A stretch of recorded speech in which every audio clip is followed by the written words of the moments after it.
Yo, it's good, Billie Jean. We are live. We're on YouTube. Billie Jean, Yeah. Billie Jean. Huh? Christian Dior. Dio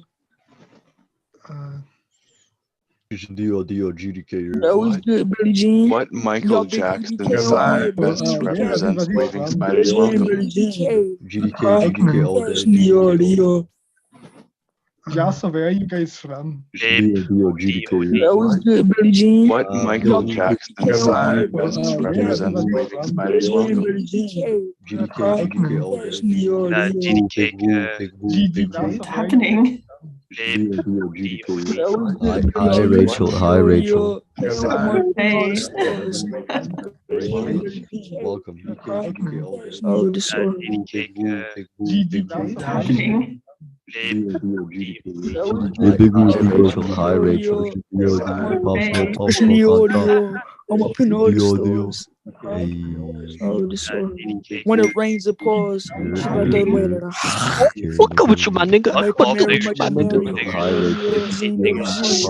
Christian Dior. Just be fucking nigger. Dio. What's the hell up with fucking nigger? When it rains, it pours. She got that way. Fuck up with you, my nigga. I Fuck see up with you, my nigga. the 38 for my weapon. Just be fucking nigger. Billie Jean, Billie Jean, huh? Mute me, you fucking. Don't whip, nigger. Whip it, nigger. Spicy. I'm checking my next one. Just be fucking nigger. Don't you ever mute me, you fucking faggot. Mute me, you fucking faggot. Christian Don't whip it, nigger. Whip it, nigger. Nigger. I'm checking my next one. Don't you ever mute me, you fucking faggot. Don't whip it, nigger. Whip it, nigger. White power, I'll hit you. Don't you ever mute me, you fucking faggot. Don't whip it, nigger. I think that we should chill out the nigger. White power, I'll hit you.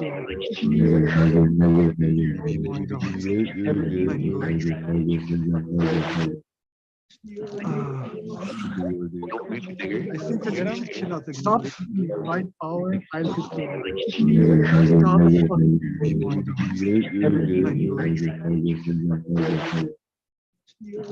Don't whip it, nigger. I think that we should chill out. Stop. White power, I'll hit you. Welcome to the flow state.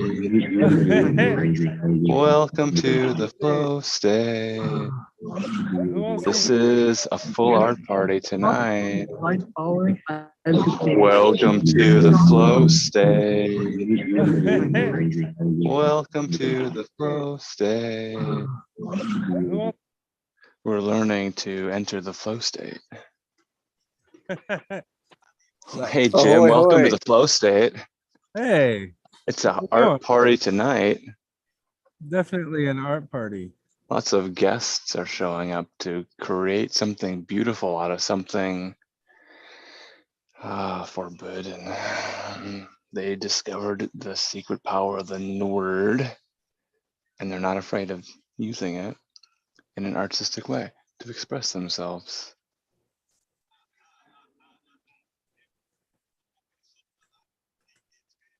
I stole the screen share for a second, It's all right.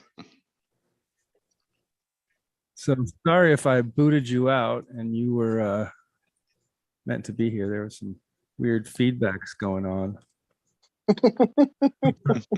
on my end. Zoom support is concerned.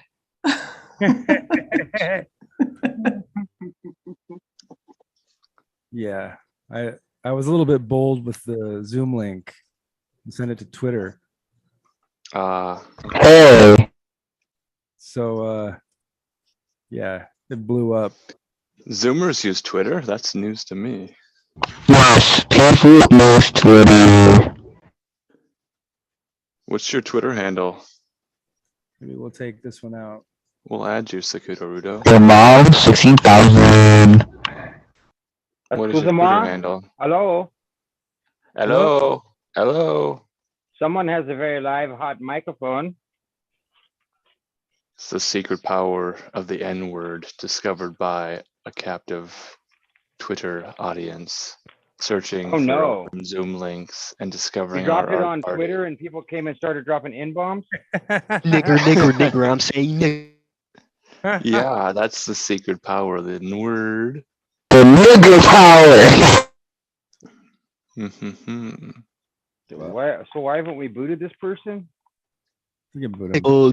This is Tyrone. I was calling about a problem I was having in the fields, like the cotton Jeremy, won't what get is your picked, Twitter like the cotton handle? can't pick. What is your Twitter handle? I want to add you on Twitter. What is your Twitter handle? My Twitter handle is 1488 White Power, my nigga. Honk honk. Welcome to Clown World. You're contradicting yourself, man. You can't talk in African American Man, shut your bitch ass up, nigga. vernacular English and also Man, represent 1488. how is Power power? Turn your camera on and show us your beautiful art. Shit, nigga, my camera this broken, bro. isn't I'm on that art. nigga Wi-Fi, cuz. I want that DCCS command block because my dick. And the voice kind of sounds familiar to me. Reminds me of 2007. Yeah, me too. I think Oh, that's that when is- these people were probably born, maybe. It is. So, welcome to the Zoom room, everybody, and the art party, the was Flow fun. State. Now we're already streaming, right? We're live Yeah, on of the course. Twitch, right? Yeah. Of course. Well, Jim, have you learned anything?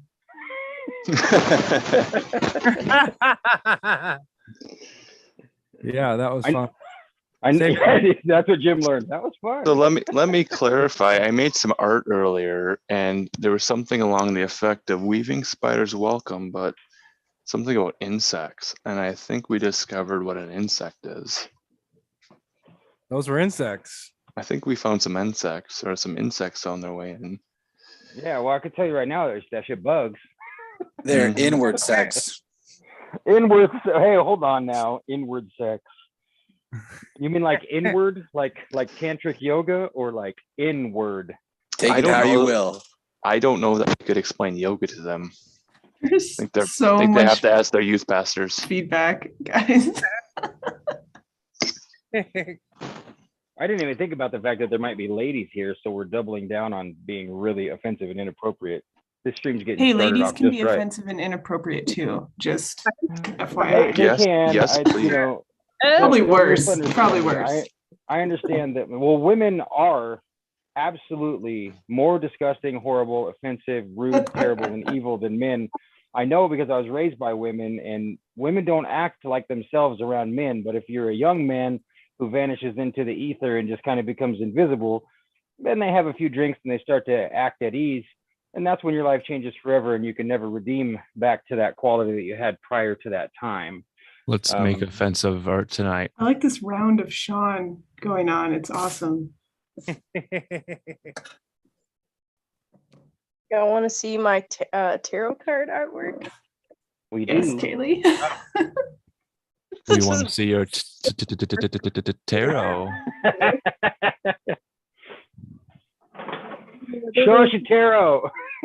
I don't know if you guys can see it while our good friend is screen sharing. That is okay. Oh, cool. There we go. Aha, there we go. Nice.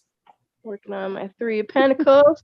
Gotta lay the work so let all the rest of y'all do your cards. Nice large size too. Yeah, it's not well. Okay, there's my hand. I have little girl hand. So Me too. yeah, Don't feel bad. Me too. Yeah, you can I've always. taught many a young I can't person how to see play Kaylee's the stuff. guitar. Can't see it?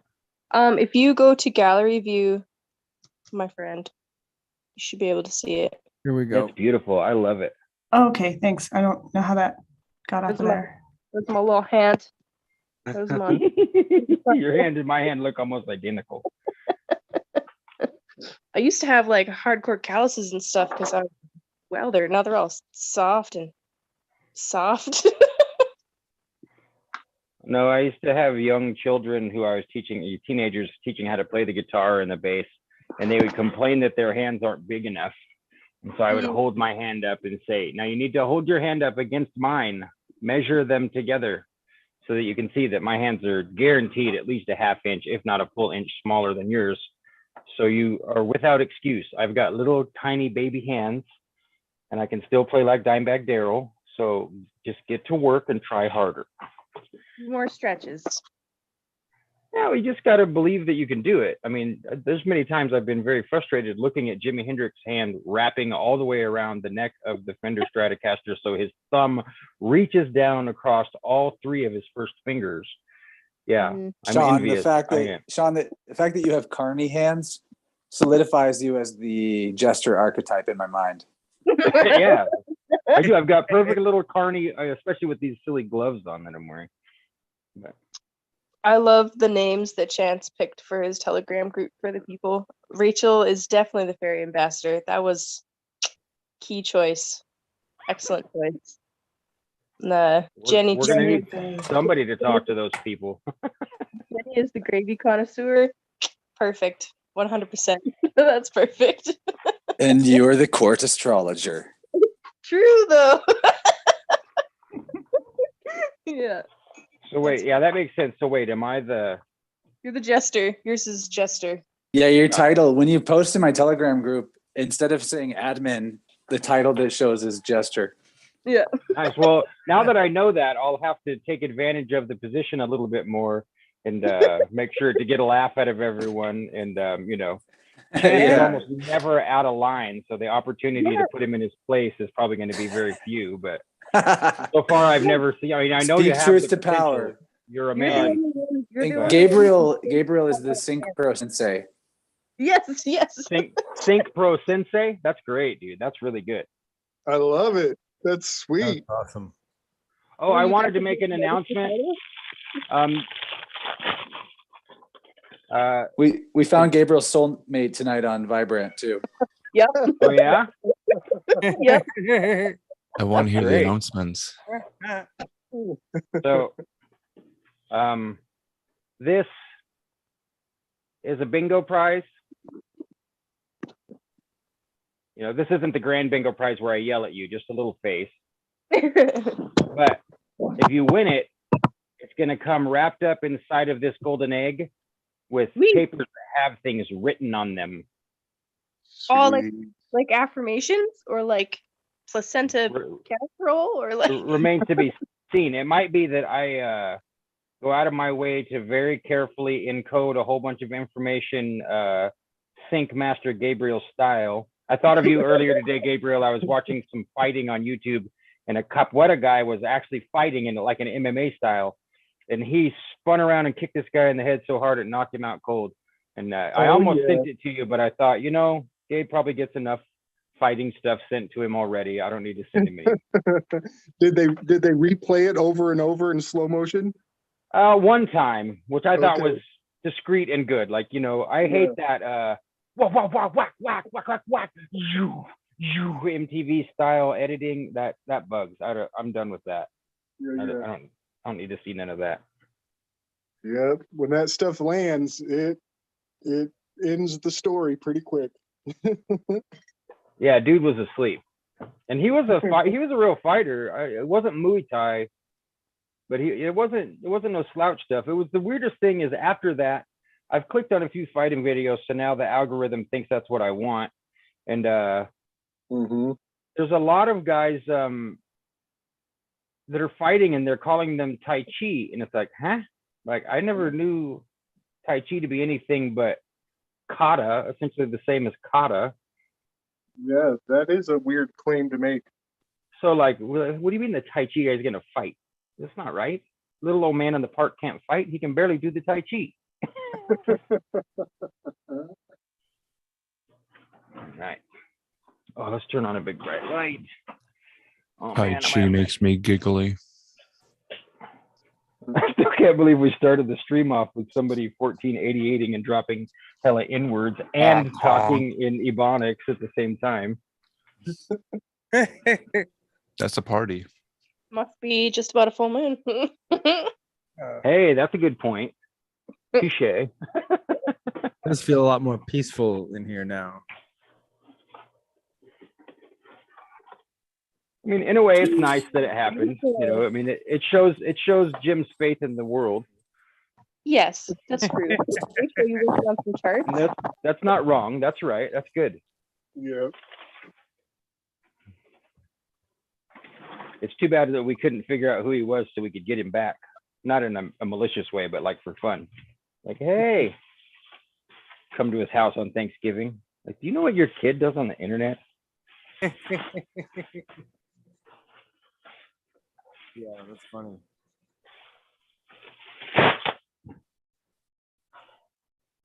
I wonder what first inspired him to follow Jim in the first place.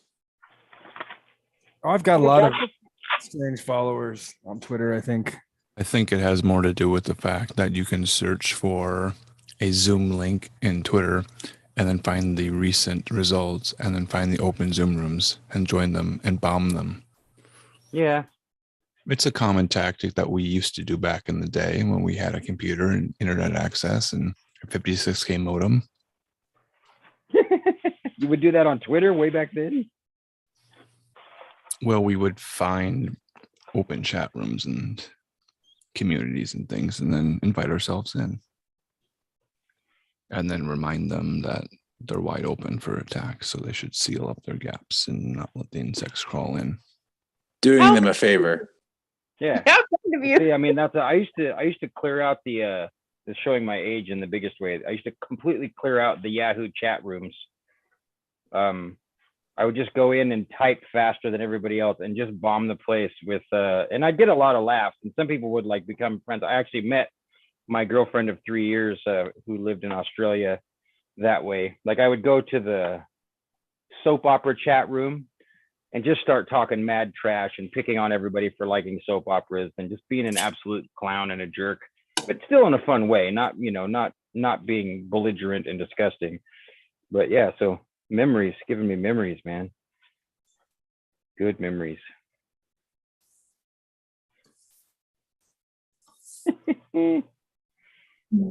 Is the moon truly full, or is it just getting close to full? Couple days. I saw it in the sky. It looks really big, but I didn't look at my little app that says what percent. It's very close. In my experience, the craziest times were always the 2 days before. Like when I worked at a nursing home for Alzheimer's patients, 2 days before the full moon was far more insane than the actual day of. Like, old people would go and like try to get nasty in each other's rooms, and like they would, I swear they would intentionally wet the bed. I'm almost done ripping stuff. I apologize. I'm not going to be loud like this the whole night. Now I'm going to move to scissors. I appreciate weird. how the theme seems to be pranksters, and we did watch a documentary on Discordianism. Where was that at? Well, some of us watch movies. Oh yeah, that was the movie this week. We watched a movie on Discordianism, and that's where if you'll excuse my French language, the expression Is that where you bomb people's Discord server? or their Slack server. That's really good. It's funny. the F them if they can't take a joke. Yeah, that's very Bob Dobbsian, actually. That's literally like there's a whole series of catchphrases, and that's one of my favorite. My very favorite is I can't believe I forgot. Oh, act like a dipshit and they'll treat you as an equal. That's my favorite. That's a good one. It's so true, man. Don't want to catch you guys slacking off on your art production tonight. Hey, I'm Well, painting. I've got so much art made out of this clay that I play with that I'm having to constantly box it up and put it in safe places because it's all very delicate. So, Did we get all the announcements announced? Nope. Oh, is there announcements? Interrupted by children.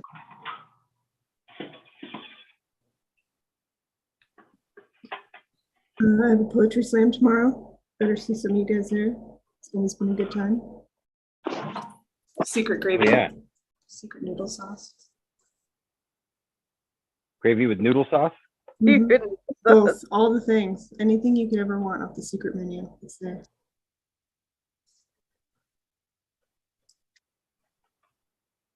I almost called myself Alan Macaroni tonight. I'm glad that I did not. Because You don't want to be on the menu?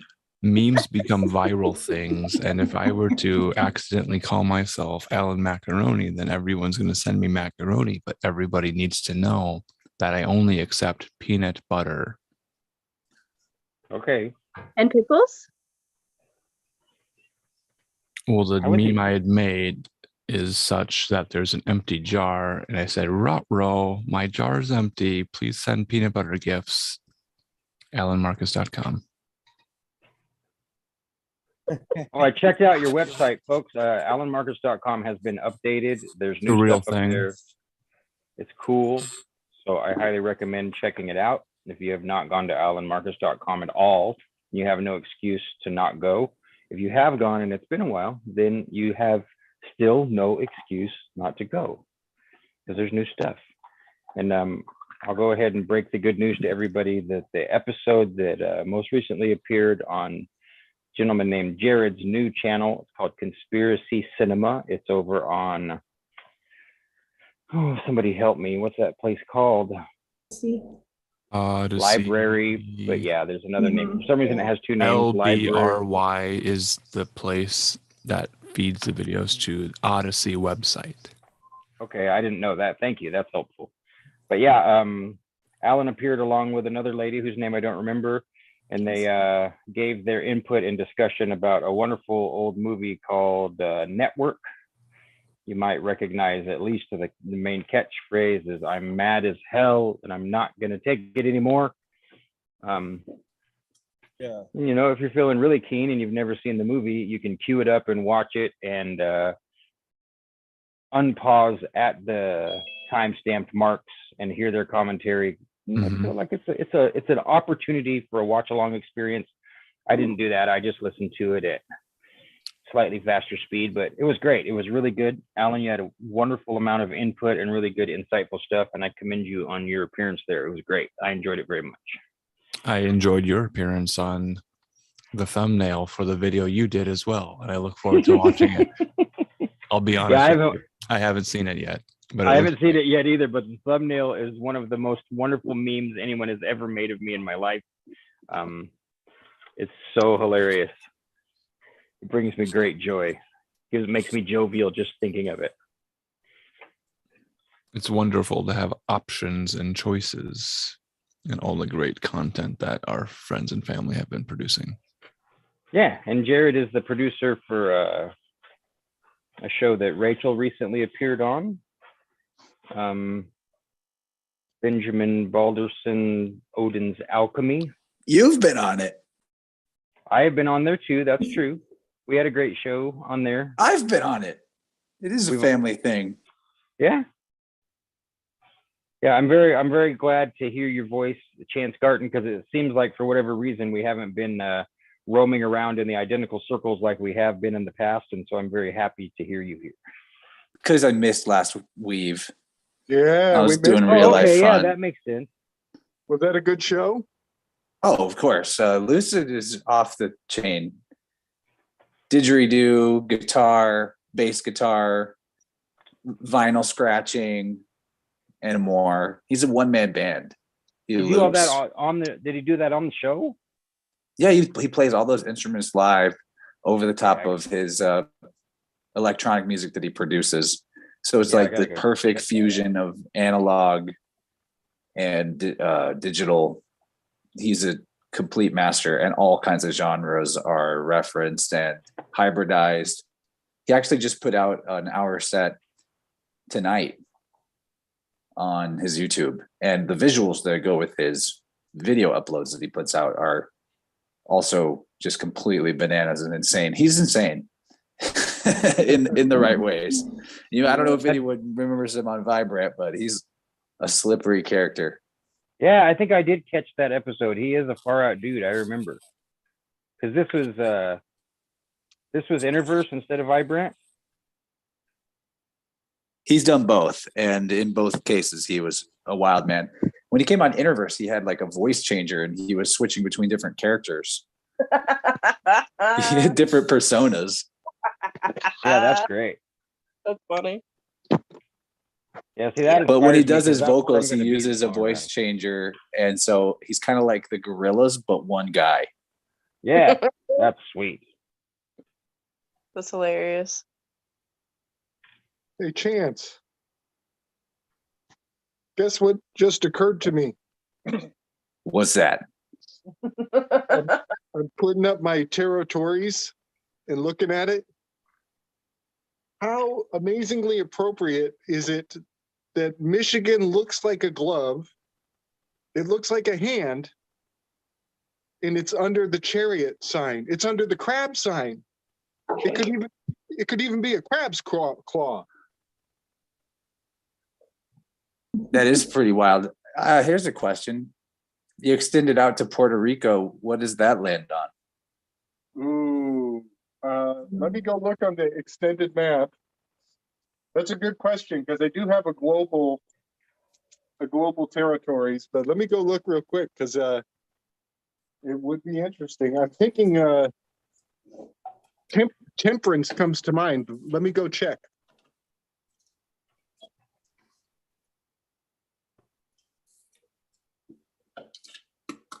Oh, I guess I should get my other camera rolling here. Keep putting the answer I need across the room. For when the art starts.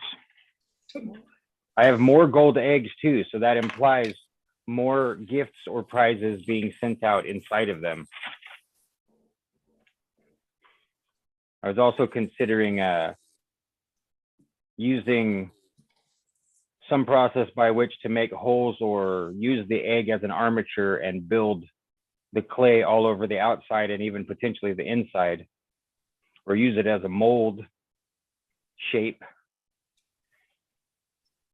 And once again, this brings us back to the one and only Chance Garton, because if you talk about an egg, you got to think about Chance Garton, man. That's the way this goes. They go together. Like peanut butter and jelly. Excelsior. Peanut butter and pickles. Get it right, astrologer from court. From court. Can your astrology be used as evidence in law? Court of law. And the court astrologer. There's cases of that kind of stuff happening. I'm not gonna lie. That would make a fun case study, like just to do a talk or like bring that to a weave, just see how that played out. Yeah. Just for shits and giggles. Well, yeah, give everybody like the assignment, like, hey, we're going to take a month. Everybody find out what you can find out about astrology being used in any legal capacity anywhere, and then just bring it all home into one big. No, just make Kaylee do it. We don't all have to do the work. That's true. That's true. That's fair. I think she's the youngest, so we can put some extra responsibility on her. Think of it like an unpaid I assume intern. she is. I found out I'm not the youngest. But anyway, Juan's the youngest now in our crew. Yes. I don't know how old he is, but he seems young. I'm not allowed to tell. But anyway, there's confidentiality. There's one interesting case that I just read about not long ago of an astrologer predicting to the date a really large fire, and they thought he did it. They're like, well, you predicted it, so obviously you did it. That means that you did it. That's great. Great. And really good logic, guys. Oh no. And they ended up acquitting him, and he wasn't charged because he could prove that he did it through astrology, not actually setting it himself. But anyway, I forget the name of that astrologer. I'm gonna have to look that up. Yeah, see, to me that'd be enough. We don't even have to go any deeper. You could cover the whole first hour feature presentation with just the dude that almost got taken off to jail because he's a good astrologer.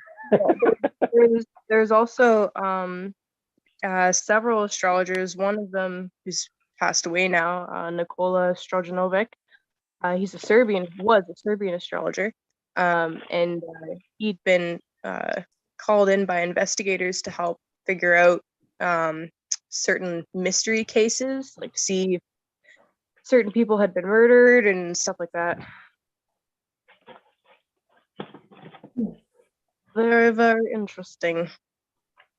Well, Yeah, I mean, I remember- even people who aren't completely on board, they become open-minded in the process of needing more information and finding the edge of the woo, and then delving into it a little bit. And I know of a lot of cases of people's whole lives changing because they did that. You know, something happened where they decided to say screw it and find out about the weirdo conspiracy, high strange woo woo, and then that was it. They realized, like, oh, I've been asleep. Mm-hmm. This shit's real. Like demonstrably, really scarily big and real. Mm-hmm. Yeah. Yep. I Whereas, could show some scary memes that I've been working on. If I could share the screen for a moment, I could go through them. Please.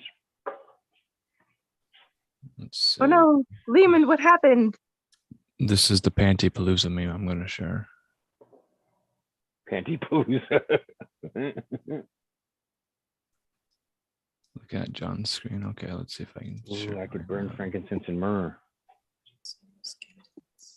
So this is the Panty Palooza advertisement I'm working on for anybody who would be wanting to see an advertisement such as this. Oh, I can't see because Ironic panties.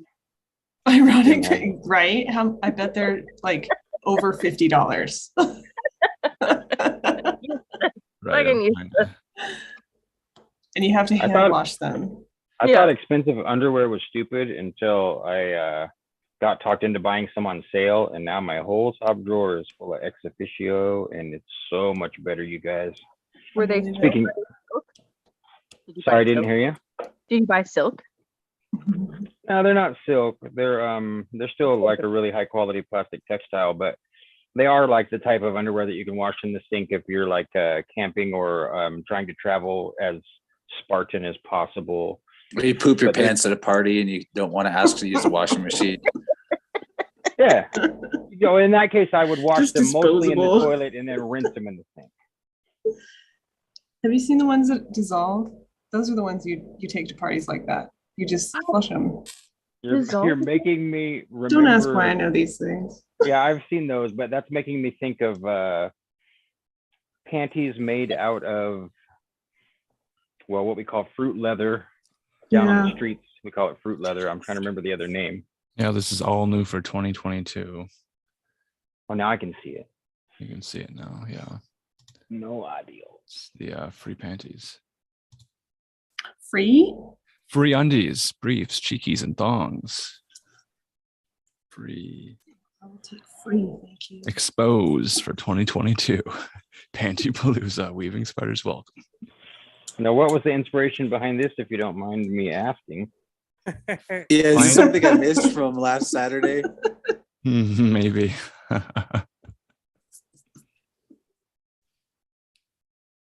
And did you design this page yourself? The free undies, those are your own design? It's a bit of a remix. It's a bit of a found advertisement situation where I keep getting these advertisements and I don't care to see them. So I'm going to take them and rebrand them. And every advertisement that I see that offends me or interests me or piques my interest in some way becomes a Weaving Spiders welcome advertisement. Nice. So I just like I just said Panty Palooza. Yeah. We're going to do Panty Palooza on Weaving Spiders. Transmutation. Mm-hmm. Or in this case, pansmutation. Right. You beat me to it. So then we can share these on our Instagram and then it'll just confuse everybody to be like, what is this advertisement? What is it advertising? How do I get free undies?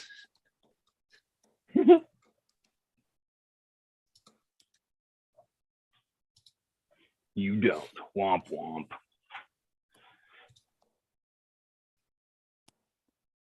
Oh, hey, since you guys can see my camera, there's a bunch of, we got so much of this stuff now. I don't know what I'm going to do. I have to like open an Etsy store, or what do they call the other one?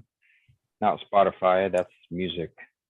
Shopify. Shopify, yeah. I might have to put all my little clay creatures on Shopify.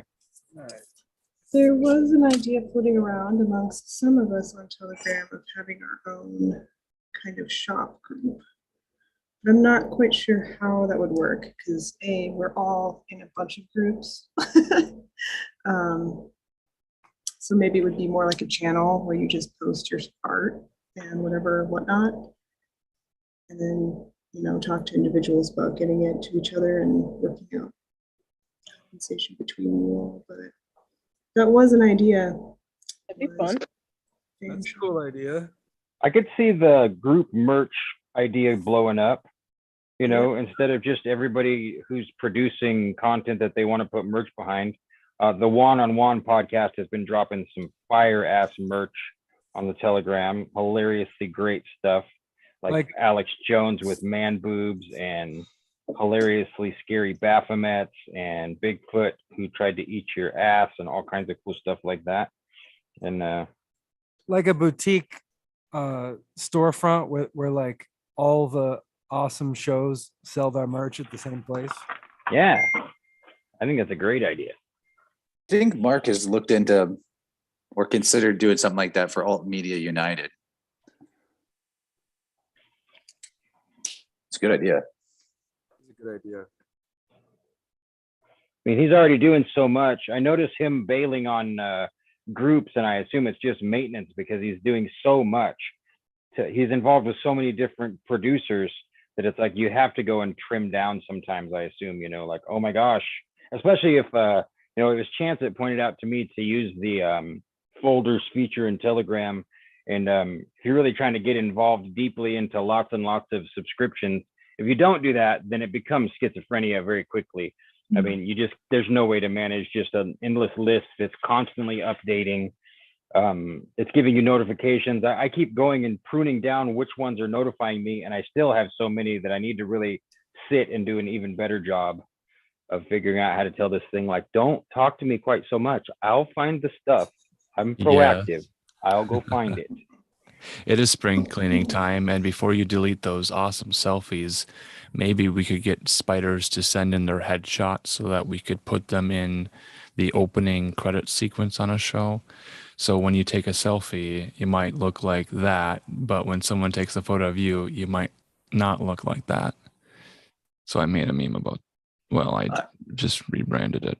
It's okay. Can I just use the Mary Poppins sound wizard that Sean made of me? I love that. I love correlating it to Mary Poppins. That's great. I never thought to correlate it to the main thing. I was so proud of coming up with that hat, the clear hat. To me, that's pure victory to have figured out how to give Chance a huge translucent, like what I would call a gambler's style hat.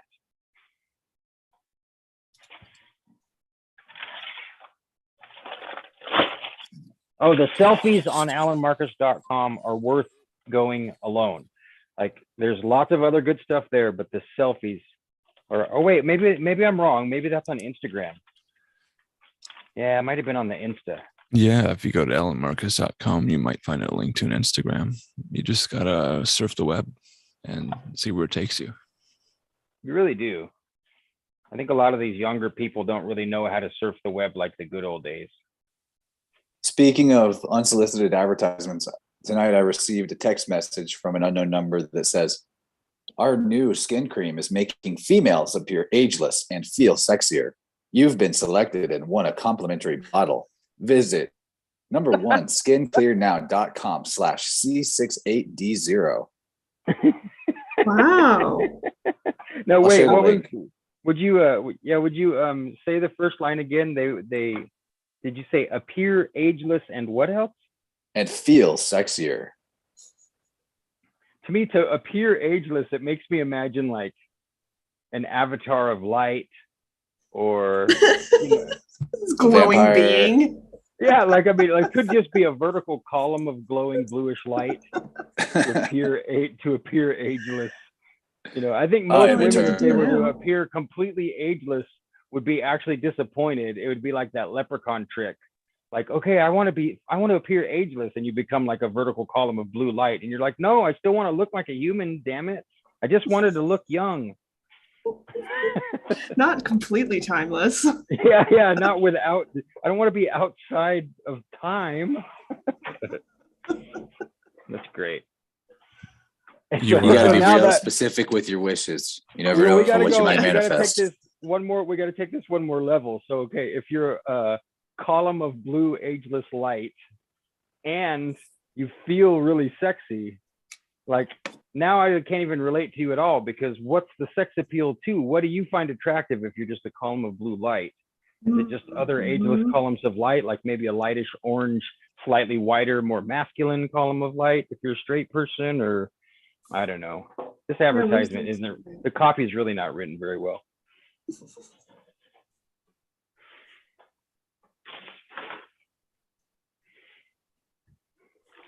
So I totally blanked, guys, and forgot to send Martin a link, but I just emailed it to him. I think he'll be joining us to read. It's I was all buzzing after the Vibrant and just totally forgot to send it to him. He's too cool for Telegram. Uses a dumb phone instead of a smartphone, or is it a smartphone and we've got dumb phones? I sometimes wonder. I think he's got it figured out.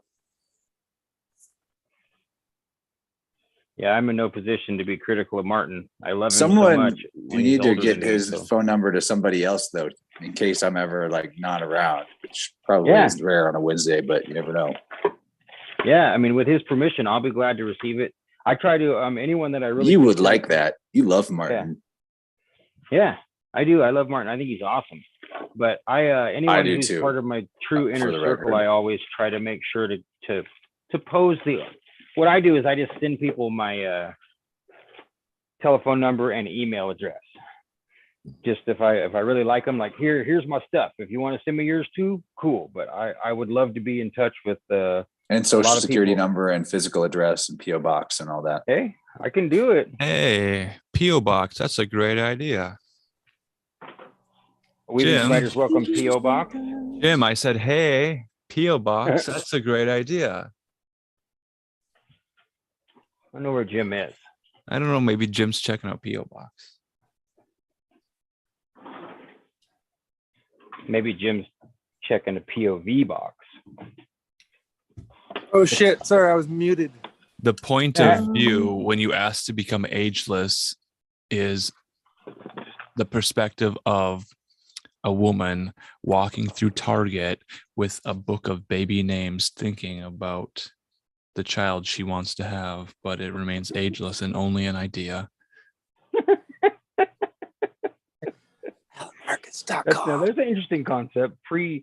Preconception, even pre-baby shower.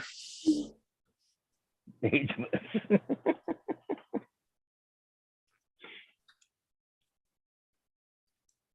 Unless you're with your mom, you are forced to look at all of the cute outfits that you're not even thinking about. Because that day has not come.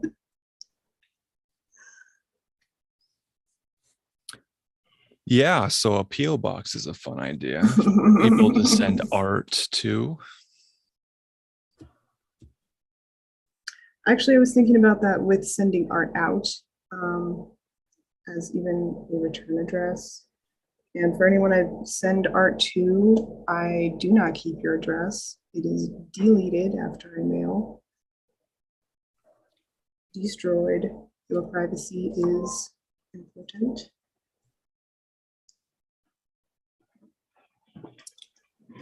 I was thinking of a similar thing where if we all, first and foremost, if we got a programmer that we trusted to encode things properly so that it was safe, we could create a database of whatever information people were willing to have in there, so that we all have a reference, kind of like the church directory. Yeah, it'd be a nice directory of websites and social medias and contact links. Shut the fuck up, you ugly ass nigga.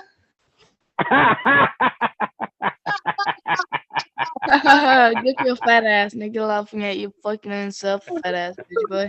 Wow. Oh my goodness. Great words. The first thing that 12-year-olds say when they get into an internet chat. I can do it. I just had to laugh. Like, Yeah. well, okay, so the first thing I thought, my brain immediately triggered to the idea that Kaylee was being really edgy and funny, pretending to be the guy that did it the first time. And then my brain immediately says, Kaylee would not do that. I would be more likely to drop the dreaded C word than the dreaded N word, okay? Listen, I no, just my like brain that we have immediately found corrected a me, though. way to basically transcend taboos and cross boundaries without any of us being personally responsible. Yeah, indeed. That's you. That's you. Congratulations. Is there a way to report someone when we boot them out of the Zoom room so that their Zoom account becomes lost? I think many of these people are joining without a Zoom account, and maybe that's a Probably. security setting we could set at some point if we needed to.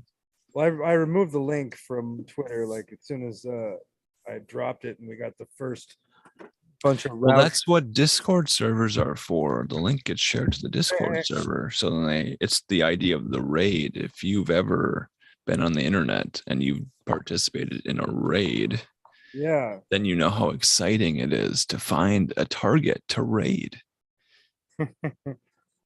Well, they're dropping the ball. Well, I mean, what I was assuming was that guy had received maybe just only received the link from the other guy.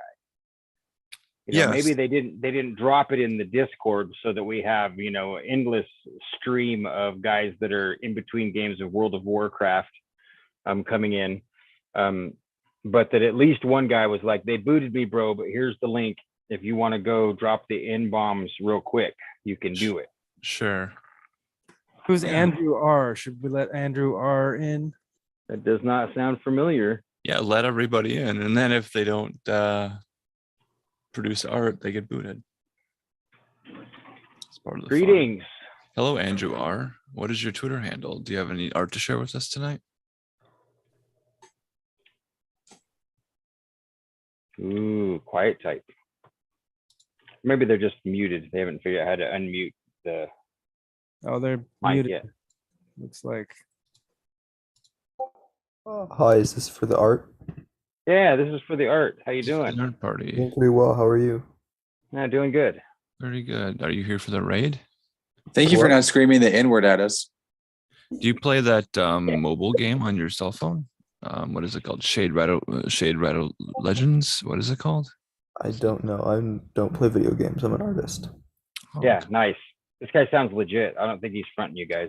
You'll have to forgive us, sir. We've had a couple people decide to bust in and start dropping N-bombs and being rude. Oh, no. So now we're slightly on edge, but we appreciate and welcome you here to the FlowState art party. Thank you. I mean, I'm not a Zoom bomber. Those people are kind of weird. They are. Sounds like a strange hobby that I never. They have a got into. terrific want for disapproval. I agree. I've had a few unfortunate encounters, but I'm glad to be here. I'm glad to enjoy some nice art. Yeah, and we'd love to see whatever, if you're actively creating or have things, we're always excited to see where Jim's flow state is taking us from week to week. So. Oh, cool. I assume this is mainly visual art. It is mainly visual art, but we have had people come and play the guitar and sing, and we're not. It's easier and more copacetic to the stream, but that doesn't mean it's limited. Any kind of art is welcome to whatever capacity we can present it. I actually have some art that I think you would like. It's kind of like, it's kind of obscure. Do you know what a conlang is? Say again? A conlang? A Conoline, that's like a van. Are you here for the van party? No, I don't know what that is. I don't think anybody else does either. So it's a Conling? constructed language. So do you know like J.R.R. Oh, Tolkien? okay. Yeah. Yeah, he made constructed languages, and I have one that I'd like to show you. If you want, I can put it in chat. Yeah. Yeah. Cool. Yeah, this is definitely very much up our alley. Yeah.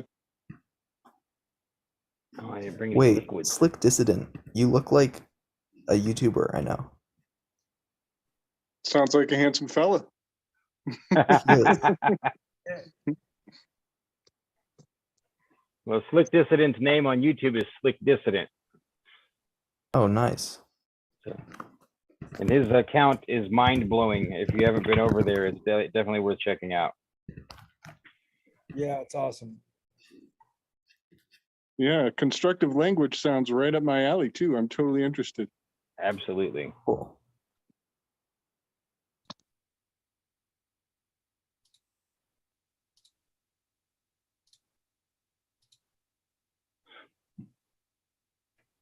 And I'm loving this. Must be Leland sculpting some kind of beautiful creature here. Is that the right name? Yeah, Lehman. Yeah. Lehman. I said Leland. That was a mistake. I apologize. That's all right, man. It's late. No, man. I'm just I'm trying to see the form a little more clearly, and it's coming along. Photoshop? Yeah, I'm just painting in Photoshop. So I've been starting to use GIMP a little bit more. Yeah, I can totally. Been a while. Yeah, totally understand why you would want to do that. I despise Adobe. I mean, I despised them even when they just wanted to charge you anywhere from $600 to $1,300 for a piece of software. But now that it's, everything's gone to this, just rent it from us. You definitely just want to, you just want to rent it from us. It's like, come on, you guys. Yeah. I mean, I've got old pirated versions of like CS3 or whatever, and they work great for most of the things I want to do. It's just on my old computer, so I haven't, like, you know how it is to try to find the exe and the install and dump it to a new machine. I just haven't done it. So why not learn GIMP? I'm a big Alan fan who of inspired me. Photoshop 7. The Creative Suite, the CS version of Photoshop, was interesting. And then after that, it became a real pain in the butt to create anything. Having to make sure that your licenses were all proper and updated and working together with the Windows software, that might actually interrupt your workflow to update itself at any time it chooses to do so. Yeah, to me, it's always disappointing when the financial side of things becomes so overshadowing that it inhibits the actual behavior in a big way. I mean, obviously we all saw it big time in video games, like I don't even play any of those games, but I know so many people that are involved in Xbox Live and similar platforms, and the amount of vitriol and hatred for the game creators and the whole process of trying to make sure you have what you have and keep it. You don't really own it. There's no guarantee of, even keeping the things that you have purchased. And it's just like, come on, guys, like, you're lucky that you're a monopoly, because otherwise we would all turn our backs on you and walk away with immediacy, My friend It's worth Zane remembering, worked for the company that produced Mortal Kombat. I don't know which number, but one version of Mortal Kombat. And they were like a day late releasing it.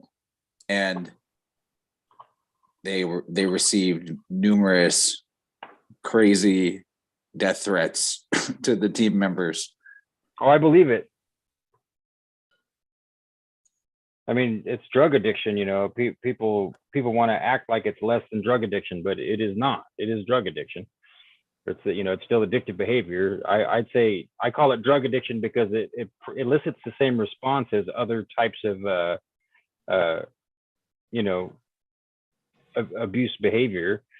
If you're just using a digital software to prompt your brain to create serotonin or any other of these chemicals that create a euphoric high, then it's still just drug addiction.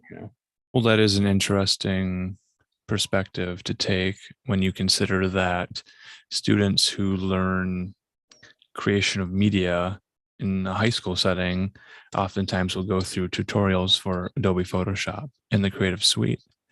And if they're learning an Adobe product specifically and not how to create digital art more generally, then they become tied into an Adobe ecosystem their entire life.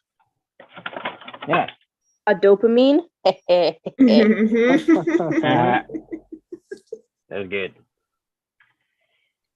Well, I mean, that to me, that's back to the first point, was like, it's disappointing when to me, I don't know, it might even be more than just a financial side, but that's the shallow, easy way to look at it, is that they're so obsessed with making money that they're willing to go all the way to imagining like little infants being born and trained to use Photoshop their whole life, and how much they can get from about age 4 up to about, 75 or 80. That's messed up. That's the incorrect way to think.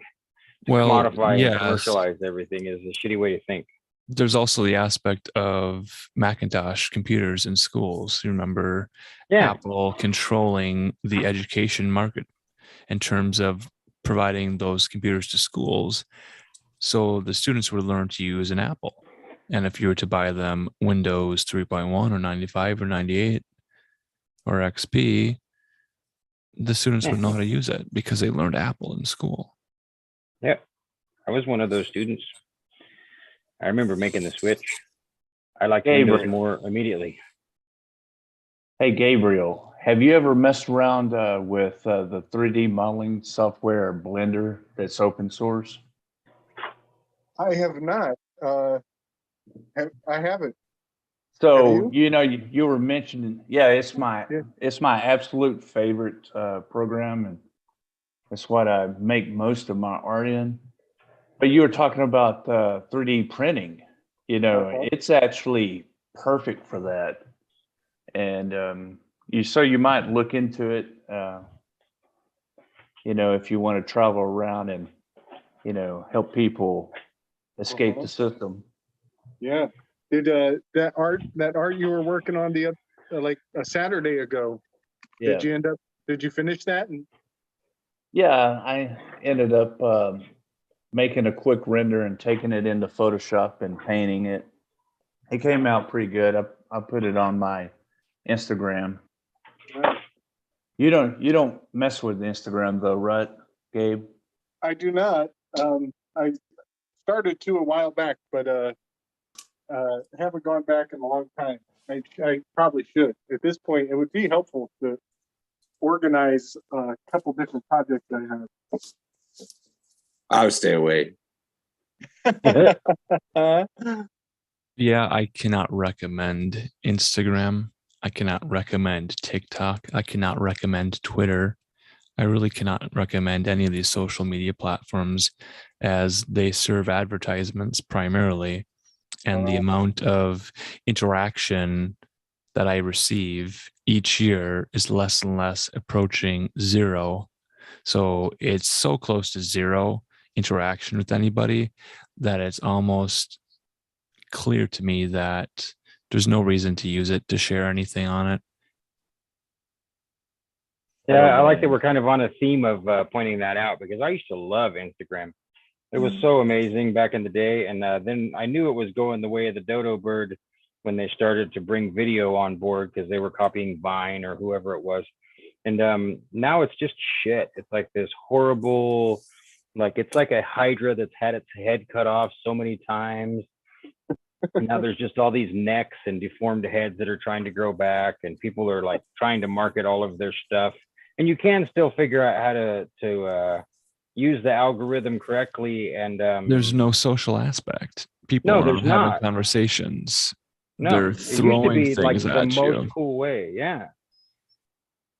I was going to use it as one of my main methods for promoting and selling my visual art, but now I'm just kind of at a loss. Like, okay, well, I'm not going to do that. I'm not sure what I'm going to do, if I'm going to try to use any of these platforms at all. And I may not. I may take a different tack altogether, but I mean, it's disappointing, but in the same way, it's not disappointing, because it's like, okay, well, good. They had something that I was locked into and that I appreciated and was willing to participate in, that definitely wasn't good, because it's not. And then really they changed the beneficial. rules. Yeah, and then they change it. They do it with everything. I expect they'll do They it change to the Telegram algorithm. eventually. The amount of advertisements we're seeing on these platforms increased every Twitter month. is nuts. How much ads there are now. Just nuts. Because I do still get a lot of interaction out of Twitter, But you have to Right. really manage and curate your list constantly. I mean, you really have to work hard to make it a good experience, and that's not necessary. They shouldn't May I make be it like that. may I be frank with you all? Please. So we all use ad blocks, right? Ad block software or ad block Mhm. add-ons in our web browser as well. We can block advertisements on Twitter and YouTube and Facebook and such. But when we have a smartphone with an application that serves as advertisements primarily, and we don't have a way to block them from within the application, and we continue to use the application, we're sitting through 40% advertising content when we go through a feed. And we don't even know why we're going through the feed because we're not getting any dopamine hits anymore. And then we're seeing video, and then audio is playing, and we have our phones on mute, and we don't want to see video. So we skip videos and we're just looking for pictures. And then you have to scroll left and right to see all the pictures because it used to be one picture per post. Now you can put 9 pictures on a post.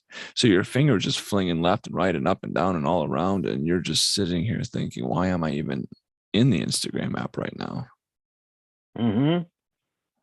And if you're going to message someone on Instagram or Facebook or Twitter, why not just send them an email directly? Yeah. That's my real temptation, Alan, is to just really manage and curate an email list, because it's a brilliant way to stay in touch with people. And if you do a good job, you have constant interaction with the people that you want to talk to, you know. I think also emails generally they facilitate higher quality of interaction. You have to put more effort Absolutely. into it. Yeah. And I mean, social media, you just have people typing one word answers that they don't think about. And I think that's like, you get a lot of kind of shitty political discourse on social media because of that. People Yeah. don't think about it. But yeah, email is great. I agree with you. And I feel that way about phone calls because, you know, it's like, oh, these are great ways to keep up with people. But it's like you're saying, you know, it's not really connecting, and we're not having intentional conversation. You know, I've had lots of people follow me on social media, and all those exact same people have my phone number. So it's like, okay, Yeah. well, we can talk on this social media platform, but we're not actually talking. We're not actually having a conversation. We're not, you know, I think that's something I do like about Telegram. We can all call each other, and that's fun. I've enjoyed that aspect of it. Yeah, It's like, oh, Telegram's you pretty want to awesome. talk to me. It makes me, the way all the social media is going nowadays, it makes me think that they're kind of confident in their position of whatever they're wanting to do as far as social engineering, because you're seeing this 15 seconds of algorithm AI video. It's so exploited across all platforms, and it didn't used to be that way. Even 3 or 4 months ago, it wasn't even that bad. And 6 months ago, it almost wasn't across every platform yet. And a year ago, you know, this was like it was restricted to Instagram somewhat, to TikTok type sites, and you know, there was getting to be some shorts on YouTube and stuff. But now, you know, and I'm guilty, I click on this stuff sometimes, but it's so bad. Like, they'll show a process of someone working with wood or fixing a car or whatever, and they won't even complete the process. The programs are snatching the most popular video by some kind of AI aggregate and reposting it with hashtags. So whoever's managing the account is usually just selling, you know, maybe they have a store set up, or God only knows what they're selling. Maybe they're selling the list of people that are following their account about engineering or whatever.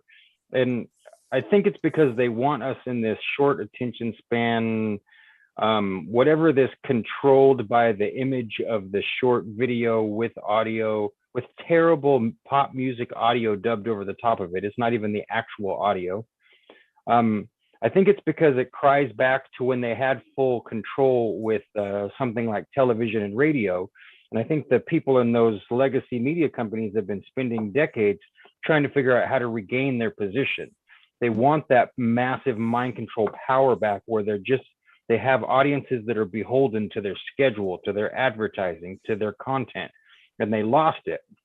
And I mean, I love the idea of just phone calls, but it seems like younger people are just offended at phone calls. Now, not all of them. Some of them are smart and realize that. Well, imagine if every Wednesday night we meet in a Zoom room and just talk it out for hours. Yeah. Yeah, until it's 3 a.m. and your girl's coming to check on you to make sure you're okay. And really, it's just because someone brought a guitar and you're having a great time and you're literally in the flow state.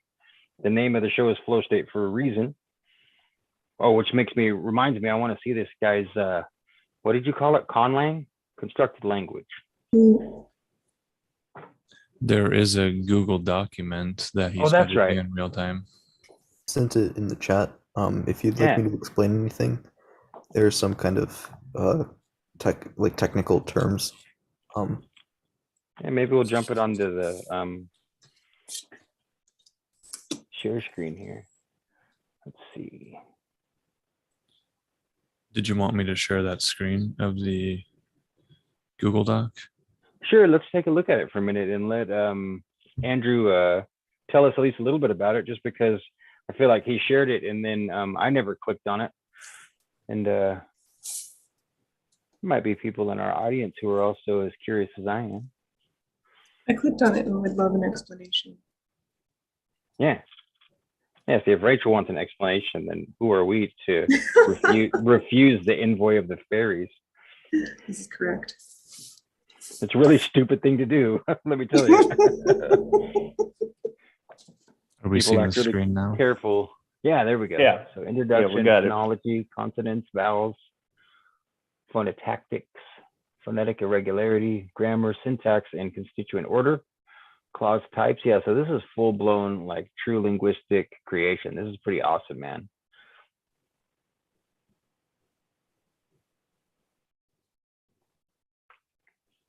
Is it bad that I'm just waiting for it to say nigger, nigger, nigger, nigger? I've developed a new language. It's very diverse.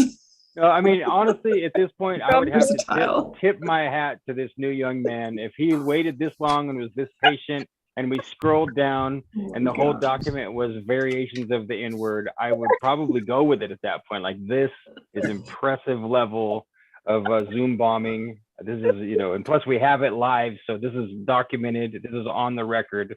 You got us. You got us. I'm really, really, really glad that it's not. Thank you, sir. The morpho-syntactic alignment. Oh, God. I have one I'll share with you guys. I'd love to know, how long have you been working on this? I mean, this is substantial. Morphosyntactic. Wow.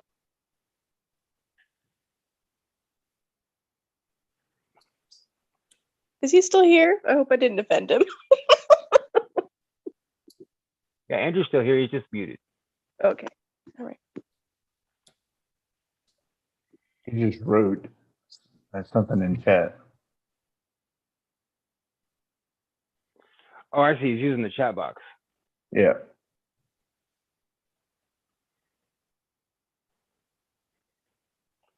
A grammar sketch of, what is the title? A grammar sketch of. Get in there. I'm trying to zoom in. There it is. A grammar sketch of Yuval. by Will Barr. What Yeah, inspired you, this? now, we're just going to assume that it's pronounced in English pronunciation. That's a good question. What inspired it? I guess my question was, how long has this process already been underway? I did open the link in a Tor browser, and the Tor browser might assume that I'm in a European country somewhere. Yes. Yeah, you might be a bot. Did you do a caption? Thank you, Leland. Sorry, my audio is kind of funky. Basically, the inspiration just comes from like other constructed languages I've enjoyed. Tolkien being like a big inspiration, but there's some obscure like role-playing games, like the Empire of the Petal Throne. I'm not sure if you've heard of it. It's rare, but it also includes a constructed language and generally just complex like cultural descriptions. And whereas Tolkien was influenced by like Norse and Celtic and Finnish and like Latin mythology, the dude who made like the Empire of the Petal Throne was influenced by like Mayan and like Indian, like Asian, kind of South Asian mythology. So it's kind of a like non-Eurocentric take almost on like the traditional role-playing game trope. And it was also made during like the 70s, so it's very kind of same time period as like Gary Gygax. Also like just languages in general are pretty cool. I think that a lot of people can agree. But yeah, I've been inspired by like Finnish, like Inuit languages. Generally like Siberian languages are pretty cool. You have like Mongolian, various like Turkish languages which are spoken in Siberia. They all have kind of complex and like technical grammar that is very appealing to the nerd in me. Nice. Love it. Thank you. Yeah, no, that's great. I'm really glad that you came and showed it to us. And are you real life philologist? Yeah. Yeah, I suppose so. That was cool. Yeah, thank you. I'm I'm glad that you guys enjoyed it. Can you say a statement that you enjoy the way it rolls off your tongue in your language? Yeah, let me get one. I have it in a different like document that I'm trying to convert into a Google Doc. So I'm not great at pronouncing the language. That really wasn't the main priority, but well, I mean, that's understandable, man. I'll give it my best shot. Tsaru adyo tungrayal bayosh vishtar means I think that Ajo sings well. Cool. Wow, beautiful. Thank you. Yeah, it's good. It's very good. I love the R's rolling. That's wonderful. Yeah. So are you fluent in other languages yourself? Not fluent. I've studied Chinese, French, Mandarin Chinese, that is, French, German, a little bit of Welsh, and like a little Hungarian, but I've not reached any level of proficiency. That's yeah, awesome. Understandable. That's cool. That's good though. On the topic of Europe and flags and such, I noticed there's this trend of popularity in a color combination of blue and gold or yellow. I don't know if you've seen this, so I made a kind of. Oh, that does look really good. Here's a fun fact, actually, about flags. The Colombian flag is a combination of the Russian and Ukrainian flags. Interesting. Yeah, but who fucking asked? All right, we got another one. Fuck you, dumbasses. Yo, art shit, fucking kid shit, boy. Dick, how? Nice. There's two of them. Oh, they're so clever. I've never been called those things before. Should we leave the Twitter link open Bitches make a for noodle more art, abuse? fuck-headed asses. The fuck, I'm making macaroni art. I like macaroni art. If you have any macaroni art to show, I bet you do, you fat fuck. That's really funny. You haven't done your homework, man. Yeah, I know. Come on. You don't know that you're talking to Alan Macaroni. I am known for my macaroni art. The terrific irony of calling the one man who got the blank through. Oh, nice. This is fascinating. You see that guy? What was that? If you just want to share your SoundCloud I link, see, you'll be able to link to your SoundCloud. What's going on there? If you have a SoundCloud It looks link, to we me can like share your SoundCloud. streaming some video to their camera of someone doing what we call a mukbang, wearing a Mickey Mouse hat, eating a lot of Nutella. Very clever. We're getting some winners. Yeah, God bless these people. I mean, they don't have anything else to do. They'd like to come join our macaroni art stream. and Vent a little. hurl expletives and insults at us for being at ease and confident in ourselves to be live on the internet and happy and content to be friends, enjoying each other's company. You know, it's sad. Yeah. Honestly, it's very sad. We see They Martin's can't find here. something more productive to do with their time. It's understandable though. Martin is the man that fills my empty peanut butter jar with joy. Yeah, Martin, we're so happy to see you. We have to warn you that the link has been at one point posted on Twitter, and it looks like it may have been passed around. Jim took the risk, and I commend Jim. I do not criticize him for taking that risk. And so we are occasionally getting people jumping in, dropping N-bombs, streaming video of people mukbanging Nutella with Mickey Mouse hats on. All of them talk like they're pretending to sound like black people, which is really cringy in my opinion. You know, it's sad. But beyond all that, welcome and thank God you're here. Welcome, Martin. I want to thank you also publicly for the incredible gift that you sent me. I have never received such a fine piece of craftsmanship that was custom made for me. So thank you so much. I showed it last week. Oh yeah, that thing was great. I remember. Martin must be muted. Either that or we already scared him off. Yeah, we might have changed the security setting to require Jim to allow anybody who joins to speak. Oh, do I have I to? gotta say also thank you to any of the Twitter people who decide to be respectful and stay. Welcome, Chris. Yeah, I mean, to me, it's totally worth it just because we got the language information shared with us. Like, if the downside is 3 or 4 or 5 people manage to get in and say crappy things to us, but the upside is that we get to see that someone's been working on their own private language and even is practicing pronouncing it enough that we get to hear a piece of it. I mean, that's like a once in a lifetime opportunity. I really doubt this opportunity will present itself again in this way. So that's really sweet. Thank you. Yeah, for sure.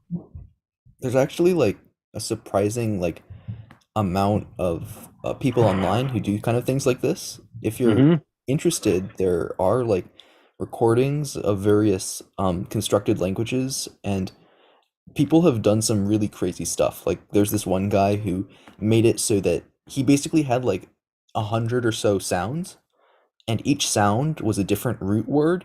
So combining the sounds in different ways would make these incredibly long and complex words built of like a bunch of different root words. Right. That's fascinating.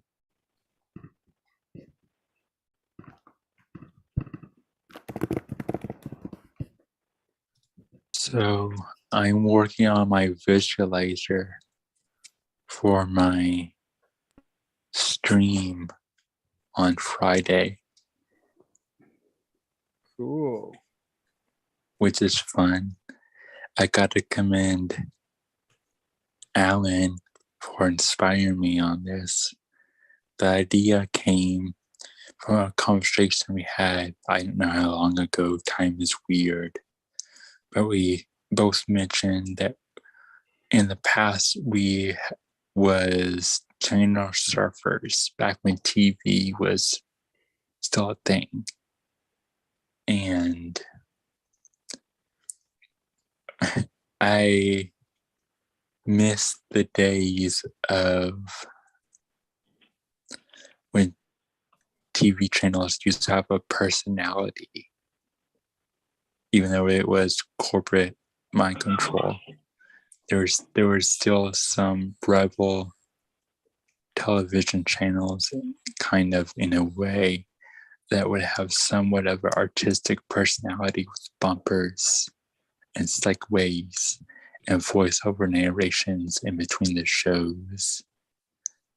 And so my idea for my visualizer was to take a bunch of old clips of 90s bumpers from different various TV channels, clips from things that we watched before on Friday nights and some old video game footage and mash it up with different opacity and different ways of the video having to be layered, and then getting a music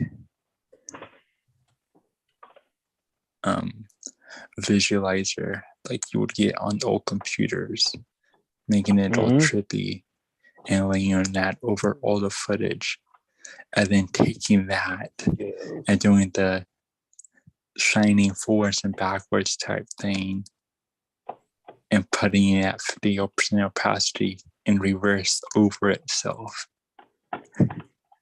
So there's just this jumbled mess of amazingness.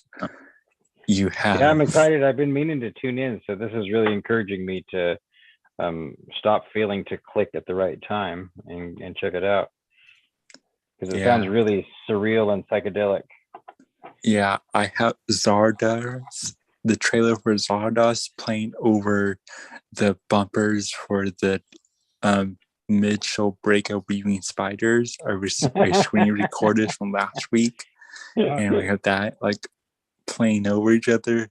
Some Lucid video of some stuff that Lucid has made in there, stuff I've made in the past, old Blockbuster commercials. Cool. Anything you can think of, I just like, let's just dump this and hope it looks good. Sounds cool. And then I'm gonna play music over it. Yeah. It's gonna be Friday before we meet for the movie. That makes sense. So I did it because I wanted to do something for St. Patrick's Day, because I have a mixed relationship with St. Patrick's Day. I like that Irish culture is in the mainstream in that kind of way, but also I don't like that it's about the saints that demolish the culture at the same time. Word.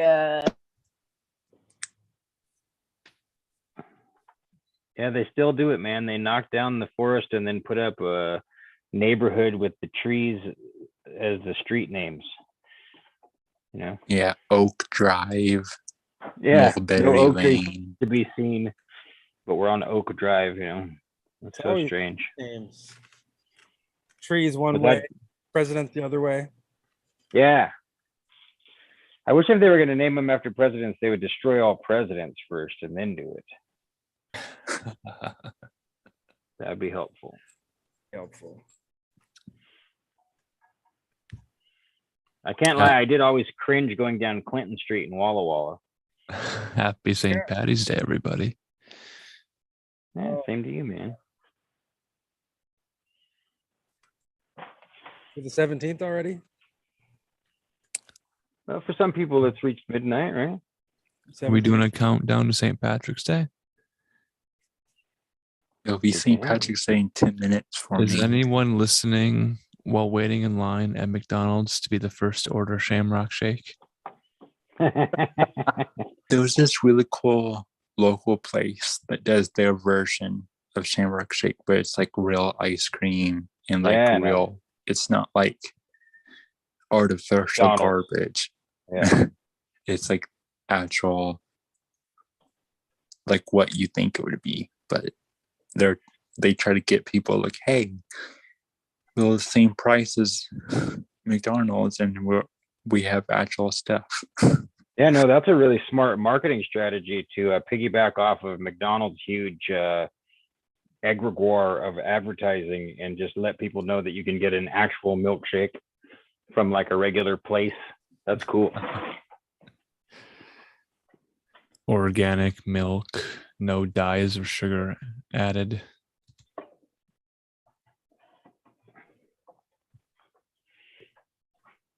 milk shaken inside the cow. Yeah, it looks like in our Zoom chat, I will publicly share that some of the people that raided our room decided to stick around and try to play the long game, but they were so chilled out by our macaroni hot dish that they wanted to stay and feast with us in the art party. I'm glad that the vibe is good, that they don't want to just continue to attack. Yeah, some of them left their Discord groups and their Discord usernames for us to hang out with them later. Yeah, that's funny. No, they don't realize that what appears like passivity could be a whole different vibe of energy. You know, we could collect those informations and save them for. What do you guys want to set a reminder for 2 years to go raid their Discords? They probably won't be there anymore. 2 years. Can you imagine? And just come in and make a plan for 2 years. You know, 2 years is like 20 years for a Zoomer. That is Yeah, long. I mean, honestly, Discord probably won't exist in 2 years. Just so people know, Discord recently, we have a Discord for the Arcs Only Picture Show, and it is pretty popular. You know, there's probably 300 people in there hanging out, and some active users, and there's a ton of information. There's even stuff that was posted by Tracy Twyman herself back when we were actively creating the show with her. That was a place that we would do a lot of stuff. But I recently got a message from Discord that they are tripping on the what we would call cowpoke and cooties type information, claiming that any quote unquote disinformation won't be tolerated. And so it looks like it's going to go the way of the dodo bird for anybody that has an open mind and an ability to look at things from all sides and choose their side accordingly. You know. So. Yeah, that's really disappointing that people have spent so much time and effort contributing to chats and doing research and sharing art and memes and things to a Discord. And then Discord turns around and says, thanks for all of your years of dedication to our platform, but here's a middle finger and you know where to shove it because we don't care about the end user at all. Yep. It's really disheartening, but I've just gotten used to it. I mean, I anticipate the same thing happening with Telegram in the long run. If you look at the guy who created Telegram, allegedly created Telegram, I mean, it's pretty cringy. Like he's this really buff, handsome Russian guy, and like his Instagram. I follow his Instagram just so I can make memes out of the pictures that he posts. Right. So let me just jump right to my conclusion, and you guys can disagree or agree if you want, but we know that using platforms that we can sign up without paying, we don't control them. They aren't our own platform. We know at some point they're going to reserve the right to pull the rug out from underneath us. And that always happens. That happens with Facebook. Now it's Meta, and now they've purchased WhatsApp and Instagram. So it's one advertising platform where they serve advertisements to you, the end user, who has not paid a dime to be on their platform. Now, if we were to build our own, say, private Wikipedia style website with a forum on it, with the ability to create a user account, to have private access to it, then we could post our research there and have our conversations there. And then we can download that and save that data that we've created ourselves. And it's portable, so we could re-upload it to other servers anytime we need to. I like this idea. Yeah, that's a really good idea. And it could just go the way of an old school forum. The forums were fine, you know. They work good, and there's, you don't have to write everything from scratch. I'm sure we can find lots and lots of code for a good forum that's just available as open source. Just so people know, we do have the RX Only Picture Show server backed up. If you're a person who participates in that, or you're curious, or you're aware of the risk of it happening, we do have it backed up, and we have been exploring clone type platforms. There's people already that have cloned the style of Discord and made it so that you can back up your server and drag it into yet another architecture that's almost identical. And we haven't had any success yet, but you know, when and if that happens, I'll definitely let you guys all know, because that would be a more private place than not as excellent as what Alan is describing, but still not being in the general vibe of Discord itself. But all of these things, the main reason people don't do this stuff is because it requires real dedication to the maintenance side, and you have to upkeep everything. All the stuff that we use is all being upkept by people who are religiously, redundantly, and boringly keeping after the details, and that's the real big key piece, you know. We have chats on the YouTube live streams. So every live stream generates a YouTube chat. Those chat logs are preserved by me and saved to our archive. That's not been made publicly available yet. The producers will be the first people to have access to that. Some of them have tested the capability of the wiki software. It's really cool. I've seen it. Ellen's doing a really good job at it. I think he should pat himself on the back for it. He's put in a lot of work for it. Oh, no, we appreciate really it. smooth. They just scratched my butt. Maybe that's the itch that I need to get to. I don't know why everyone's like, pat your back, pat your back. No, it's like, let me just scratch that itch that's just been irking me. Yeah, right in the middle. Much better. Right there. Yeah, right there. Oh, that's the spot. Oh, yeah. So the owner of Telegram is Russian? Yes, of course. Of course he So is. really, it's only just a few days until the United States media government complex thing announces that it's not allowed for us pretty soon, right? You know? That sure seems likely. That's a bummer. That's why we're not putting all of our Easter eggs in one Telegram basket. Man alive. Oh. Well, I mean, they brainwash us all to do these things, and it works to one degree or another. So we can't really be upset, but we can be proactive in the design of what Alan is talking about, and decide with intention, not that we're going to do something temporarily, but that we're going to make a really dedicated long-term plan for our information to be preserved away from all these advertising conglomerates and weirdos, social engineers. And to whatever degree we can, just go and do our own thing. And then if we want to use these other places to post up information that allows people to find us, or to have some kind of a marketing strategy within their platforms, I mean, that's a whole different thing. So, but yeah, this is an ongoing conversation. I do see we have Martin with us tonight. If he'd like to say hello, now's a good time to do that. Hey, Martin.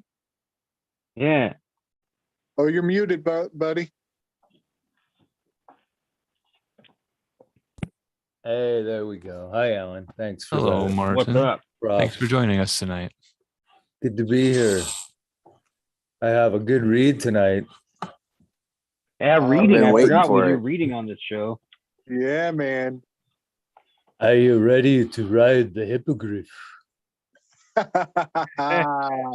Yes. Yeah. All right. Yeah. Let's do it. All right. I'm going to mute. I'll be because I your wanna- guide. You look awesome. He's Pirate Hagrid. Yes. So good.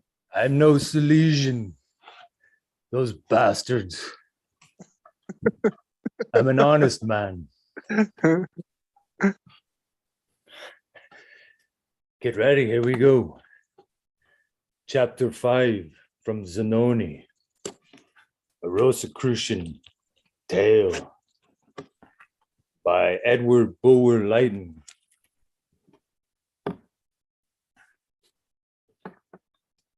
Quello ippogrifo, grande e strano aguelo, lo porta via. That hippogriff, great and marvelous bird, bears him away. And now, accompanying this mysterious Zanoni, am I compelled to bid a short farewell to Naples. Mounted behind me, mount on my hippogriff. Friends, settle yourself at your ease. I bought the pillion the other day of a poet who loves his comfort. It has been newly stuffed for your special accommodation. So, we ascend. Look, as we ride aloft, look.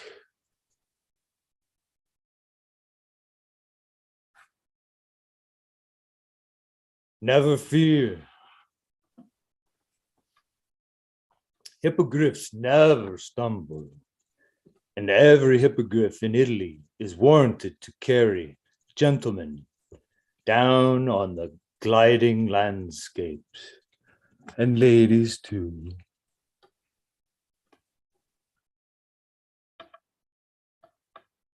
There, near the ruins of the Oscan's old Otello, rises Aversa, once the stronghold of the Norman. There gleam the columns of Capua above the Volturnian stream. Hail to ye, cornfields, above the, and vineyards, famous for the old Falernian. Hail to ye, golden orange groves at Mola di Gaeta. Hail to ye, sweet shrubs and wildflowers, omnis copia nerium, that clothe the mountain skirts of the silent Latule. Shall we rest at the Volscian Answer, the modern Terracina, where the lofty rock stands like the giant that guards the last borders of the southern land of love? Away, away, and hold your breath as we flit above the Pontine marshes.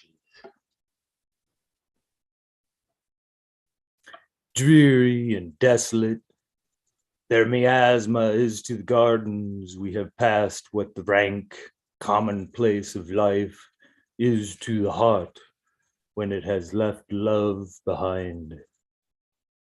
Mournful Campagna, thou openest on us in majestic sadness. Rome, seven-hilled Rome, receive us as memory receives the wayworn. Receive us in silence amidst ruins. Where is the traveler we pursue? Turn the hippogriff loose to graze. He loves the acanthus that wreathes round yon broken columns. Yes, that is the arch of Titus, the conqueror of Jerusalem. That Colosseum, through one passed the triumph of the defied invader. In one fell the butchered gladiators, monuments of murder. How poor the thoughts, how mean the memories ye awaken, compared with those that speak to the heart of man on the heights of Phyle, or by thy lone mound, gray Marathon. We stand amidst weeds and brambles and long waving herbage, where we stand reigned Nero. Here were his tessellated floors, mighty in the heaven, a second heaven. Here hung the vault of his ivory roofs. Here arch upon arch, pillar on pillar, glittered the world, the golden palace of its master, the golden house of Nero. How the lizard watches us with his bright, timorous eye. We disturb his reign, gather that wildflower. The golden house is banished, but the wildflower may have kin to those which the stranger's hand scattered over the tyrant's grave. See, over this soil, the grave of Rome, nature strews the wildflowers still.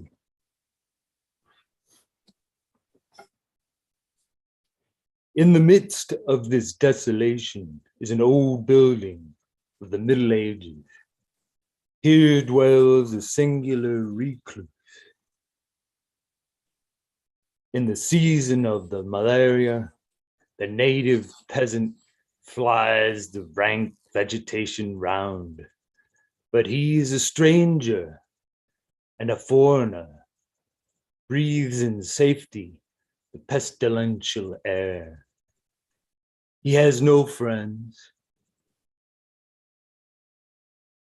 no associates, no companions, except books and instruments of science.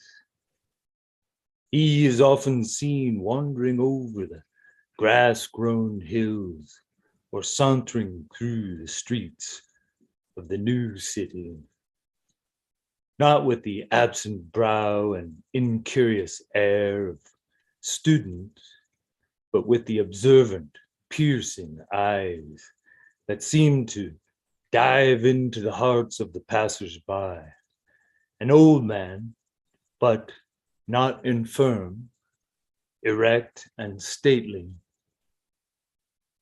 as if in his prime. None know whether he be rich or poor. He asks no charity, and he gives none. He does no evil, and seems to confer no good. He is a man who appears to have no world beyond himself. But appearances are deceitful, and science, as well as benevolence, lives in the universe. This abode, for the first time since thus occupied, a visitor enters. It is Zenoni. You observe those two men seated together, conversing earnestly. Years long and many have flown away since they last met, at least bodily and face to face. But if they are sages, thought can meet thought, and spirit, spirit. Though oceans divide the forms, death itself divides not the wise. Thou meetest Plato when thine eyes moisten over the Phaedo. May Homer live with all men forever. They converse, they confess to each other, they conjure up the past, they repeople it. But note how differently do such remembrances affect the two. On Zenoni's face, despite his habitual calm, the emotions change and go. He has acted in the past, he surveys, but not a trace of the humanity that participates in joy and sorrow can be detected on the passionless visage of his companion. The past to him, as is now the present, has been but as nature to the sage, the volume to the student, a calm and spiritual life, a study, a contemplation. From the past, they turn to the future. Ah, at the close of the last century, The future seemed a thing tangible. It was woven up in all men's fears and hopes of the present. At the verge of that 100 years, man, the ripest born of time, stood as at the deathbed of the old world, and beheld the new orb, blood red amidst cloud and vapor, uncertain if a comet or a sun. Behold, the new icy and profound disdain on the brow of the old man, the lofty yet touching sadness that darkens the glorious countenance of Zanoni. It is that one views with contempt the struggle and its issue, and the other with awe and pity. Wisdom contemplating mankind leads but to the two results, compassion or disdain. He who believes in other worlds can accustom himself to look on this as the naturalist on the revolutions of an anthill or of a leaf. What is the earth to infinity? What its duration to the eternal? Oh, how much greater is the soul of one man than the vicissitudes of the whole globe. Child of heaven and heir of immortality, how from some star hereafter wilt thou look back on the anthill and its commotions, from Clovis to Robespierre, from Noah to the final fire. The spirit that can contemplate that lives only in the intellect can ascend to its star, even from the midst of the burial ground called earth. And while the sarcophagus called life immersed in its clay, the everlasting. But thou, Zanoni, thou hast refused to live only in intellect. Thou hast not mortified the heart.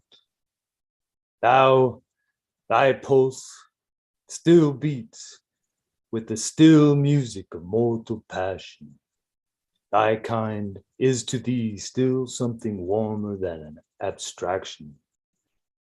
Thou wouldst look upon this revolution in its cradle, which the storms rock. Thou wouldst see the world while its elements yet struggle through the chaos. Go.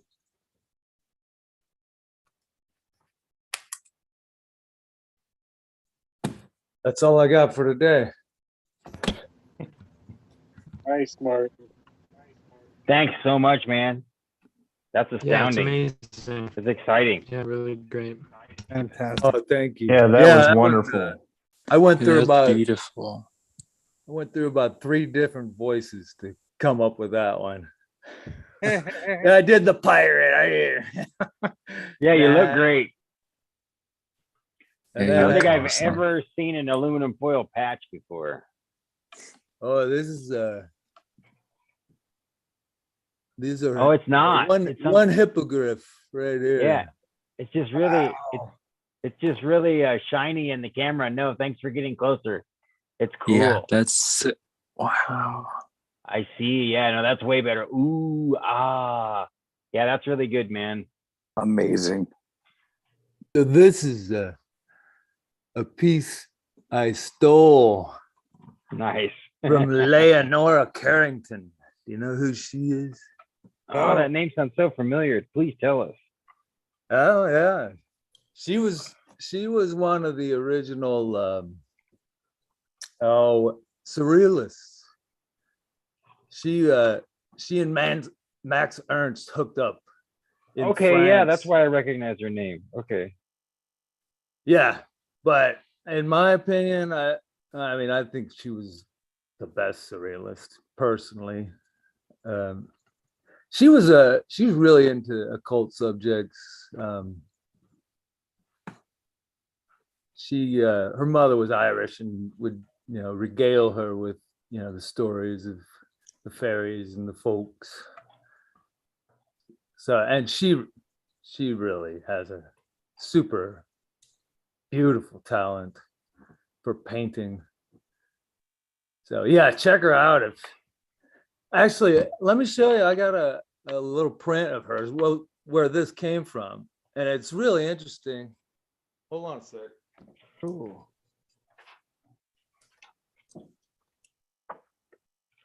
I don't know if you can see that or not. Yeah, that was a great duplicate. Good job copying it, man. It looks the same. Yeah, you can see his head. This dude's actually riding on her back. It's called Le Grand Adieu. And the circle behind them is a zodiac. And her heart, she was born an Aries, Chance. And her heart's pointing to the sun right through Aries here. Sun will be up here. I wore my Aries hat tonight. Nice. Yeah, this painting is extraordinary. Yeah, I'm definitely gonna have to go collect her works and study them. Thank you. Because yeah, I definitely love the surrealists and consider myself somewhat of a surrealist, but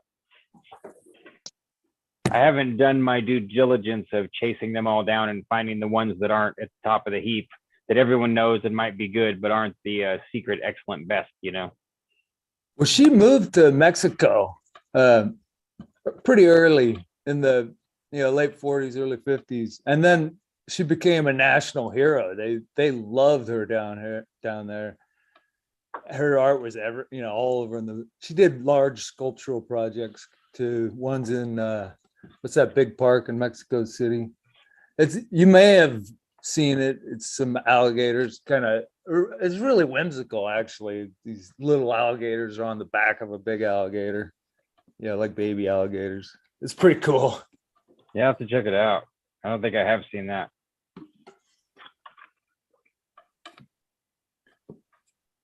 Yeah, that was fun. To be disappointed and excited at the same time.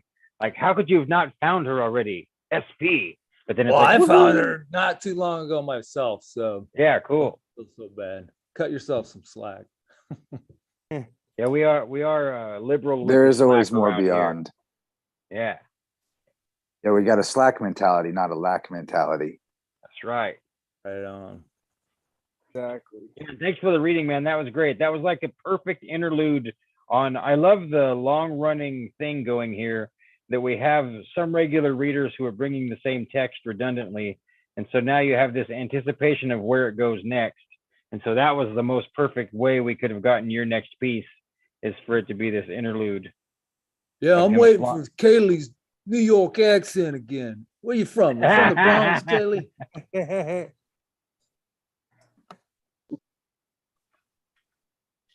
She must be taking a tea break or something. I think she stepped out for the night. Oh yeah? Did she? Might not be here.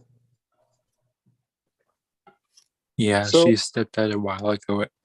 I noticed it said she left on my screen. We had a high energy start for a lot of people. Yeah. So I got some Manuel Velikovsky on deck if y'all want to hear it. Definitely. Oh yeah. Right on. I love any excuse to mute my microphone. I can see.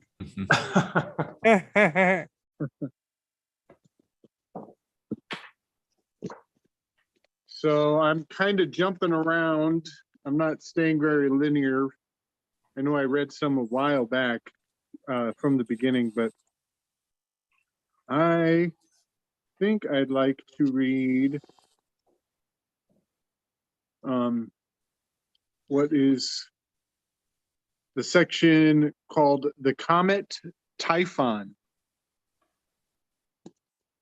And this is just following, let me see. Maybe I should go back a little before that. Actually, I'm going to go one section before that. I'm going to read The Battle in the Sky. And he has, I think, just finished describing the parting of the Red Sea and essentially, yeah, talking about the tide and that a comet has come into the basically come into proximity with Earth, and it made 2 passes on Earth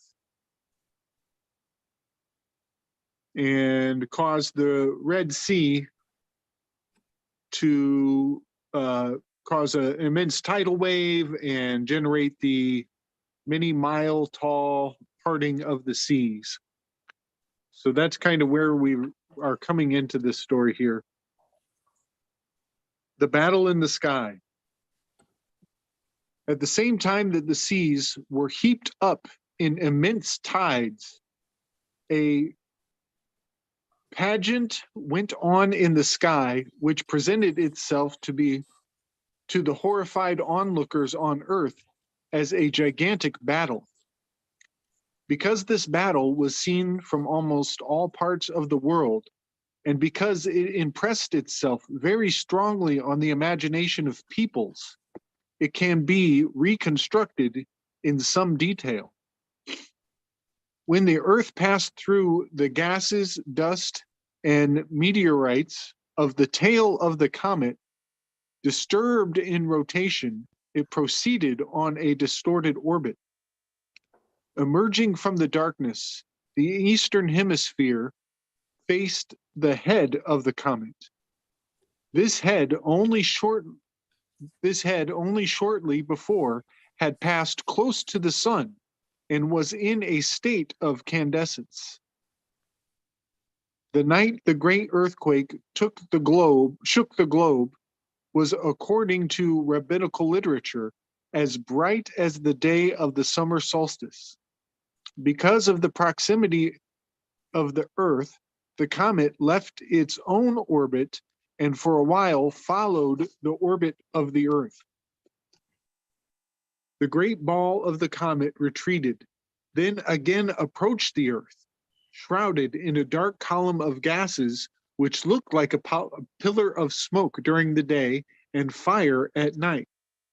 And the Earth once more passed through the atmosphere of the comet, this time at its neck. This stage was accompanied by violent and incessant electrical discharges between the atmosphere of the tail and the terrestrial atmosphere.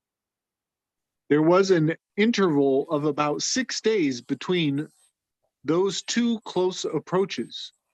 Emerging from the gases of the comet, the Earth seems to have changed the direction of its rotation, and the pillar of smoke moved to the opposite horizon.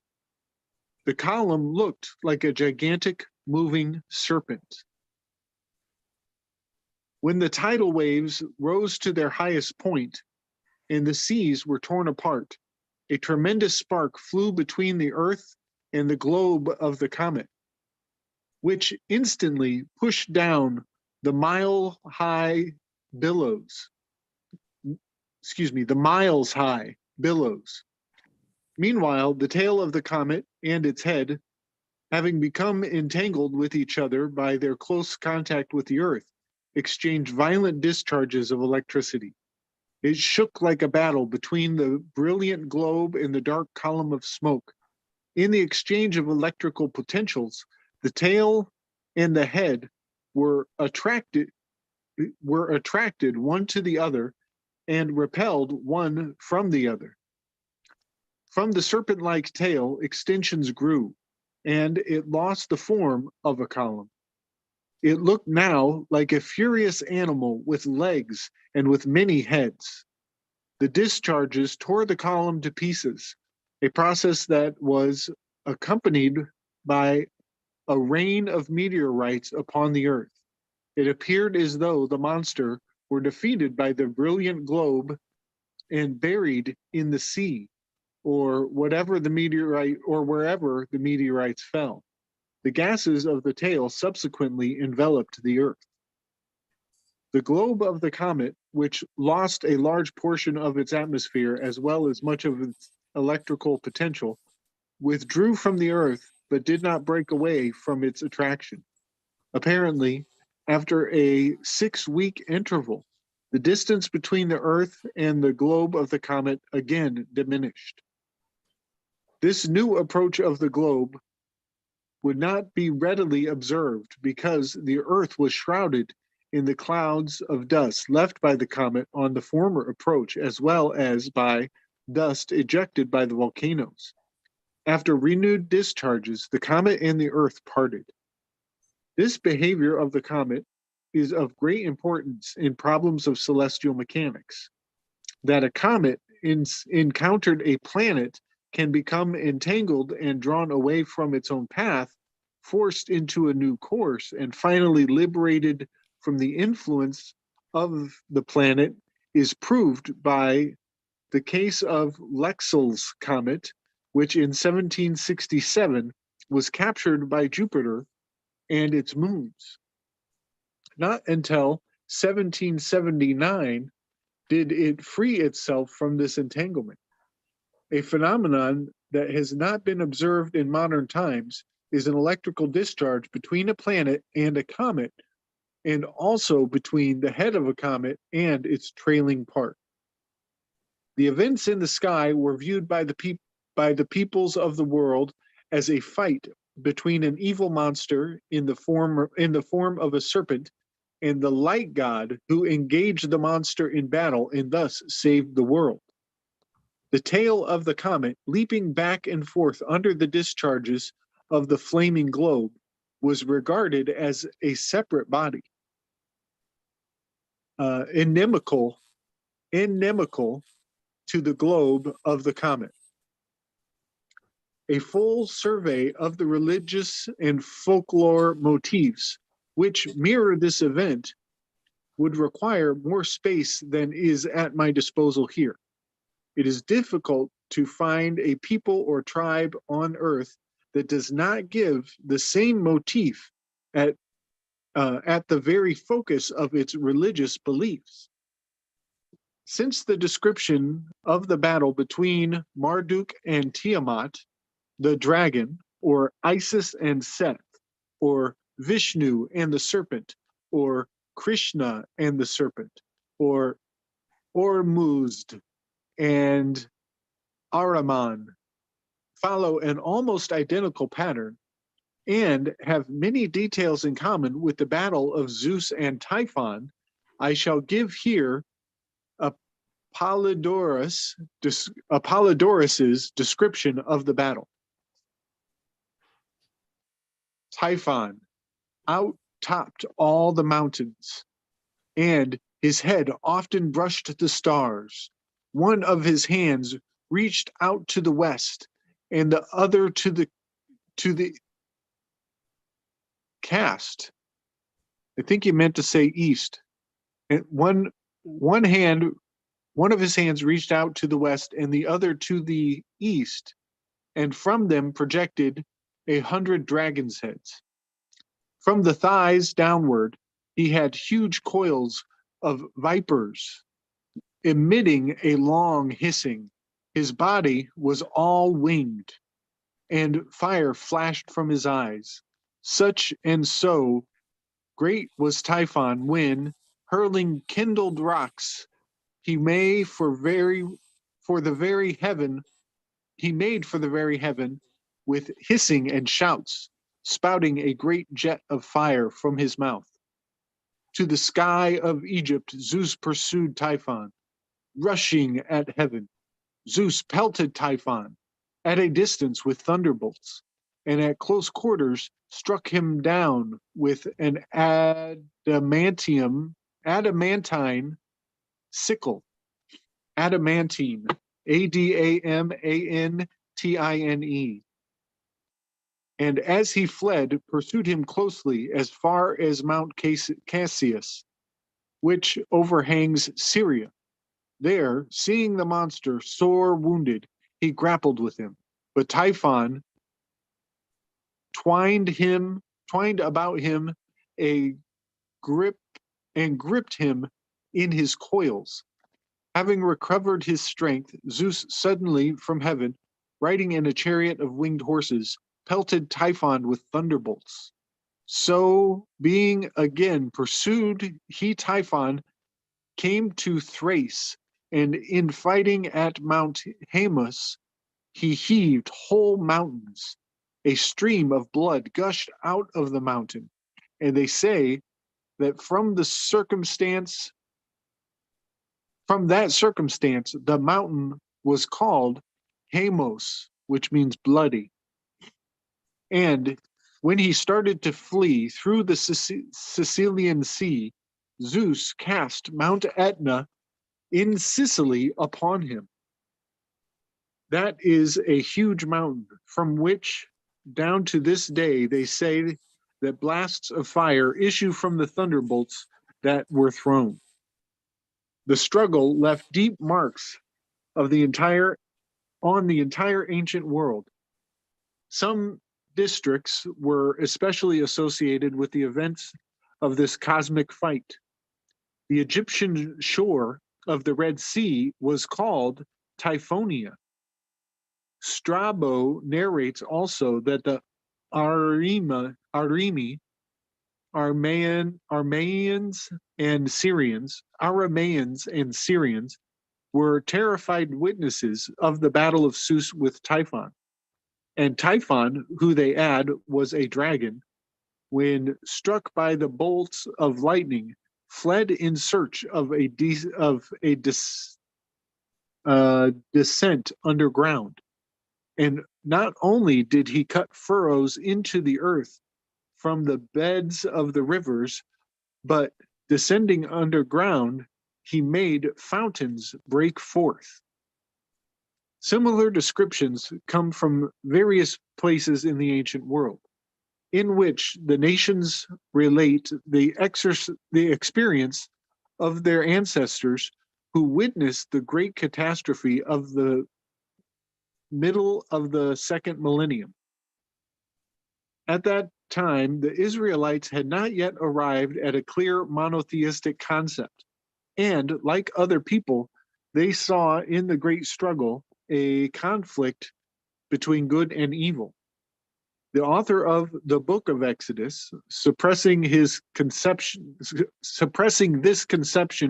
of the ancient Israelites, presented the portent of fire and smoke moving in a column as an angel or a messenger of the Lord. However, many passages in other books of the scriptures preserved the picture as it impressed itself upon eyewitnesses. Rehab is the Hebrew name for the contester with the Most High. Oh, that is really interesting. Rehab is the Hebrew name for the contester of the Most High. O Lord God of hosts, who is a strong Lord like unto thee. Thou hast broken Rahab, R-A-H-A-B, into pieces. The heavens are thine. The earth also is thine. As for the world and the fullness thereof, thou hast founded them. The north and the south, thou hast created them. Deutero-Isaiah prayed, awake, awake, put on strength, O arm of the Lord, awake as in the ancient days, in the generations of old. Art thou not it that hath cut Rahab and wounded the dragon? Art thou not it which hath dried the sea, the waters of the great deep, that hath made the depths of the sea a way for the ransomed to pass? From these passages, it is clear that the battle of the Lord with Rahab was not a primeval battle before creation, as some scholars think. Isaiah prophesied for the future. In the day the Lord was with his score, and great and strong sword shall punish Leviathan, the piercing serpent, even Leviathan, that crooked serpent, and he hath slain the dragon that is in the sea. The crooked serpent is shown in many ancient pictures from China to India to Persia to Asia to Egypt to Mexico. Oh, excuse me, Assyria to Egypt and Mexico. With the rise of the monotheistic concept, the Israelites regarded this crooked serpent, the contestor with the Most High, as the Lord's own creation. He stretcheth out the north over the empty place, and hangeth the earth upon nothing. The pillars of heaven tremble. He divideth the sea with his power. His hand hath formed the crooked serpent. The psalmist also says, I guess that's the psalmist, Psalmist. The psalmist also says, God is my king of old. Thou didst divide the sea by thine strength. Thou breakest the heads of Leviathan in pieces. Thou didst cleave the fountain and the flood. Thou driest up the mighty rivers. The sea was cleft. The earth was cut with furrows. Great rivers disappeared and others appeared. The earth rumbled for many days, and the peoples thought that the fiery dragon that had been struck down had descended underground and was groaning there.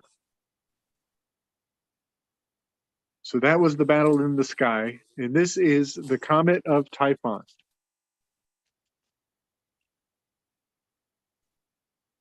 And here's a quote in the intro. Of all the mysterious phenomenon which accompanied the Exodus, this mysterious pillar seems the first to demand explanation. From W. Pythion Adams, from The Call of Israel. One of the places of the heavenly combat between elementary forces of nature, as narrated by Apollodorus and Strabo, was on the way from Egypt to Syria. According to Herodotus, the final act of the fight between Zeus and Typhon took place at Lake Serbon on the coastal route from Egypt to Palestine. On the way from Egypt to Palestine, the Israelites, after a night of terror and strong east wind, witnessed the upheaval of the day of the passage. These parallel circumstances lead to a conclusion that will sound somewhat strange. Typhon, or Typhoeus, lies on the bottom of the sea where the spellbound Israelites saw the upheaval of nature, darkness, hurricanes, mountains of water, fire and smoke recorded in the Greek legend as the circumstances in which the battle of Zeus with the dragon Typhon was fought. In the same pit of the sea lie the Pharaoh and his hosts. Up to now, I have identified Rahab, Typhon, as a comet. But if Typhon lies on the bottom of the sea, is he not the Pharaoh? This would mean that in the legend of Typhon, two elements were welded together. The Pharaoh, who perished in the catastrophe, and the outrageous rebel against Zeus, the Lord of the sky. In Pliny's Natural History, the 91st section of the second book reads, a terrible comet was seen by the people of Ethiopia and Egypt, to which Typhon, the king of that period, gave his name. It had a fiery appearance and was twisted like a coil, and it was very grim to behold. It was not really a star so much as what might be called a ball of fire. The visit of a disastrous comet, so many times referred to in this book, is told in plain words, not in disguise. However, I must find support for my assumption that the comet of the days of the king Typhon was the comet of the days of Exodus. I investigated the writings of the old chronographers, and in the Cometographia of Hevelius of 1668, I found references to the works of Calvisius Helvicus,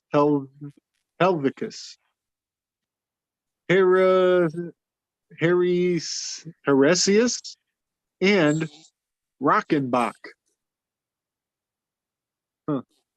all of whom used manuscripts for the most part and not printed sources, as they lived only a little over 1 century after the invention of the movable characters in the printing press.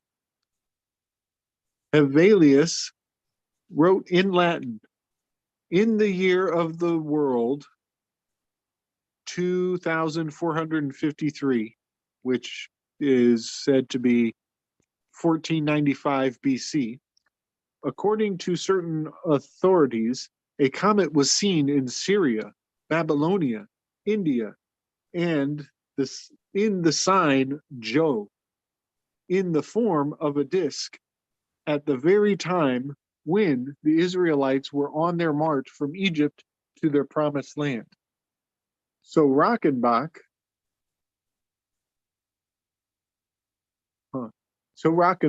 the exodus of the Israelites is placed by Calvisius in the year of the world 2453 or 1495 BC.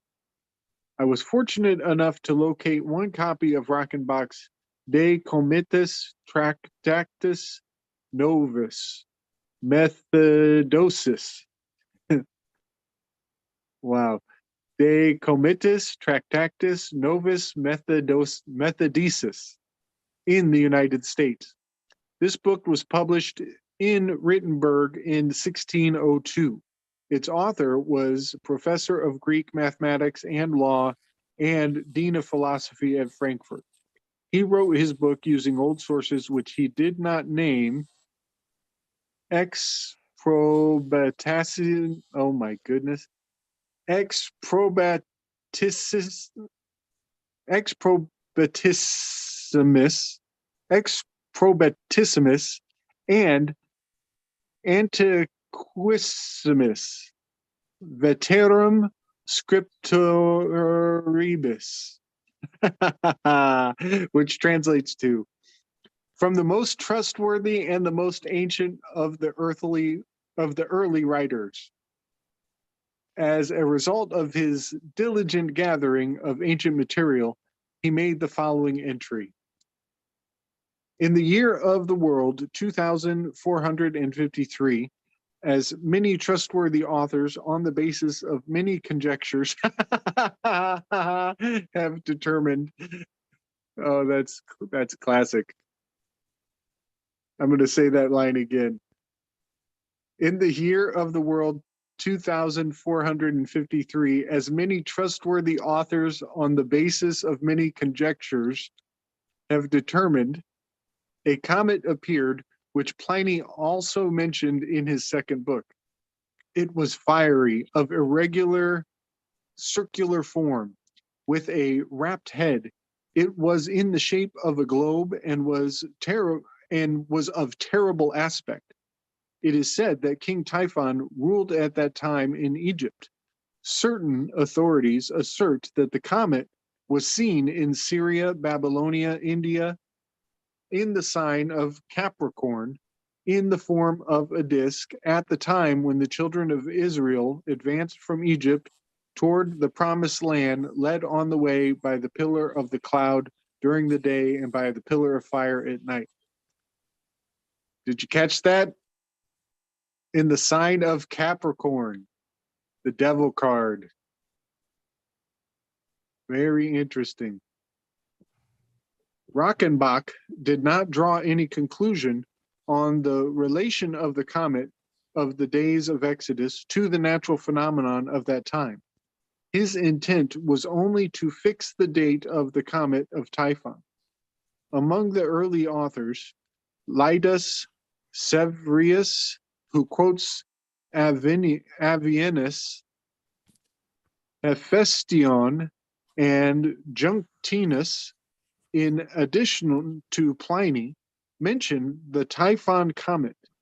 It is depicted as an immense globe, globus immodicus, of fire, also as a sickle, which is a description of a globe illuminated by the sun and close enough to be observed thus.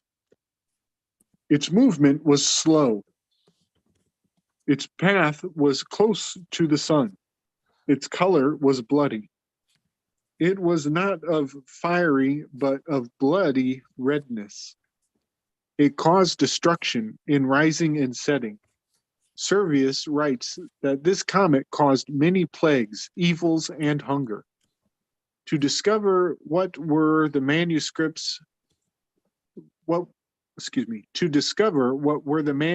sources of Abraham Rockenbach that led him to the same conclusion at which we have arrived, namely that the Typhon comet appeared in the time of Exodus, is a task not yet accomplished.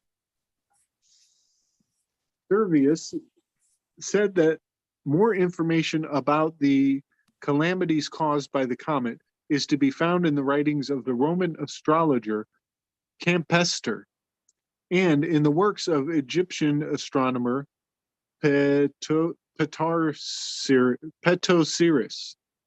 It is possible that copies of works of some authors containing citations from the writings of these ancient astrologers preserved in libraries of Europe were Rockenbach's manuscript sources.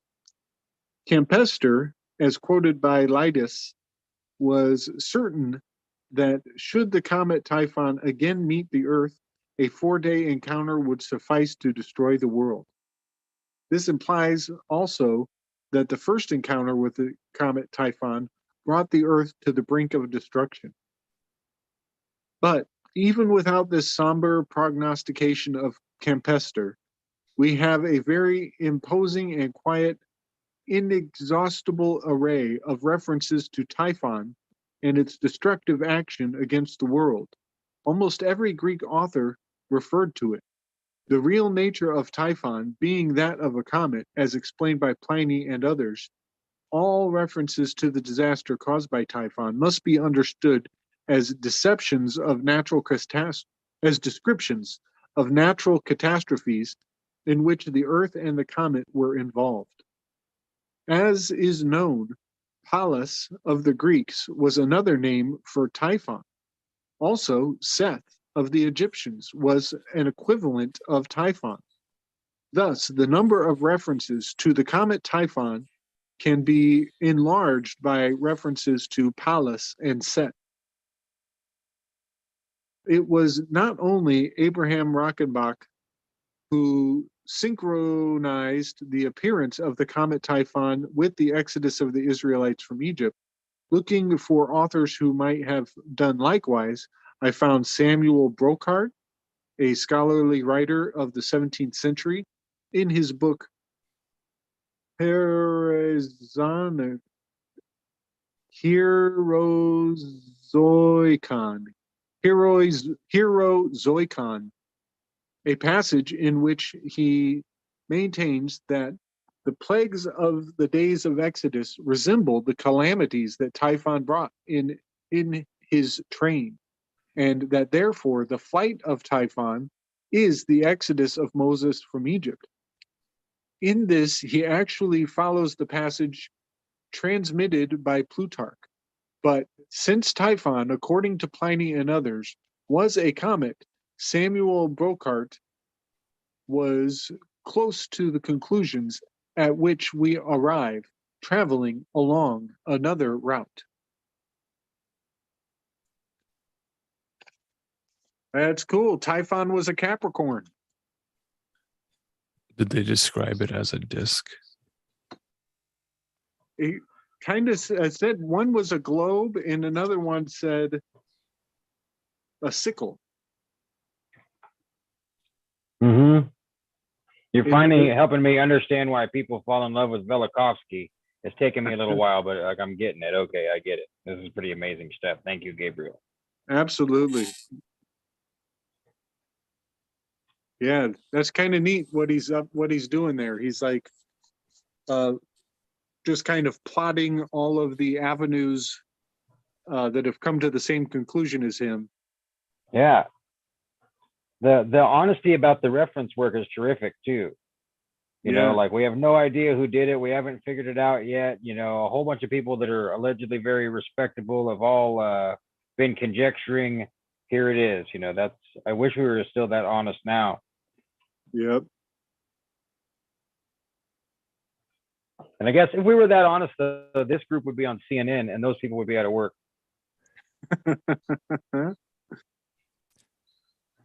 Could we take a look to see what everyone's working on? Lehman's been sharing his screen. Maybe Lehman can tell us where he's at in his progress, and then we can take a look at other people's art. Yeah, so you know, I kind of started a rough sketch before Gabriel started reading, but then as he started, and it had this Lou Diamond Phillips feel for a split second, but then as he started going into Typhon, I had this kind of Chinese emperor feel and just kind of exploring it and seeing what comes out of the ether. So that's great. I love it. Appreciate y'all. Yeah, I like that a lot. I like how symmetrical it is.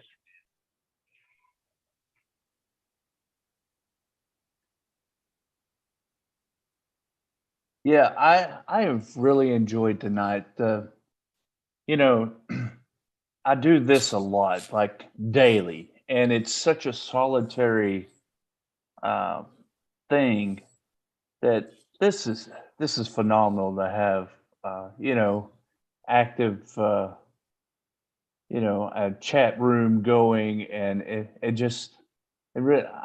don't know. I'm going to have to explore this more. This is good stuff. Yeah, there's people doing it, man. Now the reading and more organized aspect that Jim has brought is unique, but my brother Adam has definitely been putting up some live streams of just him and other artists just getting down to work, you know, having discussion, but the main idea being that you're opening a space specifically because you know, as an artist, there's a whole bunch of work that you're supposed to be doing that's not getting done unless you apply yourself, and it's pretty nice, you know, it's pretty cool. For sure, man.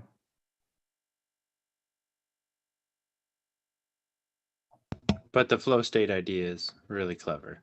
It's extremely Sure. clever. Yeah, we can't see anyone else's cameras while someone's sharing the screen. Okay. So we'd like to see what Jim's working on and what Sean's working on. I Still can- with us. Yeah, I'm ready. I mean, I can show you. Let's see if I move it this way. It's a face with a mustache, and I'm applying all of this fine hair, and I'm using the aluminum foil as kind of an armature or a backing. You really can't quite see him in the camera. I guess about that angle. To me, he kind of reminds me of a pro wrestler or like a crazy military character. And as usual, I'm just totally letting my hands go. I didn't come with any plans. Pantipalooza mascot. There you go, Pantipalooza mascot. Exactly. That kind of guy. The guy that would buy the panties. He gets all the panties, no cost to him, because he's that kind of guy. He listens to Weaving Spiders Welcome. No struggle at all. He remembers it being 1967 and being on stage and the girls just ripping their panties off and throwing them up there while he was singing, opening up for Molly Hatchet, playing cover songs and a few originals. Digging deep there with the Molly Hatchet reference.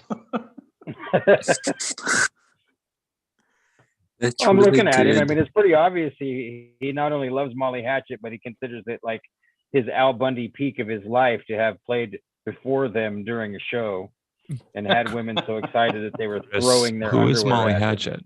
Chris, do you know who Molly Hatchet is? I do. Could you tell me? I'm apparently the only person who doesn't know.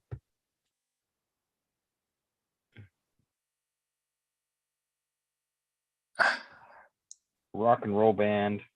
Yeah. I don't know if I know any of the names of any of the characters. I'm trying to think. I think they're famous for that song. I'm driving down the road and I'm flirting with disaster. I'm trying to think of anything else that really well known for. I just know the name. I can't think of like any song I actually know by Molly Hatchet. Rumor has it Leonard Skinner had them open for them so that they actually sounded better. No, I believe it. I believe that. Leonard Skinner was quite the compendium of intelligent and ruthless individuals. Rumor has it that Ronnie Van Zant told the members of Leonard Skinner that if they weren't willing to rehearse with him 12 hours per day, then they were out of the band. That was the rule from the big boy at the top. We're playing 12 hours a day in rehearsal, and if you don't like it, then you're fired. How I know who Molly Hatchet is in college I took a public speaking class, and my instructor for the class said that his uncle, I think it was, like did something for the band back in the day. Wow. Or I forget. I mean, it's been a while since I was in college, so I don't quite remember. I wish I did. No, that's great though. I mean, no, really, it is, because it goes with the story that Gabe just read. You know, like the sources aren't perfect, but you are a trustworthy source. So whatever you're telling us, we completely believe you. We know you're telling the truth to the best of your ability. So that's great to think that, you know, you're connected to them because someone you knew them, or at least knew behaviors that they were involved in directly or something. That's interesting. Yeah, that's literally the only. I'm trying to think in my brain where I heard Molly Hatchet before, and I looked up like titles of their songs, and I'm like, none of these look familiar. So I was thinking to myself, I was like, where do I know that name? And then it hit me. I was like, oh yeah, because one day we was talking about Southern rock and that whole movement in like the 70s and everything, and he brought that up. Trippy. It's funny that you mentioned that, because I'm working on a design that I'll share as soon as I can. I haven't uploaded it, but here's a different one. This is our Weaving Spiders Welcome loading.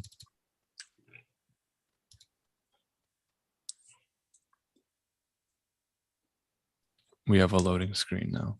That's beautiful. Yeah, thanks for whipping that out, dude. That's awesome. That's very nice. You know what we should do? I'm going to propose an idea that before whatever streams we choose, whether it be this one or the regular stream, that we agree as a group before we go live to set a time and then just change to this. Nobody say anything, just change to this and have a designated time. You know, maybe we'll do it for 30 seconds or a minute or something, and just not tell anybody and just watch the chat. Everybody read the chat and see what happens. You know, like technical difficulties. Like, what the hell? The stream's loading? Yes. It'd be fun. It'd be a great time. We That's a also great idea. add a little like loading bar, but it doesn't really move. Yeah, that's funny. Yeah, that's funny. Have a loading bar that doesn't fully function quite. You know, maybe it does move where it jumps back. At Yeah, like 99%, it goes back to 2%. Yeah. Or it prompts you to click a button or change a setting. You know, please re-upload. Please reinstall YouTube. I wish we could uninstall YouTube and reinstall it and see if we could get some improvements. We could probably get a better program if we could just take it off the internet and then put it back on.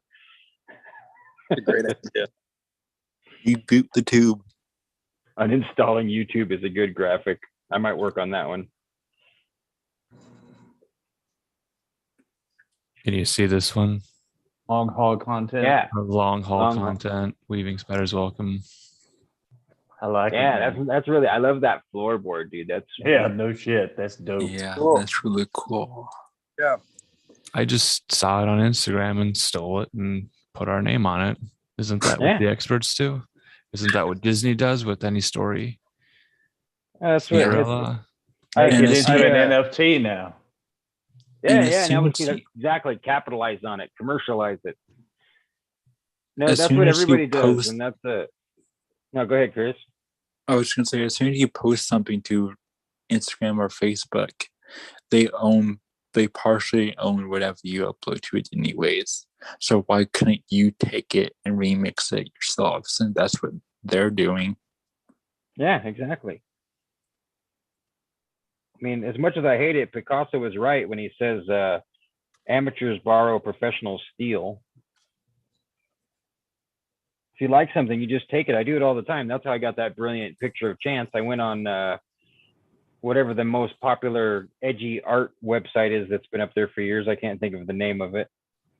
And was just searching for whatever. DeviantArt. Yeah, DeviantArt. I went on DeviantArt and I landed there. I made some kind of search, you know, like fantastic sound laser wizard, or, you know, just made up some phrase so that I would prompt my process forward. And that's why I said that I don't mind being careful with that kind of stuff and maybe reworking it more before we really use it for anything, because I don't mind if the artist is concerned that they're seeing it. There's a lot of that complaining and crying going on Instagram and Twitter, and especially now with the NFT movement coming the way it is. A lot of people are very upset that they upload things and then people take them and use them without any permission, without any recompense, you know, compensation or anything. Like I saw somebody dropped it on my Discord that Kanye West's team had taken some Russian man's artist and ran it through a 3D kind of retracing program and remodeled it. It was almost still identical. You know, the top layer had been changed somewhat. The render was slightly different, but it was like a dragon hanging out underneath of this long plate. And on the top of the plate in the original picture, I think was a castle or a palace or something. So it was really good and metaphysical and trippy. And they just swiped it, you know, and the guy probably won't have anything happen in his favor, despite one of the most well-known and wealthy people in the world for entertainment, giving him, you know, all kinds of attention, but not the kind of attention that an artist would really want, where Kanye calls you on the phone. He's like, bro, that's awesome. Will you do one for me? You know, I'll pay you a lot. Let's get this done. You know, that's how it should happen. But I guess my point is, I'm concerned in that way, but I'm also not one of the people that's going to whine and cry about it. I post my stuff to the internet knowing full well that anybody can take it at any time, do whatever they want to with it. And if they do, I'm flattered. And that doesn't mean that it's okay to take advantage of artists that want to manage their image. But you should not be naive in thinking that if you have intentionally uploaded it to, especially any of these social media platforms, then your real right to complain has evaporated. You put it on the internet. If you put something on the internet, then there on the internet will it remain, and it will also be greatly desecrated in the process, visually and otherwise. Well, that's what the guy who designed a frog learned the hard way when that frog Peppy became used by For everybody everything. else. Yeah, for Yeah. anybody. Yeah, I've made a know lot if- of Pepes. I drew That Pepe when he was also 3 years reminds old. me of the case of a TV show that never made it past the pilot in the early 2000s because of fan art. Because in the early 2000s, you didn't have DeviantArt, Instagram, and all these things that, people doing fan art of things. And the story goes, Nickelodeon had a hit show called My Life as a Teenage Robot. It was a teenage robot animated sitcom, and it was popular. So they asked the creator to create another show in the same style. So he created a James Bond animated type of parody that he's going to call the Modifiers, in the same vein as his last show.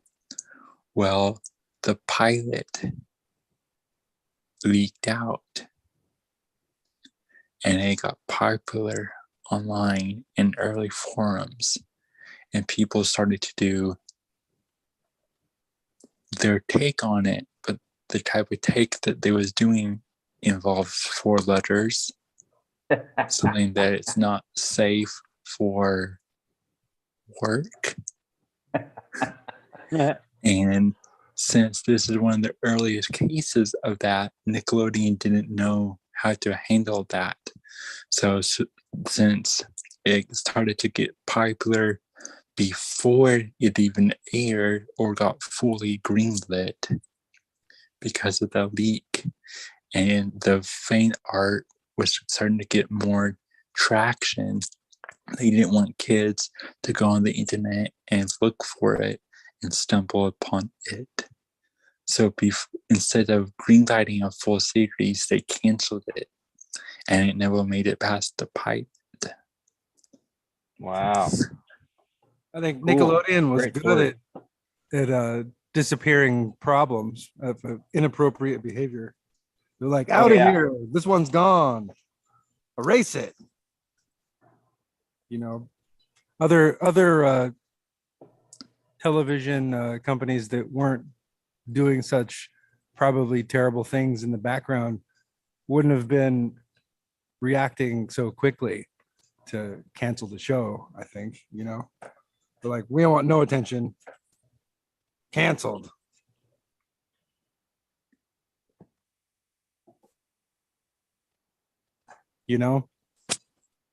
Yeah.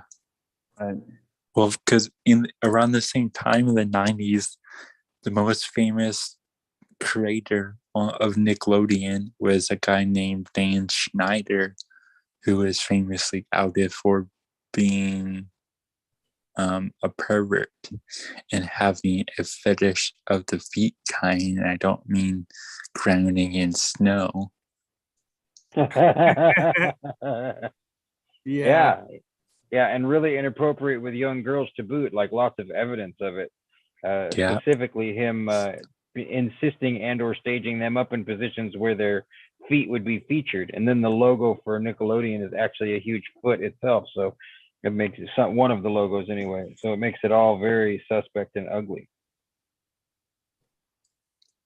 Yes, and through him we got stars like Ariana Grande.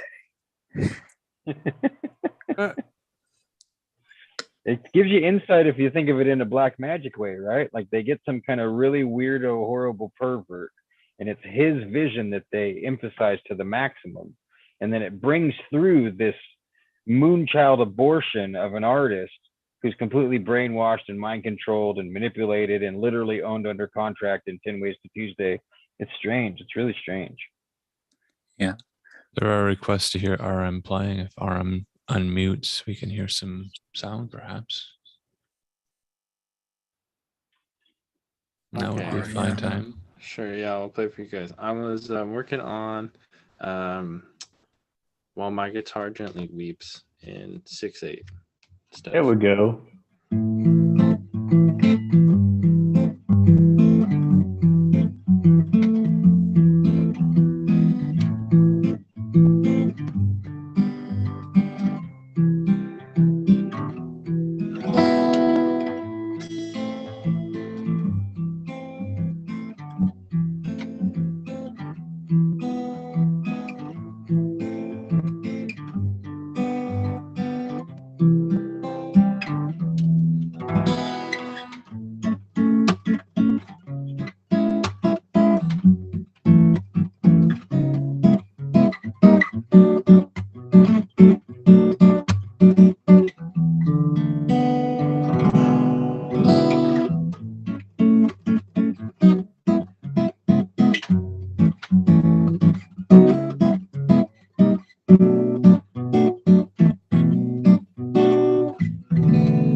Oh yeah, man, that's awesome. Woo! I never heard Thank anything you. like that, man. That's inspiring. Thank you. Yeah, I stole it from Al Di Meola. Oh, okay, cool. That's a great Yeah, I place saw to him. steal from, man. Right? Yeah, steal from everybody. Yeah, I If you saw never him play heard, it. not you, but anyone who's listening, if you never heard "Race with the Devil on the Spanish Highway," my dad showed me that when I was like 13 years old and blew my mind forever. So, yeah, it's crazy. Al Di Meola, it's insane. There's no describing it at all. It literally is a race with the devil on the Spanish Highway. But no, that's great. Your playing's really good, man. Makes me want to figure out how to sing over it in that style, you know. I guess something like that, right?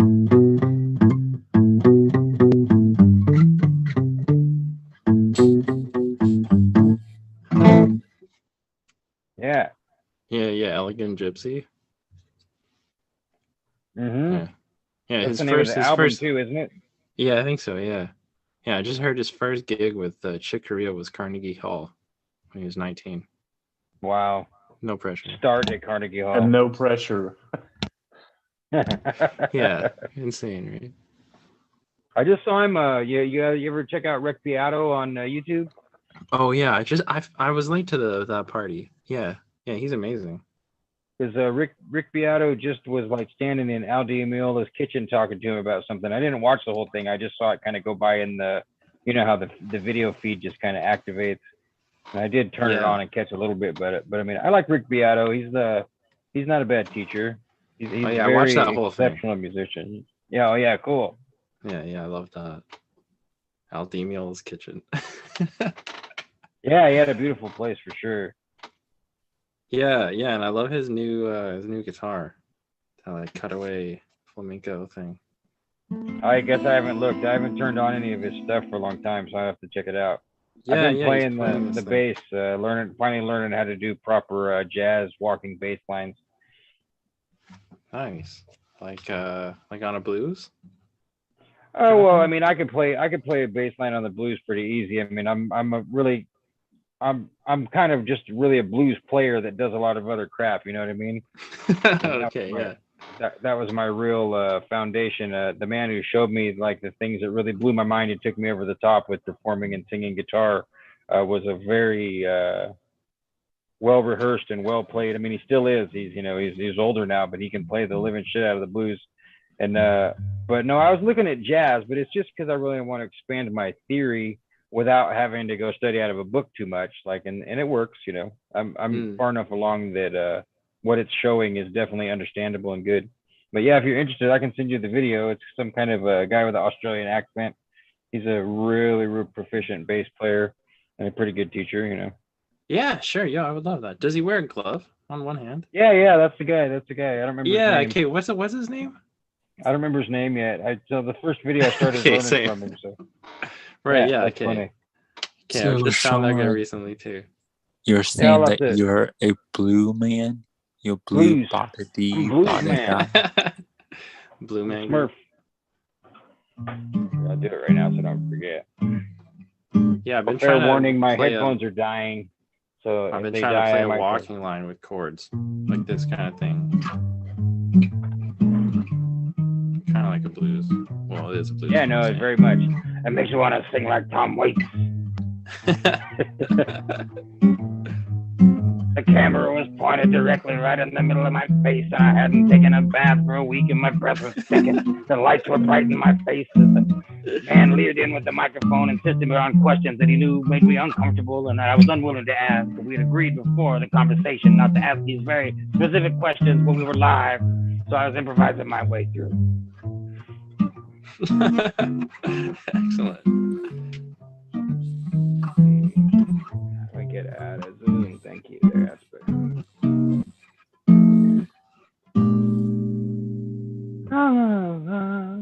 Yeah, see, if you do music like that, the latency doesn't matter. Then we're behind each other at all times. It doesn't matter. So Exactly. Yeah.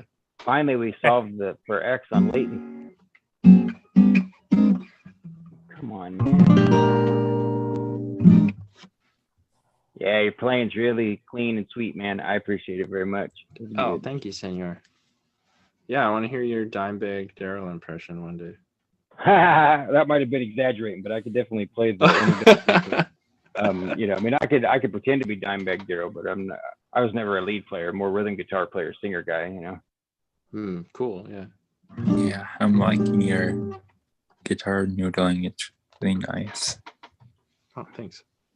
Right. So. Okay. Yeah, it's fun to play when people are reading. Why is it going full We're having all kinds of fun tonight. Well, I don't have material to read, but I could narrate the weird dream I had last night. that I'm still thinking about 24 hours later. I'm down with that. I jumped into a dream group with the gentleman Owen Hart. Is that his last name? Hunt. Owen Hunt.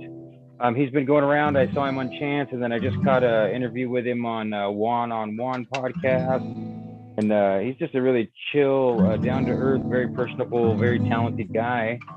And to me, it's a great synchronicity for someone to bring up more dreams. So yeah, as long as no one else protests, please tell us about your dream. I'm curious.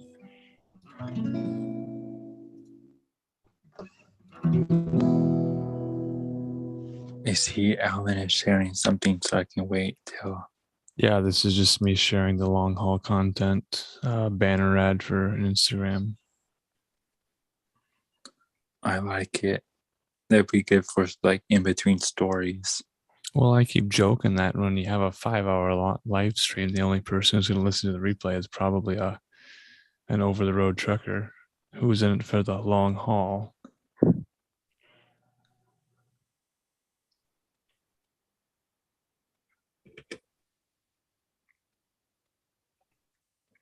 I think, Sean, you're muted. Am I? Oh, No, I'm not muted. I was just getting ready to drop the link here for, I'm going to put it right into the YouTube chat for that. Got some kind of strange issue going on here that I'm getting the browser popping from standard to full screen back and forth as I type. So, and I was looking to see how any keys pressed down. I don't see any. So maybe the case on my computer is touching my touchpad or something. But really, it was for you, bro. Since I just said that, I mean, everybody in the chat can see it. But that bass lesson's in there. If you don't catch it as it's going by right now, just hit me up and I'll drop it to you because I got the tab open because I'm messing with it. So. Yeah, you can share that to the Telegram group later. Oh yeah, that's a good idea. Speaking of Telegram, is everyone aware that we have a new Telegram and that we are closing the other Telegram chat that we had opened for the longest time? I saw you change that to closed. I hope people will migrate over and realize that the Spiders Welcome Web is the new place to be enjoying the Weaving Spider stuff and dropping your Weaving Spiders-esque information. Yeah, it's just one of those spring cleaning things. We want everyone to update their chats on Telegram and archive the old chats. Are we going to delete that thing or not? Are we going to be able to leave it sitting there and just kind of keep maintenance of it so it doesn't get taken over by trolls, but it is closed? Or I have it on slow mode, so if everybody wants to troll one trolling message per hour, they'd have to be really patient. It's in slow mode. And then I love how tonight's a troll theme somehow. Thank you, Jim. okay. And your title's great, Jim. I just caught the title when I dropped that link, and that's hilarious. Holy macaroni. Holy macaroni. Fellas, I think I'm going to call it a night. Hey, thanks again for reading, man. Have a good night. That was really good, Gabe. Good night, brother. Thank you, brothers. You gonna be there on Saturday weaving or not? Oh yeah, wouldn't miss it for the world. Nice. Yeah, thanks for the long haul. Absolutely. Much love, Jim. Much love, Chris. Peace, Alan. Peace, Yeah, thanks for reading. Good night. Sweet Dreamland. Sweet Dreamland. And speaking of Dreamland, Chris has a dream information. Yeah. So let me try to set the scene for the type of dream I had 24 hours ago. it was one of those dreams where you had information, like you had context, like background context to start out with. So I was me, like myself. I was Chris in my dream, but I was also kind of somebody else. So I was Chris, but also like not Chris at the same time.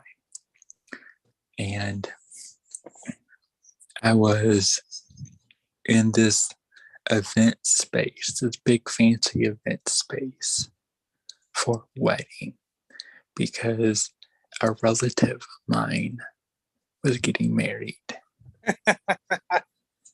And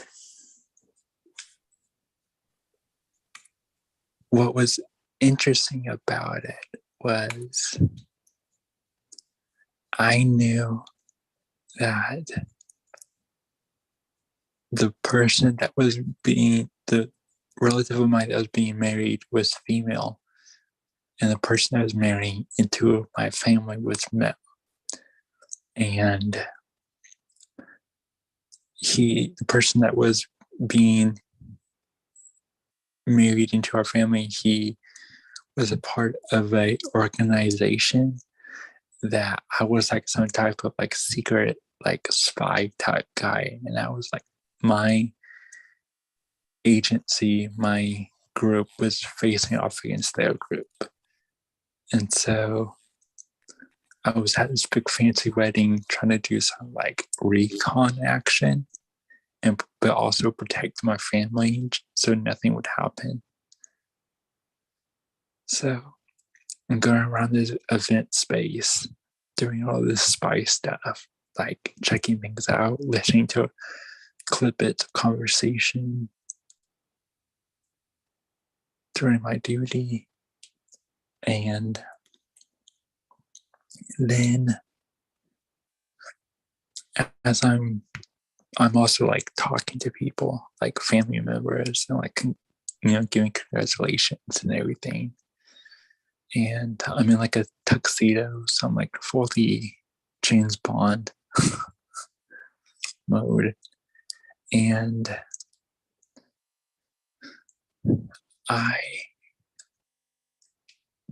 after I go from room to room for a while, I get face to face with the person, the groom, the one that's married to my family that I know is secretly working for the evil agency, we can call them.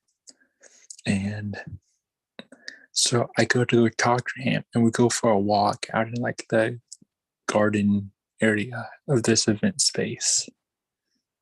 And it's like a two-way conversation where like everything has double meaning, because like I'm trying to like get information from him. And partway through the conversation, I think to myself, oh, I think we got this guy wrong. Maybe he's not with this other agency. Maybe if I can tell him what I actually do, he can actually help me. But I only think that for a split second, because right before I can tell him that I'm like the secret spy, he said something that brought to my attention that he was actually part of the evil agency, and he knew I was part of the good agency, and he was trying to get information from me and get me to tell him. So now I know that he knows that, like I know. So we both know. So it's like this crazy ward swordsman, but with like verbally sword fighting type of thing. And it's like this clever chess game. But then this fancy outdoor walkway with all these elegant flowers and marble statues and huge like apple trees and orchards and things and water fountains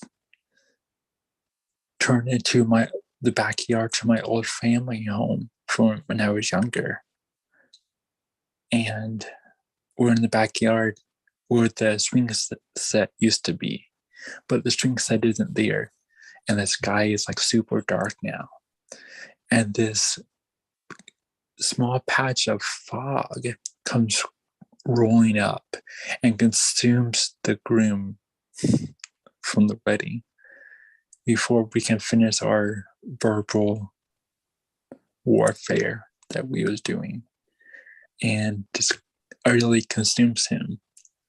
And then I get like this mental psychic message from the sentient patch of fog that's like, come into me, walk into me.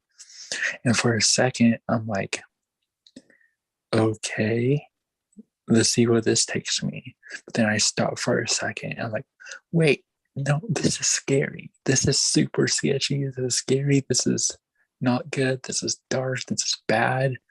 So I go, what are you? What do you do with him? And I start asking the fog questions. But then it would say something to like re-hypnotize me. Now I'll take a step. Now snap out of it again. I go, no. And start asking it questions again. It was just back and forth. And me snapping out of the hypnotization this patch of fog was trying to put me in to consume me, and it re-putting me back under its spell. It was just back and forth, back and forth. And I started trying to back away, and the fog moves to around me and goes into the old deck of my old family home. And when it does that, it like glitches and turns into this like female in like this black dress. And like, and will walk towards me, then like glitch and go back to a fog. I'm like, okay, this is not good. I'm gonna leave. So I run and get into a car, and I drive off, and I report back to my agency that our target that was being married into our Friendly from the Evil organization is dead. And I don't say anything about the fog. And then I wake up.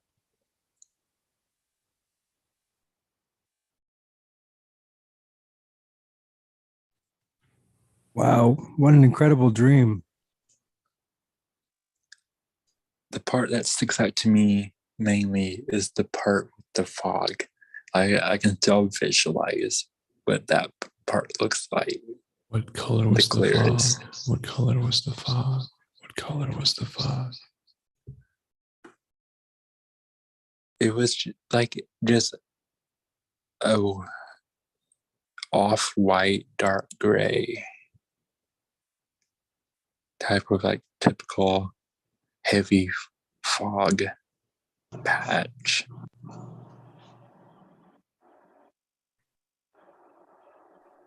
Sounds terrifying. I can totally imagine it. It's so great. Thank you for sharing. I mean, my mind is just whirling with the whole. I mean, like, I want to make this into a short movie production or something because it's so surreal and trippy and cool. It must have been scary. It looked kind of almost a nightmare,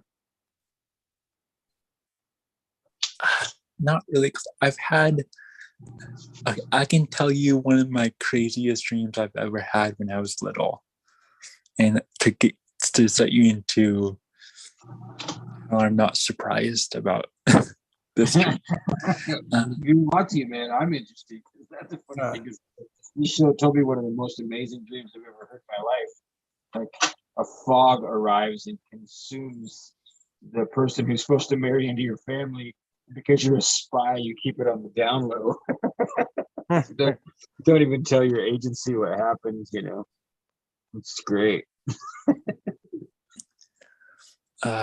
Yeah, but in short, to give you a base of how my dreams usually go, when I was younger, I had this dream, this reoccurring dream of sometimes I was on a beach boardwalk walking a dog, and sometimes I was playing with a red ball.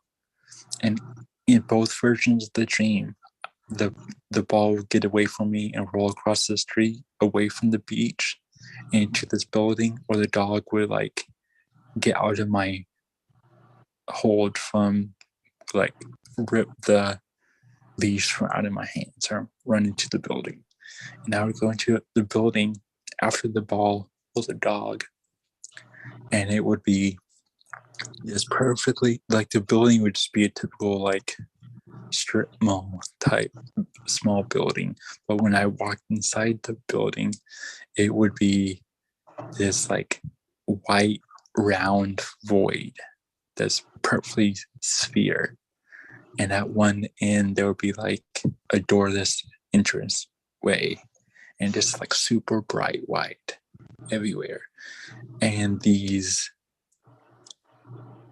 like perfectly chiseled male and female models in like white shorts, like swimsuits and white bikinis would just perfectly walk in like army formation, and then like go around the edge of the room and then just turn and just stare at me.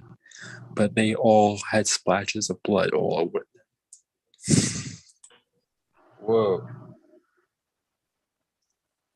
And that was a recurring dream that would happen over and over again? Yeah, I had that one when I was like very young. When I was like 5 or 6, I would have that one every few months. That's a trip, dude. Yeah, so I've always had some pretty far out there dreams.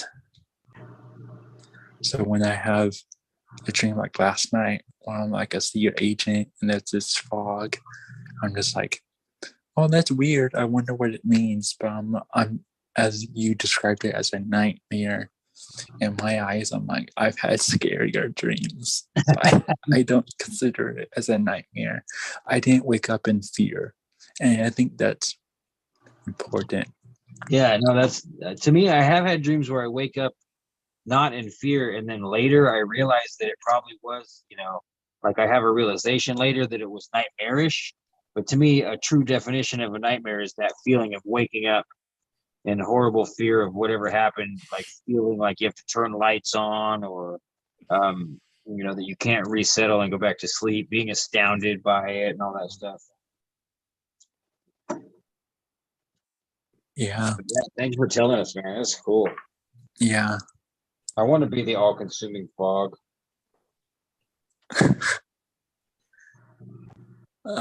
Yeah, dreams are interesting, and like I said with the fear thing, I think it's important, kind of like sleep paralysis demon. Like I used to have them throughout my life, but as soon as I stopped fearing them, and I was like, okay, this is just some crazy thing that's happening, it stopped happening completely, because I was just ignoring them. I was like, this is stupid, this is ridiculous. Okay. Yeah, it's back to the idea of lightheartedness or humor having so much power, right? Yeah. Like if you can laugh in someone's face, I think that's why the little Zoom trolls weren't able to really take hold, because it's not like we were giving a lot to work with. I found some of it quite hilarious. I don't like the idea that they're trying to screw up our stream, or especially do things that might get us booted or flagged. But I still commend Jim for taking the risk of sharing the link abroad. We could do it on purpose so that we bait them and try to catch them off guard somehow. Make an intentional plan to bait crashers, and then have something waiting for them. I may be partially responsible though, because in my mind I was thinking about the possibility of panty raids. If you remember Revenge of the Nerds, and the worst thing that they could do. Of course, panty raid, panty raid. So I've been putting that out in the ether, making these Palooza posters. Oh, it's a combination of Alan's vibe and Jim having the full moon essence of like, I'm just going to drop this out there. I trust Twitter. They'll be cool. I figured they'd be cool. Loop. Boy, did I figure Alan's right. It's probably not anybody that's following you. It's probably just that there's people they have a process by which to bring to themselves innocent streams to molest. It's unfortunate but true. That's when we invite people to Panty Palooza, we're gonna have people who want to attend Panty Palooza. They want to say that they want to talk Ebonics about representing the 1488 and speckling this in with lots of N words as if spices, on a yummy meal.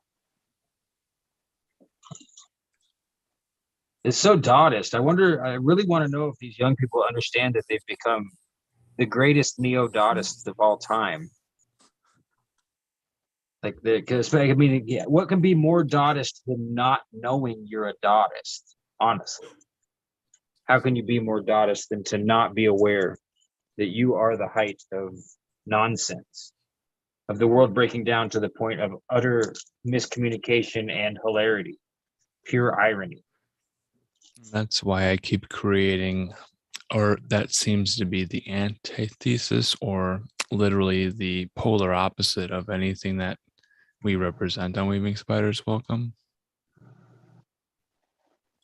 I like that you're taking, you're like transmuting that energy, and two, you're using the algorithms against them, like your Painty Palooza advertisement you could use, say, on Instagram and Facebook, to, even though they say they don't, the algorithms don't do certain things, they most definitely put the most sexualized type of stuff. It's absolutely true. Up front.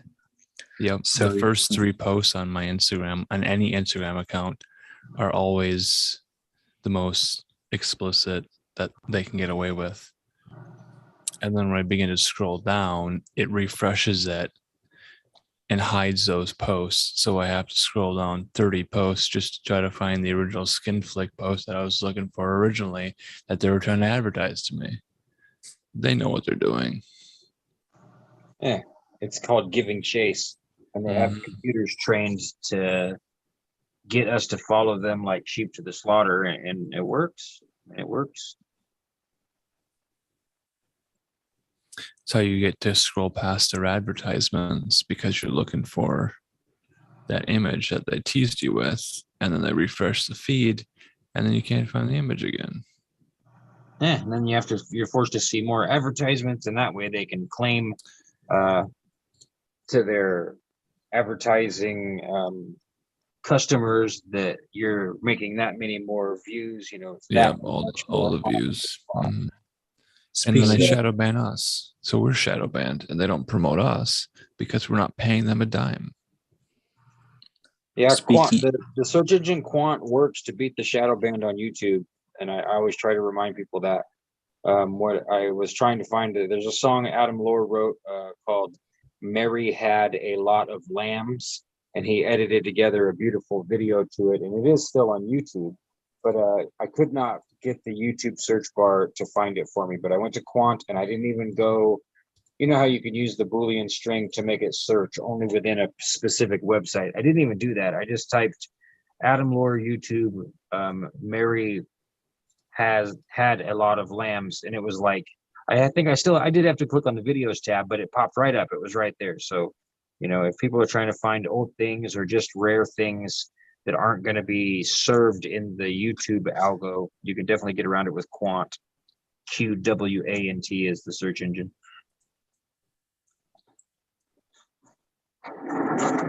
Yeah, I've been using the Ecosia, the one that Rachel mentioned. Yeah, me too. Once you drop that, I changed mine up. And so now I'm finding myself using 3 or 4 search engines. But to me, that's the best way to really get information anyway. So it's cool. Yeah. I'll put Quant into my rotation as well.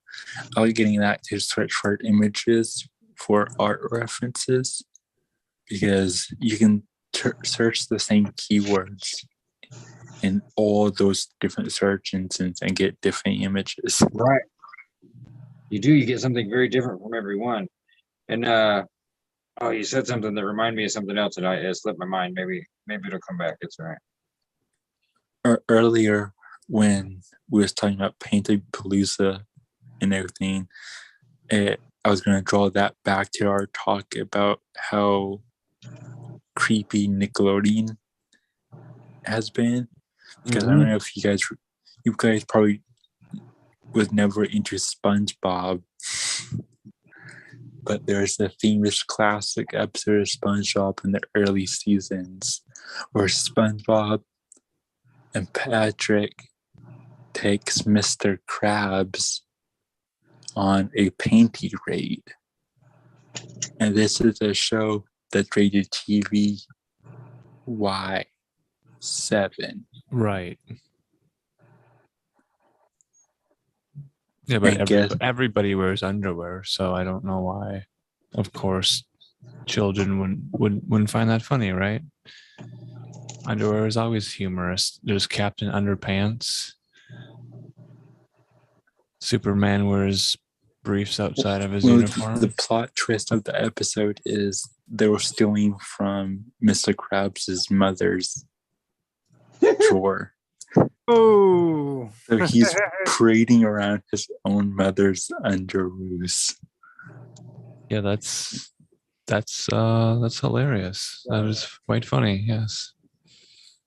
Yeah, and I've caught up quite a bit of SpongeBob. You know, I know people would like the world to think that they don't watch SpongeBob, but you know, it's not true. Almost everybody watches some SpongeBob. I thought it was pretty funny. It's not my favorite. Japanese. It's Japanese humor. We need to be more culturally sensitive. You know, in Japan, they sell panties in bubble machines in the vending machines. Yep. So you go to a vending machine and it's all, you know, crinkled up real tight and packed into a little tiny plastic bubble, and then you can randomly get something. And sometimes you get a really cool like macho wrestling figure, or sometimes you get panties. It's kind of a gamble. That's funny. I mean, it makes me wonder what's the truly prized thing, because you know, in those vending machines, there's always a best thing. It's not like you have a preference amongst your friends who's got the favorite thing, because it's a novelty. Most of the things are crap, and then there's one good thing. So I wonder, are the panties the actual good thing? They have trade value. I wouldn't say anything's the good thing, probably. Like $1 million bicycle. Or I mean, like, you know, which one's the golden egg? You know how it is, like those bok machines at the pizza restaurants. You know, they had all kinds of generic stuff in the regular things, and they weren't great or bad. They were all equal. But then there was also one good thing. So it makes me wonder if the panties or some other item hold that position of being the special bonus. Let's like winning the jackpot, you know. A gold necklace. Yeah. The gold necklace. Yeah, I don't know. What did they have? Like a gold necklace that looked like it was. Yeah, with a charm on it usually. I was trying to think of anything else, but that one definitely comes to mind. Or sometimes it would be a metal charm of some kind, a ring or something, you know, just something more substantial than the really cheap plasticky stuff. Okay, yeah, I got a question for you guys. What should I search for to get to find clips to add to my visualizer? Again, the theme is channel surfing. So is there a 90s commercial or scene from an old movie that you think would be funny to put in a visualizer that will be buried and overlaid with a billion other videos? Because I'm adding everything I can think to this. How about Len, Steal My Sunshine? You think of the music video as very beachy. What did you say? Len, Steal My Sunshine. Steal My Sunshine. Okay. Very beachy music video. Okay. So I'll look for it. Random stuff going on.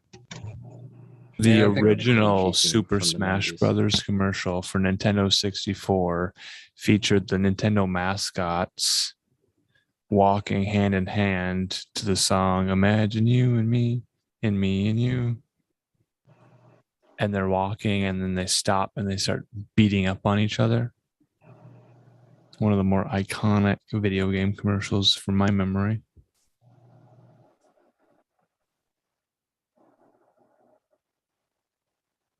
Okay. I'll look for that one too. This is going to be the most beautiful, most chaotic visualizer ever. It's going to assault everyone's eyes Friday. It looks like Sean's art, but if it moved. Uh-oh. I make gifts myself sometimes, but I don't share very many of them because they're so absolutely assaultive. Like you said, I mean, it's an absolute genuine assault on your eyes.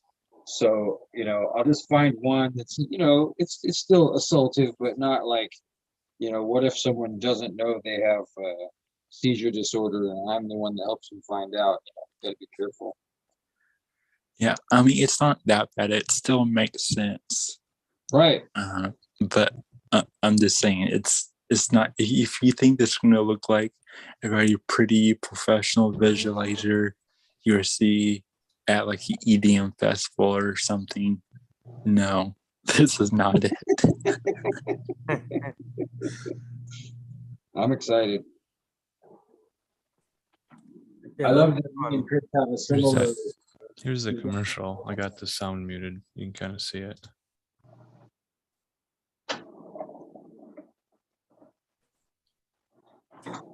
Yeah. Oh, I'm most definitely using this. This would be perfect. Yeah, I think Alan nailed it here. It's beautiful. It's very iconic.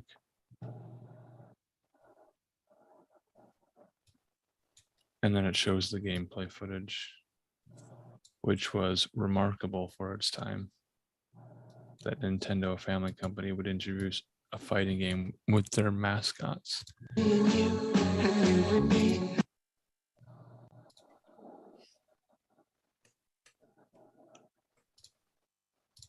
No matter how you roll the dice, it's meant to be.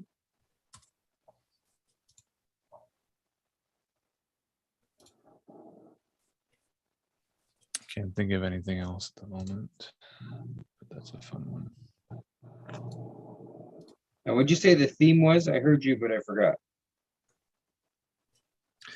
Channel surfing. Yeah, the visualizer, the initial idea came from a conversation Alan and I had about us being channel surfers back in the day. Right. I'm So definitely that a channel surfer. I could never, ever, ever leave it on whatever. People used to become very upset with me. But I would just, as I got older, I would just tell them, this is the way I am. I'm never going to sit and watch the ads. I'm either going to make it back to the show when the ad is over, or I'm going to watch something else. I'm never going to light in one spot. It's not how I watch TV.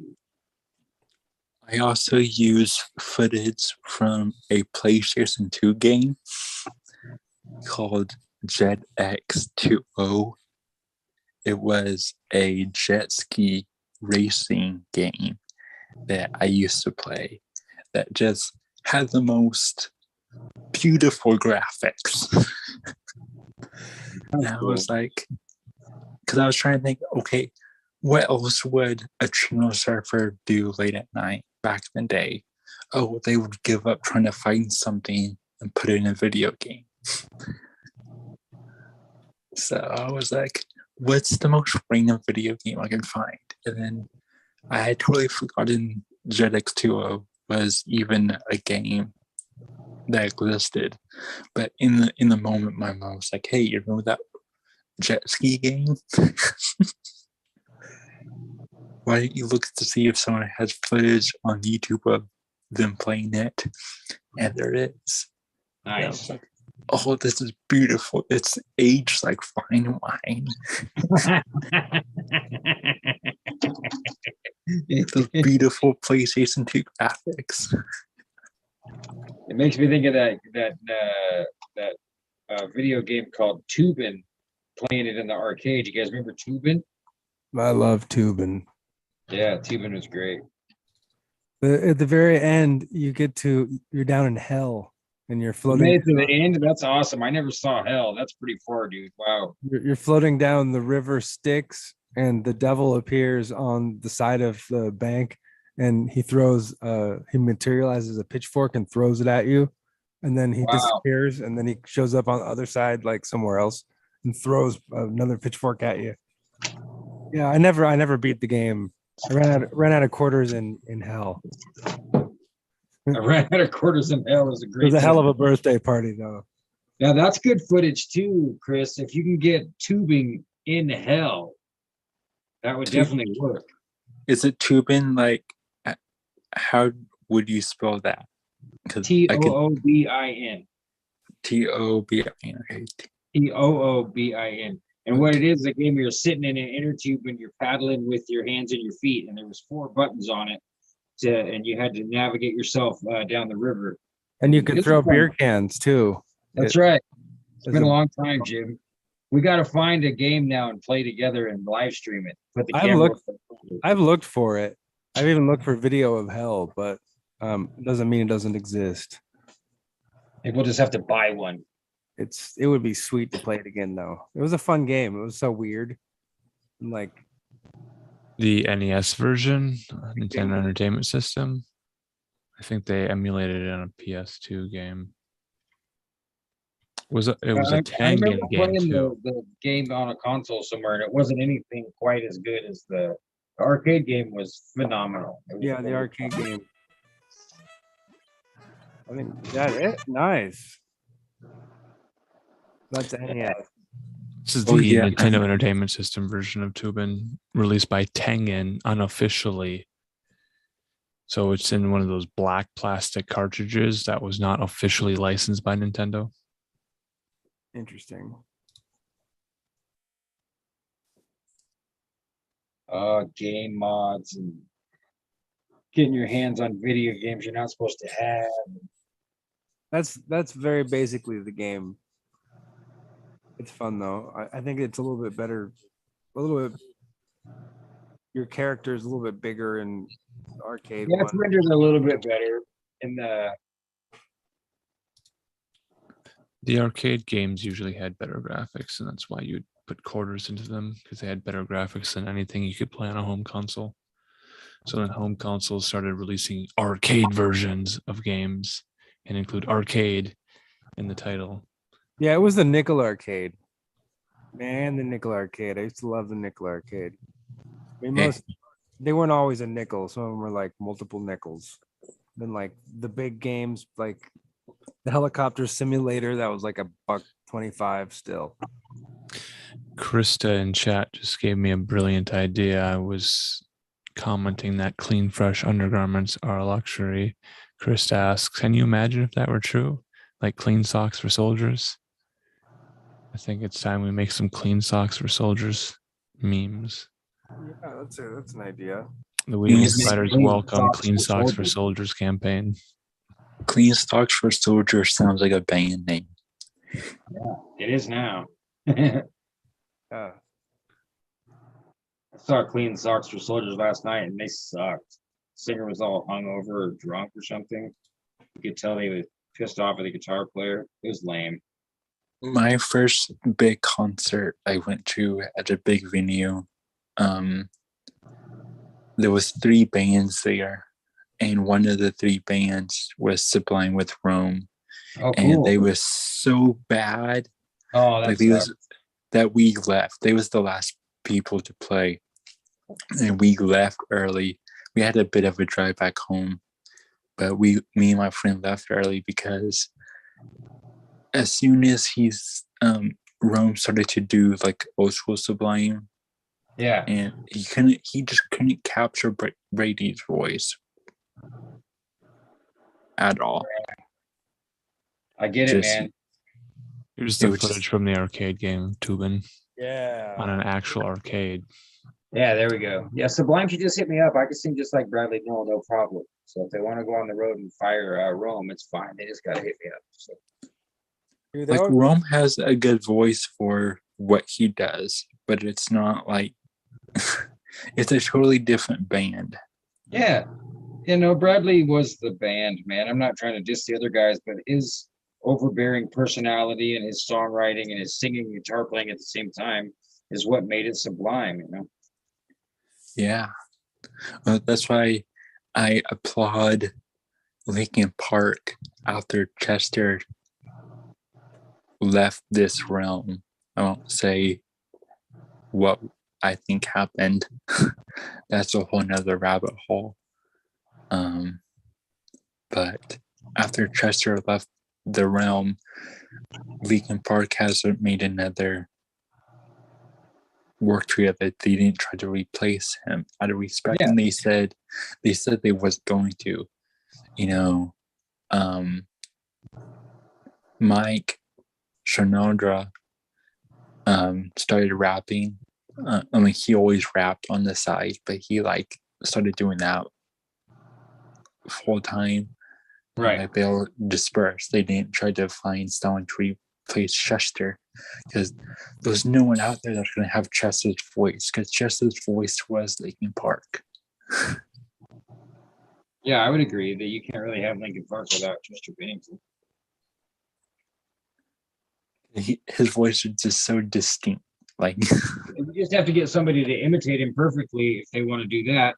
And then that becomes a parody of yourself, because you can't have the guy that's imitating him perfectly. Usually it never works for them to come into a true lead singer songwriter position, because they're just pretending to be someone else, and it's just not the same. Yeah. Not that some people wouldn't enjoy it. I'm sure if you could get a Chester Bennington, forgive the pun, clone. I'm sure they cloned him for sure. I'm sure they have his DNA on ice or something.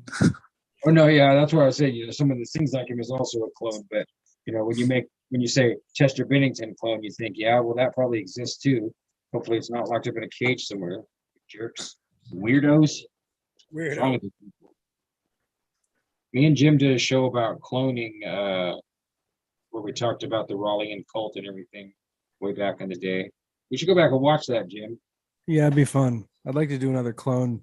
Me and you could definitely do a show where me and you just invite people to come watch Picture Show with us and start from the beginning. That way they know they have to wait 24 episodes before they finally get to see Tracy. That'd be really cool. I'll be down for that. It'd be so cringy, dude. Me and Jim would be cringing our asses off, but I'd do it with you. Because we were just fucking flying by the seat of our pants, doing whatever. We no plan. Half the time it was like come up with an idea, 4 hours before, and not even like research it or take any notes. Just be like, I guess we'll do that. Just go live and get to it. It might be good. They were pretty good. I think they were pretty good. I don't know. I'd probably be really embarrassed. It's been a long time since I've tried to watch one, so I guess I could go back and see what happens. But yeah, maybe if I do, we can do a test run without an audience. Just go watch the first episode or the second episode or something and see what we get. I watched the clip that Alan shared with me of when Tracy was on there, and it wasn't that bad. I thought it was pretty good quality. I'm sure when we got Tracy, then by then we gotten some episodes under our belt. And she really gave us a center or an easy lead to follow, because she brought so much to the table. I was talking about before that, when we were just kind of like, we had it as a variety show. We're playing with yo-yos and juggling and singing songs. And I don't know, it's probably great, actually. I wouldn't be surprised if it's great. It was a different show. I think it was pretty good. I mean, from what I've looked back at, it wasn't that bad. I mean, there were some cringy moments, but yeah, when LC Supergroup was on, that was pretty cringy. Cringe is just the lettuce on this life of a hamburger. I like that. I'll go with that. Well, I've been trying more and more to embrace the cringe. You know, even if it is cringy. Now, sometimes you think you're cringy when you're not, but sometimes you are cringy and you just got to embrace it and be like, yeah, that's me, man. I'm embarrassing. Well, that's why I get what you're saying when you say like like 4 or 5 hours before the show, because I'm so focused on this visualizer, I don't fully have set in stone the music I'm going to play to it. It's a going to be a surprise for me as well. To me, that sounds very RX Only Picture Show. I could see either me or Jim or us together working really hard on one aspect and being like, well, we got that aspect. Let's go live. Let's see if we can throw some music to it or not. We'll find out. Yeah. Excuse me. Yeah, that's great.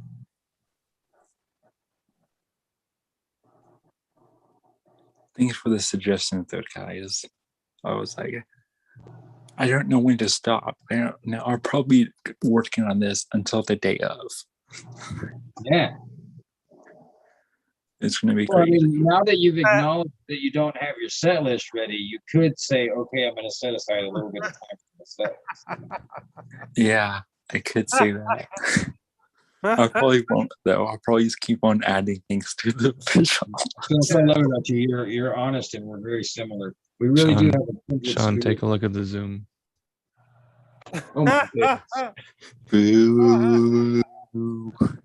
That's pretty good. Supernatural I views. want the t-shirt.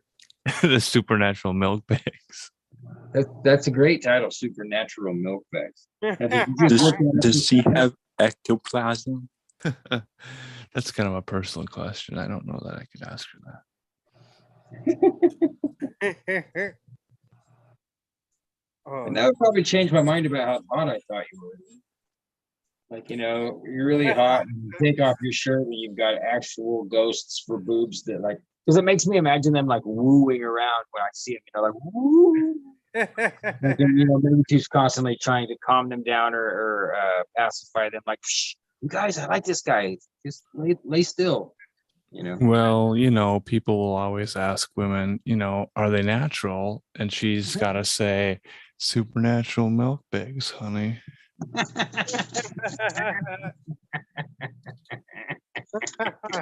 Her supernatural milk bags bring all the girls to the graveyard. All the ghouls to the graveyard. My supernatural milk bags bring all the ghouls to the graveyard.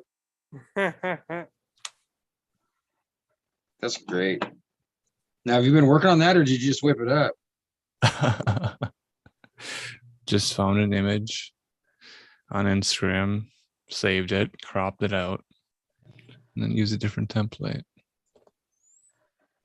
The faster we produce the memes, the better they can be consumed.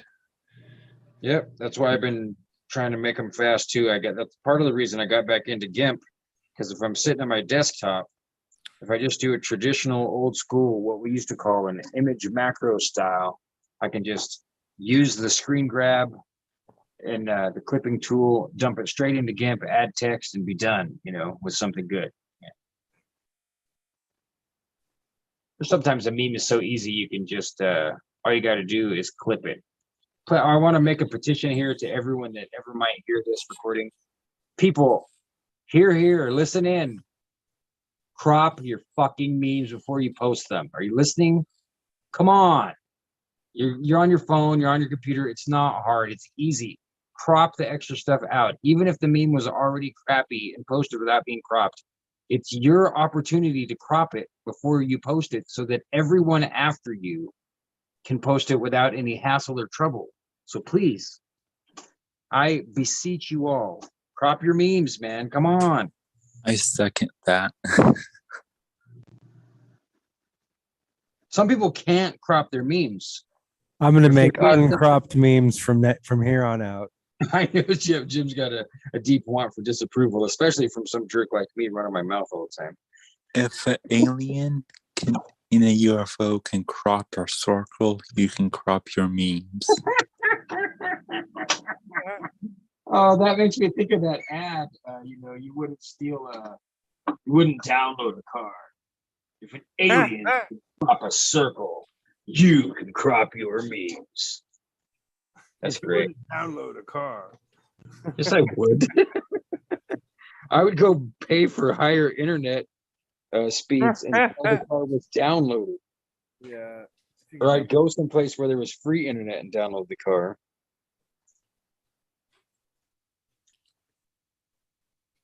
It's I think Revenge of the Nerds night. Well, we're just a bunch of nerds.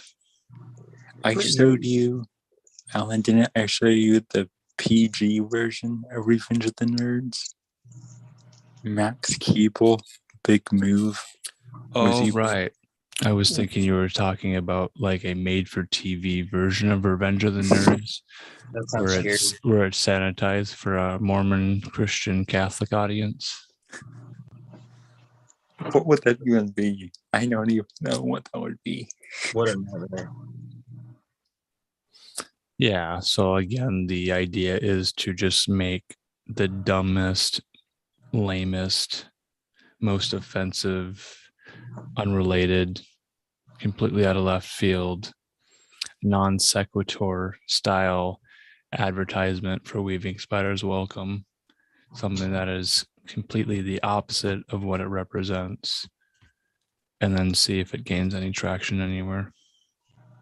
I think it will. I think it's Oh, good. it will. I encourage other people to do it. I'll do it. I'll start doing it too. If I see a good ad that's like, I started this process, and I'm glad you're carrying it on, because I found this ad while I was playing my little racing game. I play Real Racing 3, and that's the only vice I have as a video game anymore. And there's a blackout bingo ad. They've got like famous black pop stars like from back in the day, like, well, not all black people, but that kind of that culture. It's Paula Abdul and a few other people. And so I screen captured a few of the blackout bingo the ads, the pieces of the ad, because it's like really pastel and colorful at the same time. And like it's just over the top and silly looking, and it says bingo. So I was thinking, well, we could use this for Weaving Spiders somehow, but I haven't taken it any farther yet. Yes, and it's because I think a lot of these advertisements that I'm seeing lately are completely offensive to me and everyone.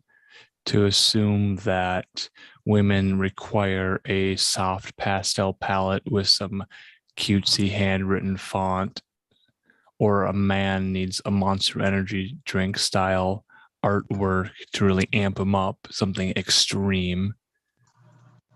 Extreme. I just think all these advertisements are offensive to everybody. They are offensive. Well, you inspired me with that. That's how I got my flyer for my show on Friday, my broadcast. I don't know if you have seen it, but it's actually an old Levi's ad from a magazine. Mm-hmm. Right. And it's two girls doing athletic activities in Levi's, but they're sticking their rear ends to the camera. Yeah. Like, ooh, look how fitting these jeans are. Buy our jeans. Well, I remember many jeans advertisements in which the models were clearly unhealthy and so thin to the point of being dangerous to view it.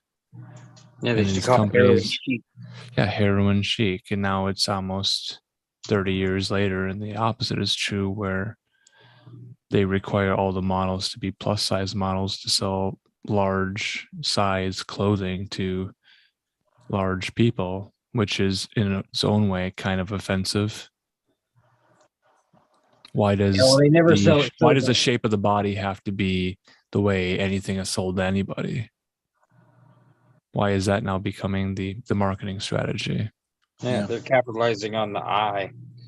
Now I can see the practical reason to say, if you're like a big and tall person, you shop at maybe a Men's Big and Tall, but to go to a mall in 2022 and discover that they've closed down the heroin chic fashion jeans stores and replace them with really, really large sizes, I don't think that has anything to do with advertising. I think it's maybe a public health crisis and maybe the quality of food. I agree because those It's not food anymore. Right. Because I'm as a person am a pretty skinny guy, and it's actually pretty hard for me to actually find my size in jeans in person. A lot of times I have to order them online because the stores carry them in, say, their warehouse. So you can order them to go from the warehouse to deliver to your house, but they don't carry them in stores because no one's buying them because everyone's a plus size. So they're like, why should we carry the smallest sizes and ship them to our stores and put them out and take up store space? Right. When the only ones that are selling are the plus sizes. Right. So then to balance the offensiveness to women, we need to create even more offensive ads for men. And maybe it takes some of the brightest, smartest, most beautiful women amongst our ranks to find the most offensive ways to insult men. And I don't know if that's going to be calling people incels or twigs or skinnies. What are the offensive words for men these days? Okay, this just re-triggered me from something I saw the other day. There's a new Disney and Pixar movie called Turning Red. It's about a little Asian girl growing up in the early 2000s who turns into a red panda, and it's symbolic for female puberty. And it's very female targeted. And it's also Disney. So it's funded by Eastern Chinese government. Mm-hmm. But in the trailer, at the end of the trailer, she's looking through a window of like a convenience store, and she sees the boy she has a crush on. I'm assuming just by how the trailer looks and the type of stories these go. And she turns into her painter self and kicks and literally makes the sound "awooga" and sticks out her tongue. Now, flashback, a few decades ago, you can see that on a Looney Tunes episode of like a fox doing it to a male fox, doing it to like a sexy female fox. Yes. But now they would say, oh, that those guys are just pigs. Right. Which is fine. Catcalling can be offensive. Mm-hmm. But the way they're playing it off in the Disney Pixar trailer for this movie isn't it cute that this little girl is making the ruga sound to this cute little boy? Isn't it so cute and funny and charming? And I'm like, so if it was male, again, he would be a pervert, but since she's female, it's cute. What type of message is this? And I kind of got triggered in front of my mom. And I was like, this is just so ridiculous. It is ridiculous. And that cultural accepted behavior can change within 30, 40 years, within someone's lifetime, to see that Disney Plus now needs to warn people that the depictions in the movie are outdated modes of cultural representation or whatever the warning says. Yeah, they do that for their show Recess. I read it off to some friends of mine. Mm-hmm. Because so it's you're ridiculous. told you need to be offended by this. If you didn't know, you just watch the show and you form your own opinion. But because Disney tells you you need to be offended by this, and we apologize. So strange. I scratched my head because I was like, how is anything from Recess offensive? most white cracker, plain bread, no butter on the toast type show. Not saying it was bad, but it was bland. There was nothing really to the show.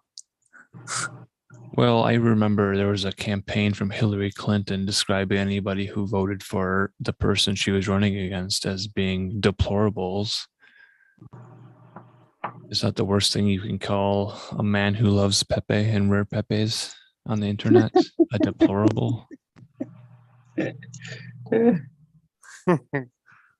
Well, it makes me think of when you started to talk about Hillary Clinton, I thought you were going to say that you knew a time when she was campaigning for office and that she had referred to people as, what was it? Super killers? That wasn't it. You're thinking of super predators, and I believe it was when Bill Clinton was president. Okay, so that wasn't her own campaign, but super predator. Mm-hmm. That's what I was thinking. So to me, for it to only be deplorables was pretty funny. Right. Super predator, is that Superman crossed with the Predator for Alien versus Predator? Now, to me, that's a much better idea. Unfortunately, I think she was referring to habitually reoffending inmates and their propensity to commit violent crimes. And so, of course, that was also it was implied that she was talking about black guys. Now, I don't remember if she was definitely for sure specifically talking about black guys, but that's the way a lot of people decided to take it. That she was throwing black men under the bus for being the most violent. Mm-hmm. It reminds me that I appreciate a lot of the ambiguity and the non sequiturs and things that are just absurd on the face of it. So when you look at it, you don't know how to respond to it. And the only response, therefore, can be just laughter. Yeah. How ridiculous it is. So it doesn't mean to offend anybody or segregate anybody or alienate any specific sexuality or gender or nationality or anything. I remember a time when everybody would make fun of everybody for everything and nothing was verboten. Right, nothing was verboten or off topic. Yeah, to me, it's good just to say these kind of things on a recording where it might be found again later, just so that people know for sure if this lasts a long time and people are listening that how, we've made some record of how it really was. Because we're up against massively weird changing times, and the younger generations are already getting something that we can't imagine and also losing the vast majority of whatever it is that we've gone through, because the tiny bit that's recorded and documented, A, if the most of it is completely biased because of the ownership of the media, and B, it still doesn't represent the world as is. It doesn't even come close. There's no way to represent the world as it is going by. We can just do our best, and so I appreciate it. Yeah, it's 2:22 a.m. here, and I will say the only casualty of 2020 was the casualty of humor. Yeah. Of funny. Right. Yeah, we're not allowed to be funny anymore. It's not funny, Nothing's funny. I think it's hilarious. I think it's all funnier. Well, it's also the death of like the punk rock do-it-yourself aesthetic, where all of our punk rock heroes have made advertisements and commercials for getting cowpokes and for doing the right health decision that they believe is the right health decision, sponsored by the CDC or the GOV or whatever website it is that they're doing an advertisement for. When you have gangster rappers telling black people this is what you need to do and disregard the Tuskegee experiments and don't think about AIDS or HIV or any of that stuff, focus on the new scary thing. Yeah. The propaganda has increased to a degree that most of us wouldn't have been able to believe was possible even 30 years ago. Yeah. So how do we take that propaganda and remix it and then make it even more absurd? Yeah, it's pure Dottism. I'm with you, man. I will support and encourage the process forward myself. You'll be seeing meme advertising from me coming this week, and it will be stupider than you could ever fucking possibly imagine. What the dumbest meme that makes no sense? Well, Chance has got to find the ball shaving kits, and then we'll find their advertisements and rebrand Oh, it. yeah, I've got this underwear that catches farts and stops them from smelling. And I remember I saved the. Not that I have any. I would totally use it and need some. It'd be a useful item for me to have. But I saved the picture years ago because I guess I knew this fateful day was coming where we would need it. But it's just so funny. Or like, have you guys seen these underwear with the pocket for the male genitals to be separate from the testicles? I have to admit I have. Yes, I've seen those. Okay, so I was feeling pretty all alone there for just a second. It's so weird. Like, I mean, you know, as a group of men here, I mean, we may still have some ladies in the audience. I don't know. Rachel's still here. I don't know, but it doesn't matter. I'm not going to be inappropriate. Just the idea. It is a little sensitive, but the idea, I can't fathom. I mean, I'm almost tempted to get a pair of them and try them out to see how stupid it feels to have a separate compartment. You know, I just can't fathom I don't understand. I don't think it's stupid to have options for undergarments and comfortable clothing for all shapes and sizes and needs and climates and temperatures and humidity levels and things. I just think it's dumb that I go on Instagram and Instagram shows me advertisements for women's underwear. Don't they know by now anything about me? Well, yeah, I get the weird. I report ads on Facebook all the time for the same thing. It's like strangely like sexually inappropriate. And it's like, or like sometimes I'll get ads for like the gayest male underwear you could possibly imagine. Like they're like they're Right. fishnets with nothing else to them, or these tiny little jockey shorts, or Yeah. you Like, know, how is that an advertisement? I think the AIs are just running wild with the algorithm, and they really don't. It's not that they don't have control over it. I think they don't care. It's not important for them to manage it differently. And so we just get a lot of foam, a lot of fluff, a lot of static. And unfortunately, the static shows up as really poorly made, not even very It's self-serve advertisements. You can go to their website, you can upload your advertisement, you can pay them in advance for how many views you want it to receive, and then it's automated, and then they serve those advertisements, and it's a real-time thing. And if you don't screenshot it, you may never see that advertisement again. That makes me tempted to get the Weaving Spiders Welcome ads up there.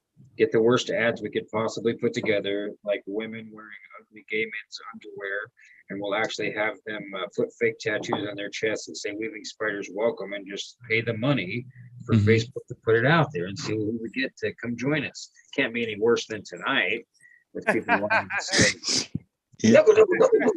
Right. That reminds me of a joke gift my mom got my uncle, so her brother, for Christmas. She found these fake boxes. It was like things that you can like put your presents in, but it looks like at the box, the print on it makes it look like it's something super ridiculous. Yeah, I've seen those. Those are great. And she got the one that looks like a self-automated wiper for your toilet, but it's just a gear. So it would literally just cut your butthole. It's just a gear. Yeah, it's just like a huge. Oh, we should make some of those boxes too, Alan. We should take these ads and print them on shoe boxes. Yeah, I think I'm gonna It's time to turn print in. shoe boxes. But before I go, I can tell another short dream I had when I was younger. If you guys want to I'm hear. down. I'm gonna stay a one little bit more. longer. I got one more. I'm interested in these dreams because I'm interested if any pop culture advertisement or Stephen King story or anything that enters your mind influences your dreaming life or your subconscious or any of that. Well, here's one that will put a test to that actually. So it's interesting that you say that. So in my family's first home, so this was early 2000s. I was around the age of 4, maybe. My bedroom was at the end of this long hall, and there was one light, and I was always super scared of it. And I wasn't really allowed to watch horror movies at this age, so I didn't have any references from Hollywood or anything at this point of time. But I was just, I was scared of the dark. I would always turn the light off because there was one on the opposite end of the hall for some reason, and run down the hall to my bedroom. And I would always have dreams of various types of crazy demonic monsters coming out of the hall and attacking me. And sometimes they got really surreal, and I would find marks on me the next morning and everything. And one dream in particular that I had involving the hallway, I had multiple times, was it would start off with my mom making dinner for everyone, and she would make one biscuit for everyone. So there was 4 biscuits for 4 of us, but she would make an extra 5th biscuit for the thing in the hallway. And in my dream, she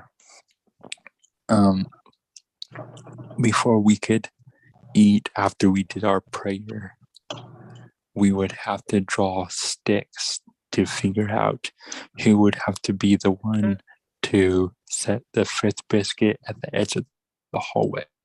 And of course, since it's my dream, I would always get the short stick. And I would take the 5th biscuit and set it at the edge of the hall. And I go, hey, I'm really hungry. And what if there isn't really something in the hall?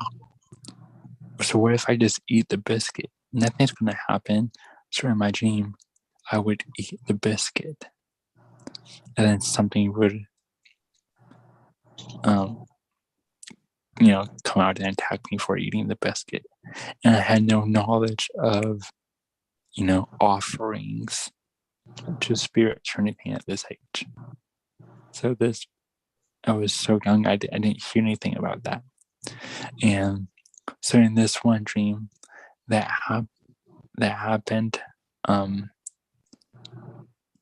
nothing happened after I ate the biscuit. So I went and sat on our couch for a little bit. And I was like, see, nothing happened. And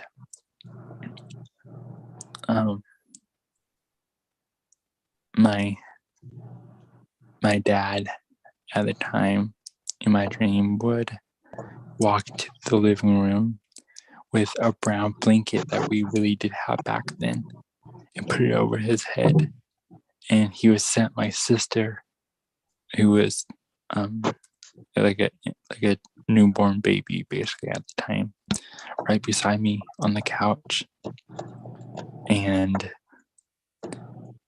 with the blanket over his head, it's like, ooh, I'm a monster. I'm the monster from the hallway. And as he's doing this, the monster would come out of the hallway, but it looked exactly like my dad with the brown blanket over his head. And it would just walk and then sit quietly in between me and my baby sister on the couch right in between us. And I would look at my dad dancing and trying to act or silly in front of me. And then I would turn to what the thing that was sitting on the couch to, my left. And I couldn't stop my dream self from slowly lifting up the blanket on the monster and seeing the gnarled demonic face underneath it as it lunged for me. And then I would wake up. Dang, man. Tense. That is so wow. Like there's so much there. Chris, you should come join the dream group with me, man. We haven't really hardly just started. I think you'd enjoy it. Yeah, I like dreams and things because they're personal, but they're also like there's also a point of telling them to people, because then when you tell your dream to other people, they get something from it, and it's definitely another whole nother world. So putting pieces together by sharing each other's dreams and doing notes and seeing how you enter that world is very, very interesting. Not all of my dreams are crazy demonic like that, but when I was younger, I had a lot of nightmarish dreams. Now they're just super psychedelic for the most part. Yeah, they've got a book in this group that we started that we're all going to read, and there's dream experiments to see if we can become more lucid in our dreams, have better recall, and potentially appear in one another's dreams. Have co-op dreams. Oh, that sounds awesome. My friend and I tried to do that back in school. Some girl went way out of her way and recorded the first, I bought the book, $10 online or whatever, get the book. It's some book some Russian guy wrote. And some girl got the book and read the first 3 chapters so that we have it in audio. And I haven't listened to it yet, but so it's like before I even have to get the book in the mail and read it, this woman's provided us opportunity to just listen to the first 3 just because she just sat down and said, screw it, I'm going to bust it out. So I thought that was pretty phenomenal. That's really cool that she did that. Definitely send me a invite link. I would definitely. I'll dump you in there. I'll just add you from the Telegram. Yeah, great. Family Guy. This one says prisoners could serve 1,000-year sentence in 8 hours. Future biotechnology could be used to make prisoners feel as if they were serving a 1,000-year sentence, a team of scientists claim. Ah, sweet. Weaving spiders welcome. Man-made horrors beyond my comprehension. Streaming every Wednesday and Saturday night. Feels like a 1,000-year prison sentence for some viewers. That's perfect. That's great. Thanks. I love it. Yeah, I love it. It's good. It's amazing. Keep on making art, guys. enjoy the rest of your night. I think I'm gonna crash, but it's like I'm sure I'll be in all the different Telegram groups and things tomorrow. So I'll talk to you guys tomorrow. Much love to everyone who's still listening. Thanks for listening. Any couch potatoes out there? Couch sweet potatoes. Couch sweet potatoes. Do you like your marshmallows on top of your yams? Or do you just like hazelnut, pecans on top of your yams? Yeah, How do you like your sweet potato casserole?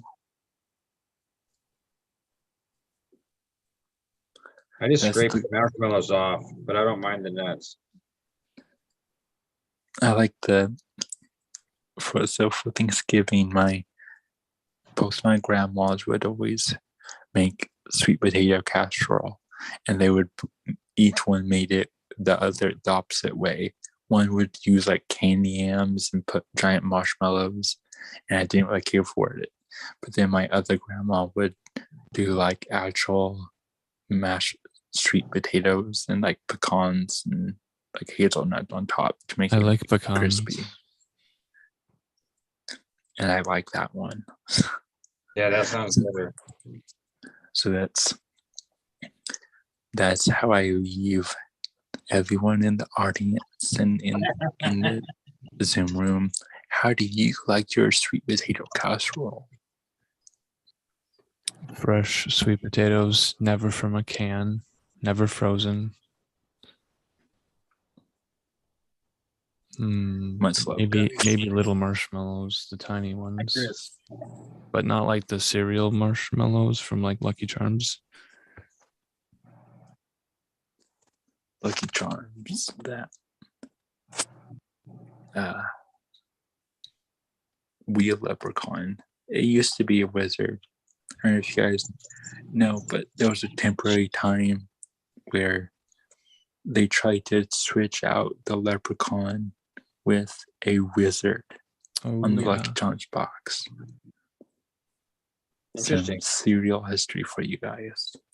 It failed. It was attested in like one city, in like one state or something. I can't remember the full details. We will need to run tests like that to change things up and surprise our listeners with different thoughts and ideas. And as always, feedback is appreciated. Yes. We'll try new things. We want you to try new things with us as well. Yeah, if you think this is something you might want to jump on a live Zoom link with us, put a thumbs up in the doot down below. Leave a comment on the video if you're watching this later. Leave a comment for sure. Yeah, tell us how much you hate offensive advertising, or specifically anything that might offend women, because we love women and we love men and we love everyone. What we don't like together, we can hate at the same time, which is to say, that's the man, the advertisers, the corporations,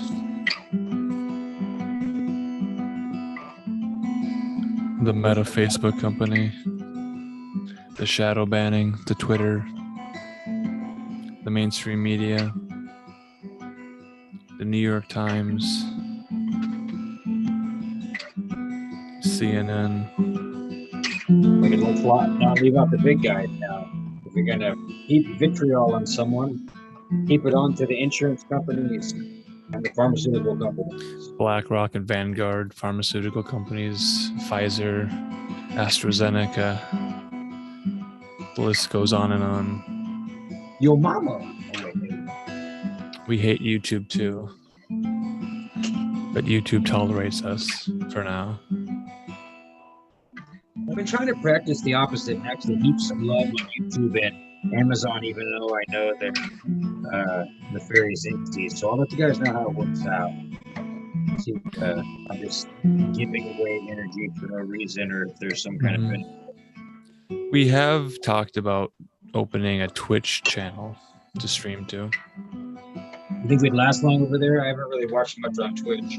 I don't know how Zoom handles streaming to any place else. We have it set up right now where it streams to YouTube at the click of a button. I mean, Jim, we're using OBS, so I'm sure we could figure it out. Not, you know, we really wanted to do.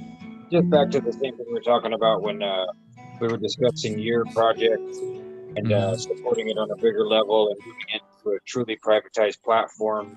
You know, there's just a little bit more maintenance and technical detail. We can definitely do it. I mean, if we want to stream to Twitch, I'm down to it. Does Twitch have a smartphone app? I'm certain they probably do. They do. The YouTube app right now on smart devices seems to be the most developed for streaming video platforms. Other people are catching up. Well, I think it's hard to keep up with the people that are getting money from programs like DARPA or whatever else. You know, it's going to be hard Right. to match that kind of funding. Doesn't really compare, unfortunately. But that doesn't mean that Yeah, and we'll have to check to see what our like to dislike ratio is and if people are truly hating the content we're putting out because it's so offensive to people, like insects. Somebody leaked Twitch. Somebody leaked the entire code of the whole website, and I remember. Facebook made it like a straight up. They just copied it. So I forget what it's called, but there's a Facebook version of it now too.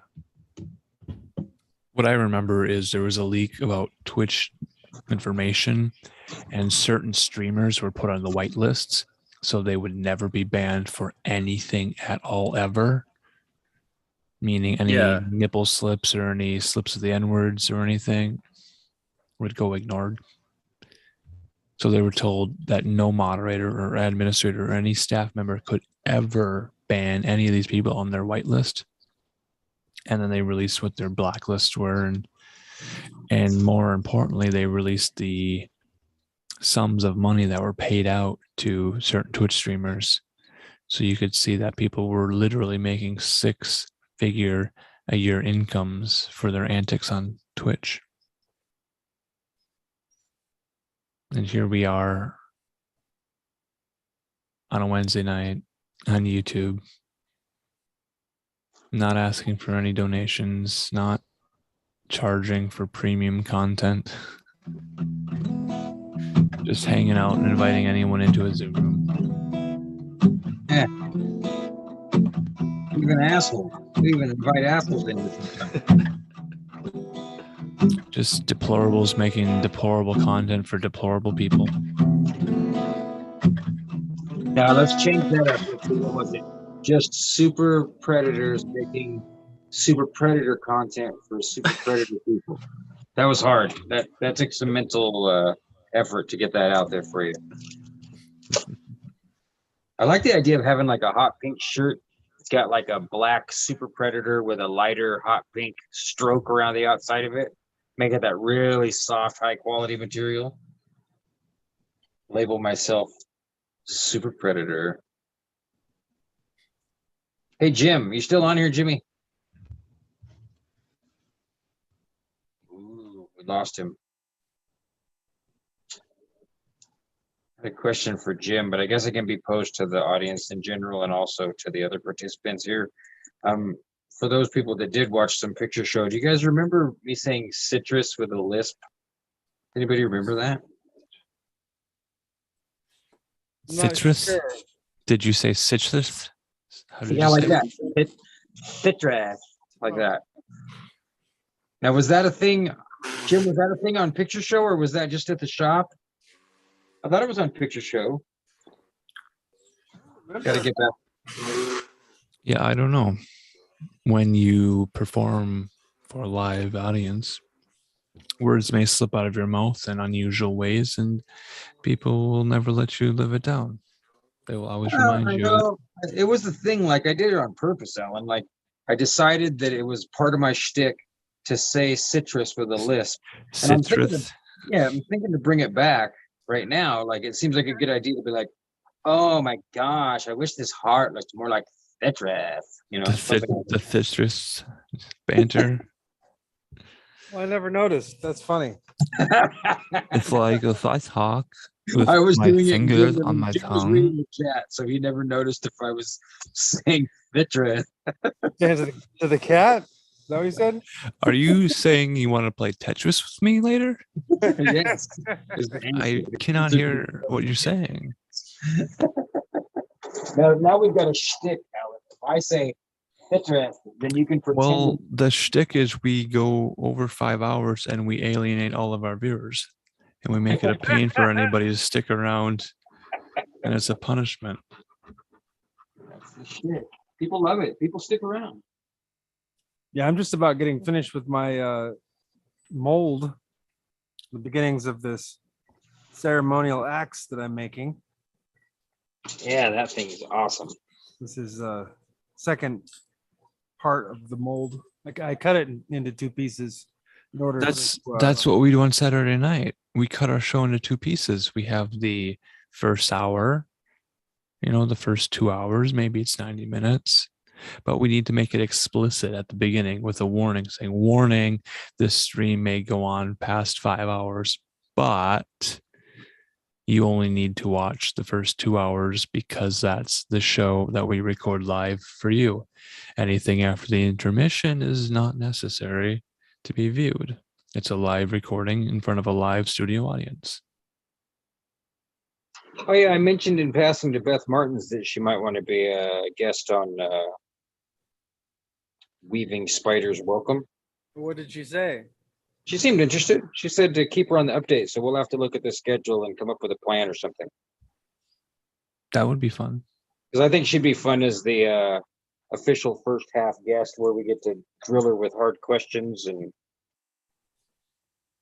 I mean, I'm exaggerating, obviously. I don't think we'd have to drill her with hard questions. And even if we did, she would come through it with a resounding success.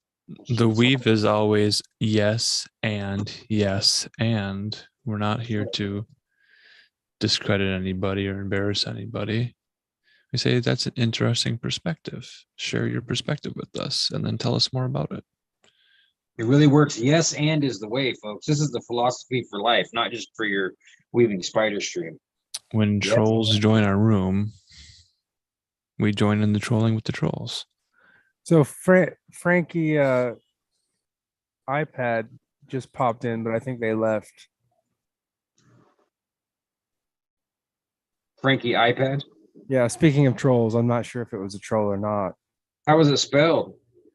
We've had a few in here, and I think it was a few folks kept coming back with new names. It makes sense. So kind of I closed the gates unless somebody showed up that we all knew. Well, I think our broadcast is probably outside the realm because of what Alan just said, because our philosophy has always been yes, and it's hard. It doesn't really make it an effective place to troll, because I mean, I guess any one of us could decide to start yelling and screaming and reacting and fighting back to the trolls. I mean, that might be entertaining even, but that's just not the natural reaction of someone jumping on and saying the N-word and trying to be insulting, giving us a brand new compliment that we're actually making macaroni art and all these kind of things. Great compliment. Which I love pasta art. It's a fine art and requires great patience to wait for the glue to dry. Yeah, I've always loved it. Oh, and of course, it made me think when the kids started hurling insults. I'm like, Jim's stuck there making molds. You know how much more he would rather be gluing macaroni to cardboard? Don't get me wrong, mold making is amazing and awesome, but it is one of the most thought-intensive procedures you can ever learn, because you have to, especially if there's undercuts on the mold, so that the mold has to wrap around into a part where it could potentially get trapped, and then you have to figure out how to get it back off of there without destroying the art and start over. It's really It's like doing math without any numbers. That's how I would describe it. My You male perform the same fragility. operations. My male fragility is on display when you make fun of my macaroni art, like the way my father and mother used to when I'd bring it home from Sunday school to say, this is a story of Noah and the ark. You can't just see all the macaroni is the boat. Come on. You're giving me really deep ideas right now, Alan. This stuff I'm working with is so much like pasta sometimes. I mean, even the thing I'm using to flatten it out is like a noodle maker Yeah. machine. So I was thinking I could intentionally make the noodles out of Fimo so that we could move noodle art in closer into the fine arts category by putting huge, beautiful production into the noodle making process, and then choosing high quality glues and materials to glue it down to, maybe get some gold leaf over the art or whatever. And then when you're at work and people call and they're like, what are you doing? You can be all, I'm just noodling around. That's right. I'm just noodling around. Exactly. This is the noodle doodle, where the weaving spiders welcome empty numbskull slurps up the noodle and makes a ball of yarn. Or is it the ball of yarn is going through his nose and out his mouth? I can never tell where it begins and where it ends. It's really good, man. It's the noodle doodle. I want a t-shirt that does this. Yeah. And I don't want it to be some big machine mounted on the front of a t-shirt. Come on, folks. I want the t-shirt to look just like it always looks and do this. And be a soft. That's an amazing idea. I think we could probably weave in some LED lights. Oh, we could figure out how to make this work. But it can't be corny like those. It can't be 1997. I want the 2022 version. Yeah. The like Back to the Future 2. Well, I mean, some of us lived through 97. It wasn't bad or anything, but I'm not needing to go back there. It's not necessary. Jim has an amazing hat. Still have that hat, Jim? I still have it. The last time I wore it was on the very last episode of RX Only Picture Show that Tracy was on. Yeah. Happy episode. So I haven't 52. I haven't worn. Yeah, then it's black, and I used to have a white cat, so it was just covered in this fluffy white cat hair. Yeah, for anyone listening, it's an amazing hat because it is programmable like a sign, like for your business, and it scrolls past very similar to Alan's meme. So it's just cool. Like a red light, a red LED scrolling light hat. Pretty slick. Yeah. It's cool. $15 on Amazon. Was it only $15? I didn't know that. That's pretty cheap. Yeah, I think they probably have one for 20, but they're basically the same thing. There's a little app that you can program to your cell phone and type in whatever you want. And there's a few different fades or effects. It's pretty cool. Definitely pretty cool. Now you So got who's doing macaroni art next week? I got to keep messing with Fimo clay until I run out of clay. That's pretty good. I think that the earlier hijinks from the Panty Raiders created a 30-second delay from our Zoom room to YouTube. Oh, okay. Interesting. So we are 30 seconds ahead of what is streaming live to YouTube. So somebody jumped in. One of the names that was coming into the chat was I thought it was a gag, but it could have been it was like Zoom. Oh yeah, someone had a name set as Zoom support. Zoom support. Yeah. Yeah, it was pretty funny. Yeah, I'm sure that they were really Zoom support because they were using uneven capitalization of certain letters. The idea that Zoom support extends to and includes them invading your stream potentially to moderate your content is pretty funny. Hilarious. And then the White Knight John says, "Yeah, people are posting your Zoom code on Twitter, and I don't do that. And I'm here to try to save your room, and I don't want to see you guys get banned." And it's like they have the Black Knights, the White Knights, and the Gray Knights, and everyone's just trying to cause chaos and confusion. And then Andrew R shares a Google Doc to his probably, I assume, copy and pasted document, so that we'd share it, and then he could change the words to N-word, N-word, N-word, N-word while we have it on screen, or he could post a pornographic image in the Google Doc that we had just shared on our screen. Yeah. So there's all sorts of ways that they could infiltrate, and I just don't know if they knew that the raiders themselves were also watching on YouTube, or did they just think it was a private Zoom meeting? Yeah. If they knew it was on YouTube, they could watch it on YouTube, but I don't know if Jim also shared the link or if anybody went through Jim's feed to see that he also has a YouTube channel, to see that he's live streaming the Zoom room. Yeah, I didn't drop a link and I didn't go back and post a link either. But you have past links to the YouTube channel that they could have discovered. Scroll around for 3 posts that you're going to find a link to. And they would have heard themselves on the YouTube live stream playing their hippity hoppity SoundCloud rap music. That was pretty funny. The Mickey Mouse mukbang dude. Yeah. It's hilarious. They don't understand how deeply it fits in. Yeah. Like a guy wearing a naked top half, wearing a Mickey Mouse hat. It's like they're actually tuned in accidentally to our vibe. Yeah. That's Dadaist to the maximum. When the people trying to fool you actually supplement your content with something better than you could have created yourself. As we're talking about Discordianism.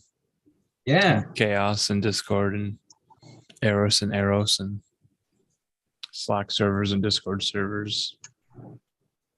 This is not a new concept. Anton Wilson is looking down on us from his rocket ship in hell. He's so happy right now. Yeah, he publishes emails, right? The Robert Anton Wilson emails to the universe. I don't think I ever read those. I've read some of his stuff. I don't mind Raw. He's iconic for a reason. I think about it in these terms. Before we had streaming media, people could use the internet to send emails. If Robert Anton Wilson were alive today, he'd be on all the podcasts. He'd be on all the live streams. I think you're right. I think he would be. He'd have a hard time not. He'd be on LSD on a live stream and talking about Bloomsday and James Joyce and all the absurd conspiracy theories that came true in 2020.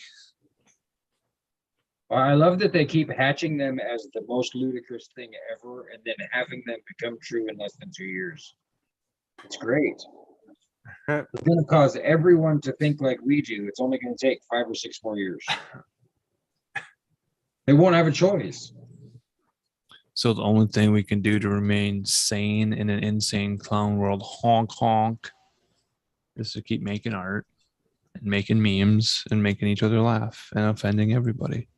And we can watch Jeff Bezos buy Pete Davidson a ticket to go fly up on the penis rocket into space. And they'll have Kanye hired as the commentator. Is the semen demon flying with them again? Yeah. Well, I don't know if it's you mean Oliver Damon? I'm not sure. If Oh, that was weird. I remember that guy. The tutelary spirit. The 18-year-old blonde-haired, blue-eyed boy needs to go to space with the Bozo brothers. The Aryan archetype. It's a circle jerk in space aboard an Amazon. Blue Origin, blue balls. That's why they brought Pete Davidson this next time. Right, but okay, this ties it back to my first appearance on Weaving Spiders Welcome when I'm talking about the Saturday Night Live sketch with Pete Davidson and Miley Cyrus in space. Yeah. Does anybody recall that one? Now we're full circle. I haven't seen it. So what happened? tell us how- Recap us. Let's see. Go to alanmarcus.com and it'll list the first episode of Weaving Spiders Welcome I was on, which is the episode 30, Men of Renown Traversing a Flat Earth, I believe is the one we talked about SNL. Back when the shows were under 3 hours. I think maybe, let's see. If we go back and watch some of those original introductions, credit sequences there. We had a lot of Boosty Face and Jerky Fresh and all the old crew members. Miss those guys. I don't know if, I think it was the first one. Yeah, let's see. Yeah, this is Yeah, episode it's like an era 30. ended and a new era began somewhere because a lot of those guys just never came back. It was a transition over time. It's like the soup where you're always adding water to it and you're always adding new vegetables. Yeah. And you keep the flame burning and you keep the ship alive every Saturday night. And then we added Wednesday nights and we keep it alive when we keep adding water to the broths and we keep adding wood and coal to keep the fire burning. More It ginger. just keeps going. Filmers. Going. It changes the flavor over time, but it's still the original cauldron.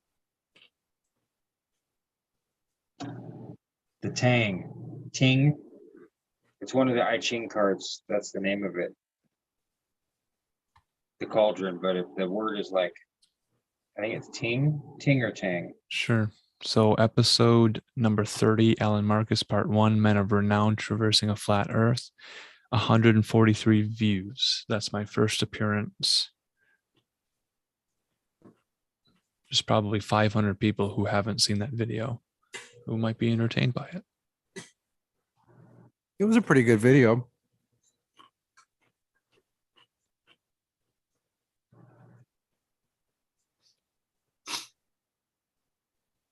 I think you had me going the whole time. Yeah, that's waiting for the answers. But no, just more questions. Just more questions, man. Just more questions. And that's where I was talking about Pete Davidson and Miley Cyrus on Saturday Night Live, which is the same appearance that Elon Musk made.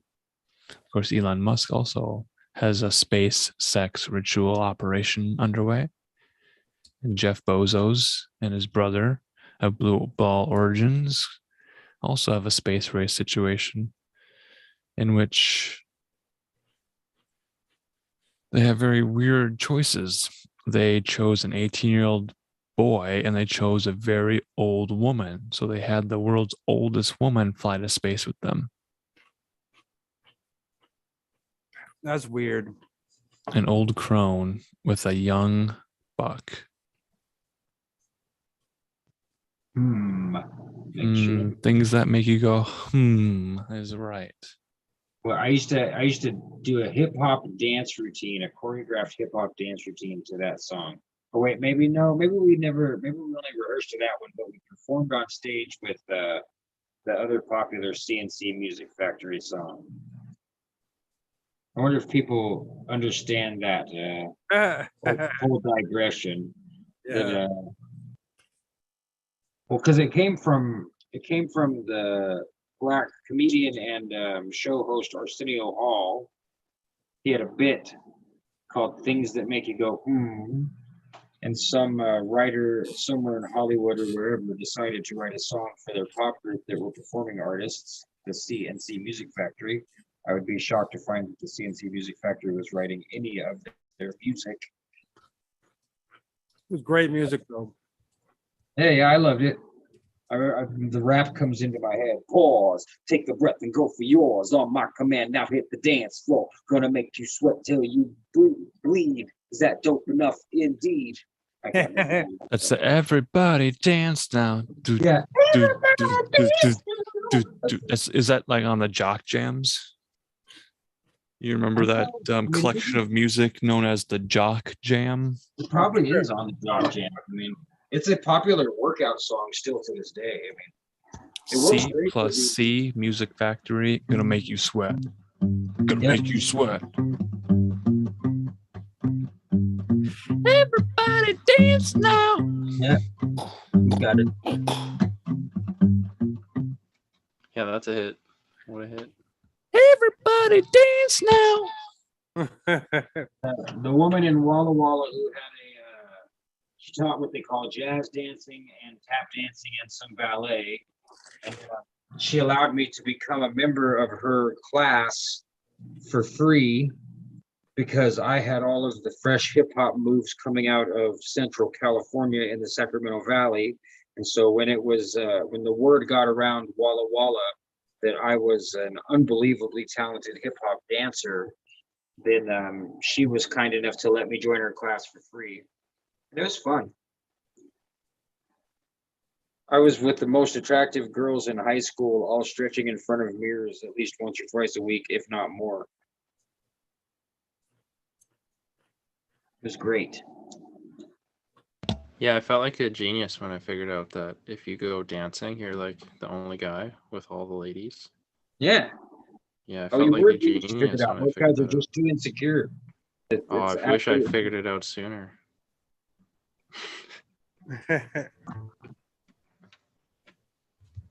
But and the beautiful thing is that it does provide a bunch of opportunity if you're looking for a paramour, for a companion.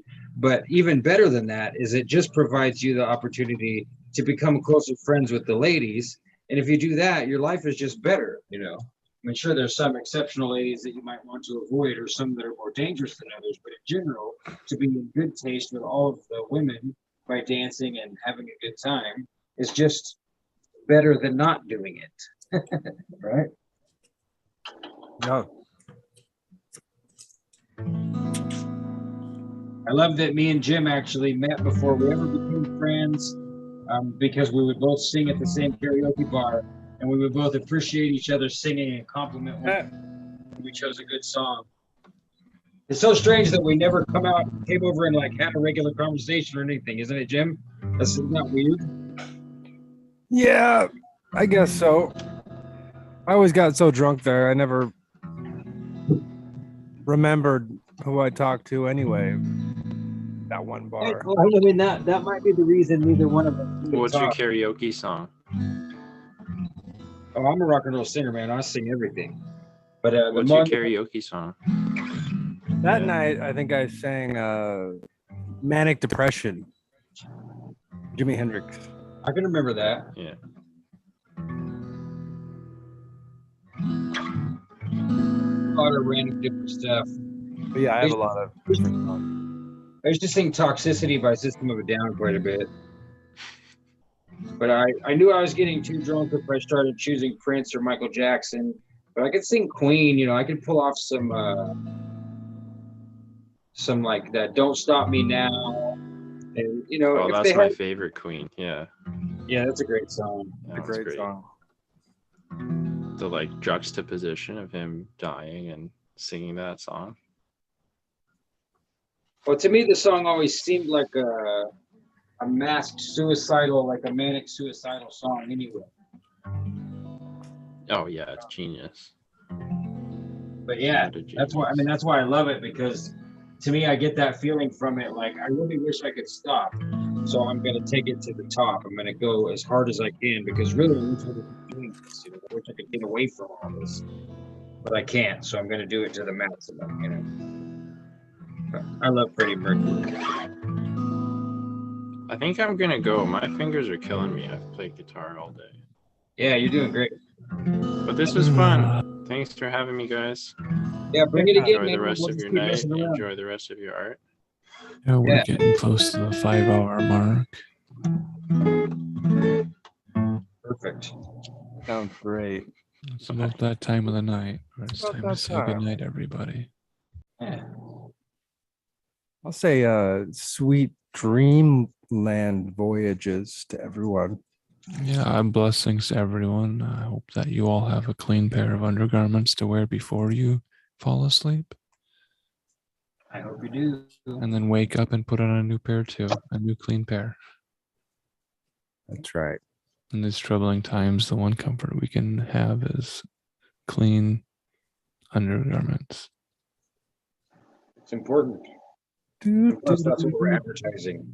That's what we can do too, Alan. We'll have to base the shows on the advertisements that we steal so that it's an inverted content creation. I know that we could reach out to MeUndies or competitors to MeUndie brand, because for the longest time, the only people I would sponsor podcasts were MeUndies. Interesting. I didn't know that. Me undies and ye undies. Yeah, I listened to so many podcasts and they'd all interrupt their train of thought to let me know that MeUndies was selling the best cotton bamboo stretchy pants things. And I was like, you know what? Maybe I'll never purchase something from MeUndies because I've heard that so many times. And I almost do the spiteful thing where if something is advertised, I will purposely not buy it. Yeah.